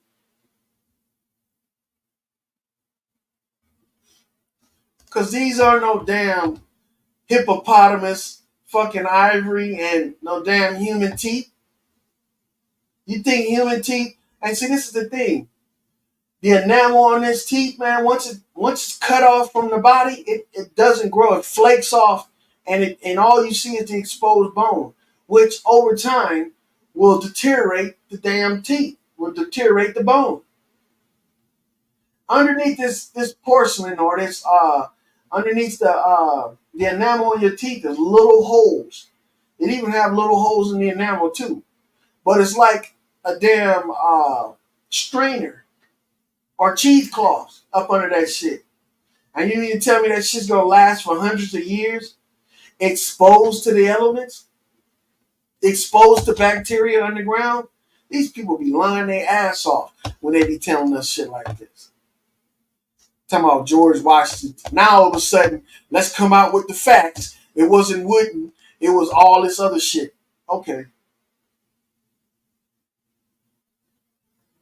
But that's the connection I came up with, man.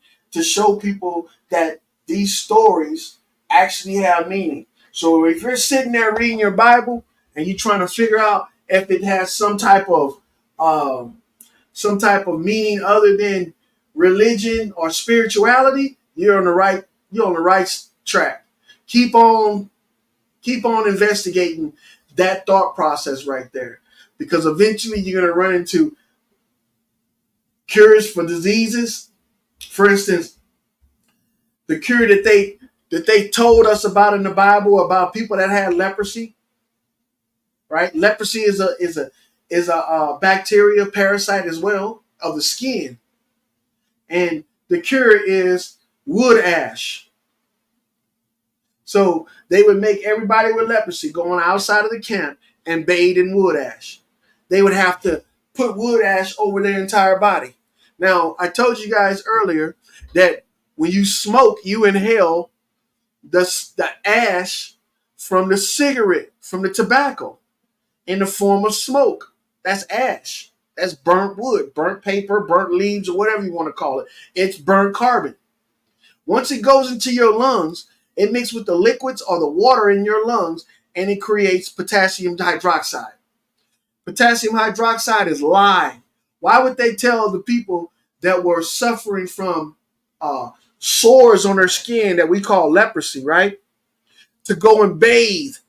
Bathing, it signifies or insinuates that you're washing something with water. Now, bathe in ashes, wood ash.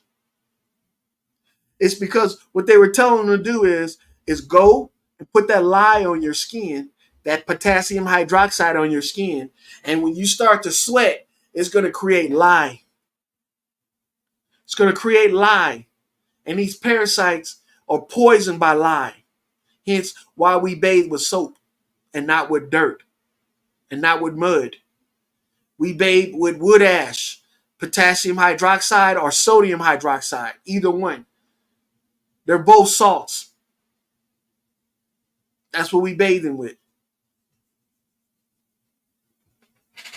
So that's my little tidbit.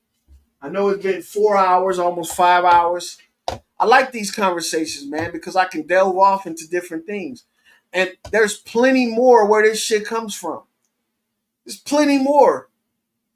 For instance, my next conversation that we're going to have on my next show, it's going to be along the same lines as this. But I'm going to be showing you guys how the government actually doesn't apply to the average person. The government, your local government, ain't even supposed to communicate with you. The only two ways it's supposed to communicate with you is from the ballot boxes, from you going voting, and from when they actually go out and do their little fundraising, what they call campaigning. Other than that, they're not even supposed to communicate with you. When they become a politician, right, and they take office, they are no longer in the living realm. That's what they consider. They're no longer considered in the living realm because they don't deal with living things. The government deals with non-living things. For instance, it deals with currency. The currency is not alive. All right? It deals with laws. Laws aren't alive. You see the Constitution, they're not laws. They're amendments. You see what I'm saying? Laws are for dead things, for things that aren't alive, for things that don't have free will and a spirit of discernment. That's what the laws deal with. So if you participate in utilizing those laws, let's say, for instance, somebody robbed you and you want them arrested for stealing from you. You can't say arrest them, but then say you're no longer affiliated with those laws. Those laws don't affect you. If you participate in those in enforcement of laws, you are now a willing participant in laws being enforced on you. So there's a way to negotiate that without having to go through all the legal shit. Because, for instance, when you go to court, you got to identify who you are, right? The way that they tell you you are. When somebody asks you in court, and this is something I learned, right? When somebody asks you in court, are you your first name and your last name? How are you supposed to interpret that back to them? Most people think that you're supposed to say, I'm not that, I'm not that, I'm the living person and all this bullshit, right? But in actuality, law is interpreted in Latin. The way you're supposed to respond is last name first, not first name last. So if they tell you, they're asking you to actually correct them. Are you this person? First name, last name. You're supposed to say, no, Your Honor, I am last name, first name. That's who I am. And the honor will say, okay, there you go. What that does is it corrects the record. If you don't correct the record, in their eyes, you're a lame. You're not informed. So they got to treat you. That's why they have people do your complaining for you in court, called a lawyer. Because the lawyer asks a lawyer how to pronounce his name in court. He gonna tell you if he is a honest lawyer, which you're not gonna find too many of them. He's gonna tell you that you do not pronounce your name in court because the court falls up under Latin laws. You will pronounce your name the way it's pronounced in Latin, which is last name, first name, not first name, last name. So it's like you're giving them the corrected version of your name. You don't have to say, I'm the living being and all of this shit, and I don't fall up under your jurisdiction. Because if you didn't fall up under their jurisdiction, you wouldn't be there in the first place. See? And we need to realize this stuff because this is not something you have to go and study. All you have to do is just know that. So if they know that you're not supposed to be, now look, if you say, if the proper way to pronounce your name in the courtroom is last name, first name, then that means that all the charges that are brought against you are in reverse. So if the charges aren't for you, who are they for? The person that put them against you. The charges are for them. That means if you can be convicted of those charges, the person that accused you of those charges can be convicted of them as well. Now, the Constitution don't apply to that. The Constitution don't apply to laws. The Constitution applies to amendments and rights. Now, if you want to try and get your rights back from somebody that stole them, meaning that you're in prison, first you have to be represented by somebody that has rights. And that's where lawyers come in. And it's very few and far in between that you're going to get somebody that has rights, that cares about you having rights. Because you don't think that these lawyers know that you are a danger to society?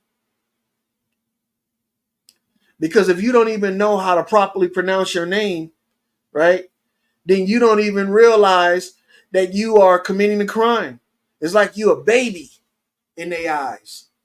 And babies can't be in control of themselves. Babies have to be set. And you have to be seated. You see what I'm saying? That's why when you go into court and you found guilty, they give you a sitting, which we call today a sentencing. So don't let these people fool you with all this bullshit. And don't forget this shit about George Washington, because I'm telling you, it's going to save a lot of people if they find this out, that they're trying to push this fake teeth thing on people and the detriment that it's going to cause. The detriment that it's going to cause is what's going to destroy a lot of people because they don't know. By putting these fake things in their mouth, right? By putting these fake things in their mouth, they're allowing more bacteria to get into their bloodstream than it usually would be. So if plaque is what's killing people, plaque on the teeth, plaques in the bloodstreams, removing plaque is what? What is removing plaque doing? If plaque is what's killing people, removing plaque is saving lives, right? That's what removing plaque does. So do you need all of these pastes and brighteners and shit like that to remove plaque? No, you don't. All you need is a brush. That's it. You don't even really need a brush. You just need something that's abrasive that will scrape the plaque off your teeth, hence removing the bacteria. If you got lots of plaque on your teeth, look in the mirror. This is not a judgment thing. If you got a lot of plaque on your teeth, you have a lot of bacteria in your mouth. You have a lot of parasites in your mouth. And 9 times out of 10, you got those same parasites in your blood. Same ones. So in order to fix that, first you got to do is remove the parasites. Look at this shit. These are fake teeth. Those aren't real teeth. And look at the shit that's growing in between them.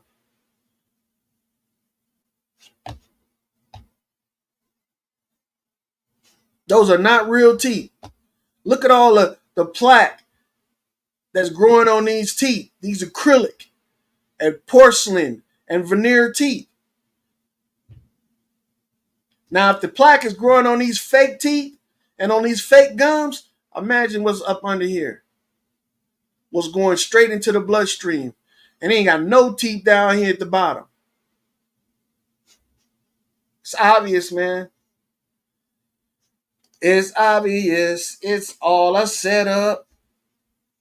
Fake teeth, bro, is the new way of infecting people with disease. Same thing with this shit right here. You think just because you got your teeth covered with gold and diamonds and shit, you still got a hole in your head. You still got teeth up under those. And if those teeth aren't being cleaned, bacteria is just growing on them like a damn tree.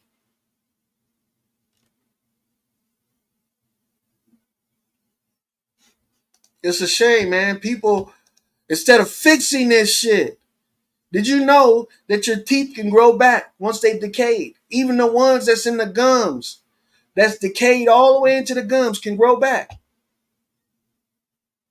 They're not primary bones. That's why when your teeth get knocked out when you're a little kid, another one grows in its place. You think that just because you got adult teeth that they can't grow back? Come on, man. But look, it's already been 4.5 hours. I'm gonna wrap it up. You guys got anything you want to say? Anything you want to post in the chat? If you want to post your channel and shit, let me see here something. Let me go to my channel. All right. Let me see.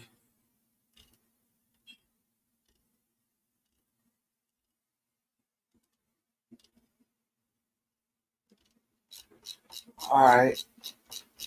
So yeah, if you guys got anything you want to promote, there's not that many people been in here, man. And as you can see, I only got 45 subscribers. But then again, hey, everybody in the chat, man, hit that like button. Hit that like button so I can get more people in here and so we can put this message out to more people. Or tell you the truth, if you don't want to do that, don't worry about hitting the like button. If you took notes the entire time and you want to try to debunk this stuff, go ahead, debunk it. Make a show about it. Put the information out in your own words. Put the stuff out in your own words. So that way, regardless if it's coming from me or not, it's still getting out there. You don't have to give me no credit, none of that shit. You know, I'm not the type that's gonna be like, hey, he's stealing my material and shit. Nah, this ain't my material. This is everybody's shit. So go ahead, put that shit out, share it with as many people as you can, and if you want, hit the like button. But I'm gonna go ahead and wrap it up. I'm gonna play a little bit of music first before we get there, and then I'm gonna go ahead and call it a day, man. Oh, I didn't even ask if anybody wanted to come up and say their piece. It's only 4 people in here right now. If you wanted to archive your statements or whatever, let me see. Let me copy the link, put it in the chat.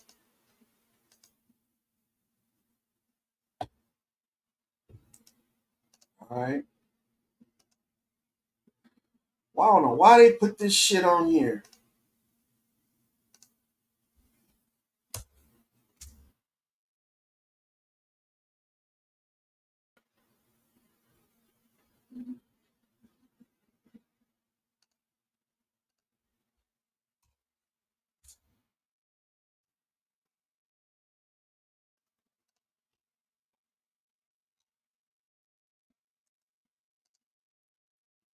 Oh,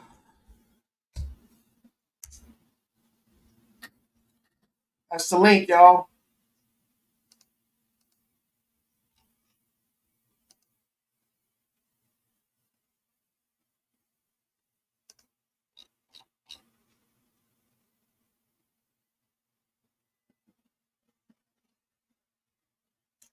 That's cool.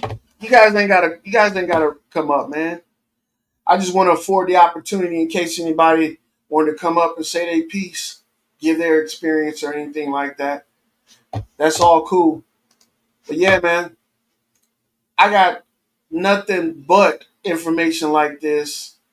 And if I just came out and talked about one of them, say I've talked about 5 different things today. If I came and talked about one of those things for 5 hours, for 4.5 hours, you guys would be, man, it's some dry material, some dry information. So I try to mix it up. Next time we talk, we're going to be talking about how they built the damn Capitol buildings out of the same thing that they made George Washington's teeth with. Yep. And a lot of this shit you can go for yourself. If you guys don't really know how to prove it, if you've ever been to these national monuments and these places like the Redwood Forest and shit like that, and whenever you go out there, take a sample of this shit. Get a little piece of that wood, man, and bring it home with you and compare it to the shit that you have around your environment. I'm telling you. And then try a little shit like see how it reacts to being burned. You see? Because I guarantee you it doesn't burn like a regular tree. And then with these other national parks, for instance, like Yellowstone and all that shit, if you've ever been out there and watched the geysers and all that stuff, man, you guys don't realize you walking around in a damn quarry in a wasteland. Because all of that shit out there is burning from depleted uranium. If you got a chance, somebody has access to a Geiger counter, go out there and put that Geiger counter on that water, and I guarantee it'll go off just like it was uranium out there. Because it is. All that shit's burning, all that hot shit that's coming up out the ground is coming from burning uranium. So we're gonna talk about that next time, and then we're gonna get into the real shit too, with this fake medical practice that they have, that they call this fake shit that they call in the medical practice. We're gonna talk about that more. So, you guys, this is gonna be the end of my show. Appreciate you guys do your due diligence. Don't trust nobody, not even your boy lawyer. Don't trust me. Do your due diligence. Go out there and learn the power of discernment. The power of discernment is this: never trust something until it becomes trustworthy. So let me play my music, and I'm going to call it a day.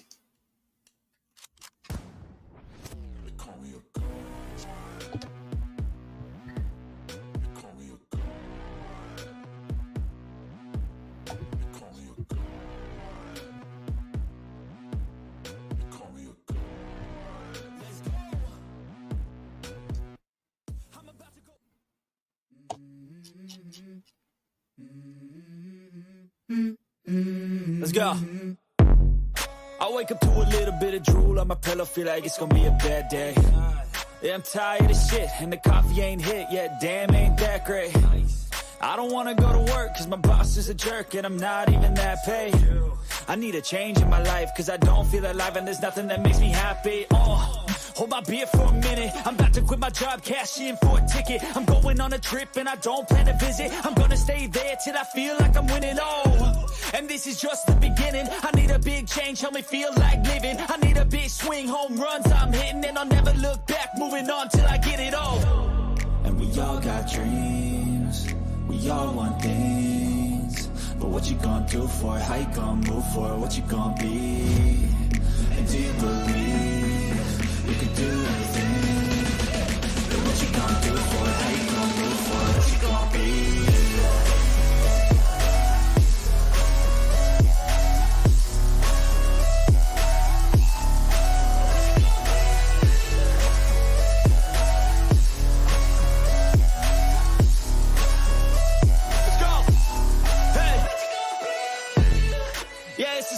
My strife, my right to fight, to die on. And this is my game to play, to claim a brand new name, And I ain't gonna lie to you, I'm a bit nervous that I might screw everything up that I've ever done. But what's the point of living if you ain't having fun? I guess I'll try this, try that, might miss, gotta find what I'm good at. I guess I look here, look there, over where am I scared, where am I at? I gotta make it in this life, whatever makes me happy, know I'm doing things right. Sipping in the summer on a goose and Sprite, or find a nightclub for the end of the night, And we all got dreams, we all want things, but what you gonna do for it? How you gonna move for it? What you gonna be? And do you believe we can do anything? But what you gonna do for it? How you gonna move for it? What you gonna be?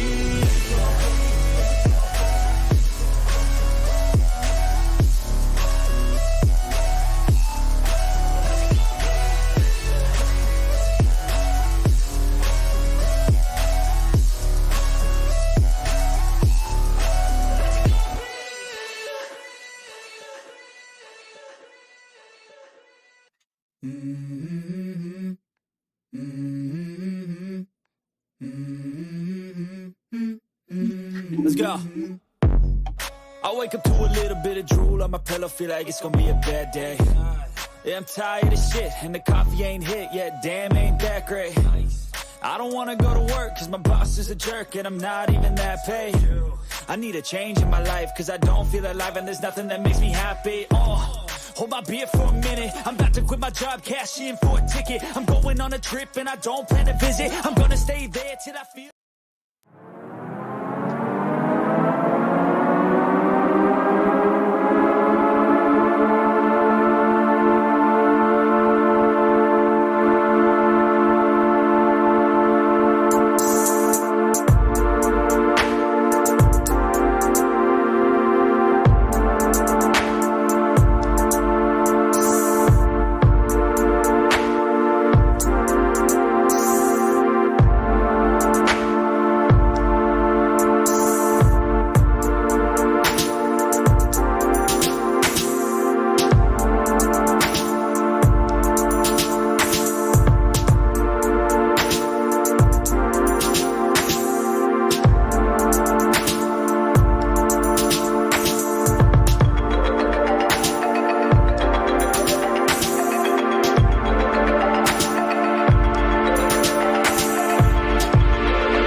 rid of it. We're trying to get rid of cows because of just ridiculous reasons. But beef gives you a superhuman food that greatly support your gut and other conditions that we have autoimmune, other non-autoimmune, whatever.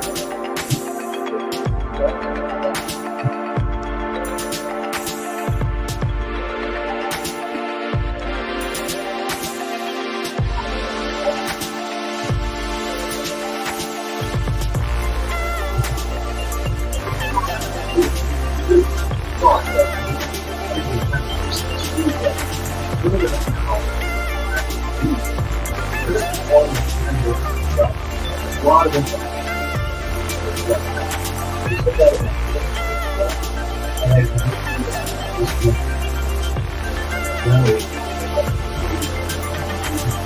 You just have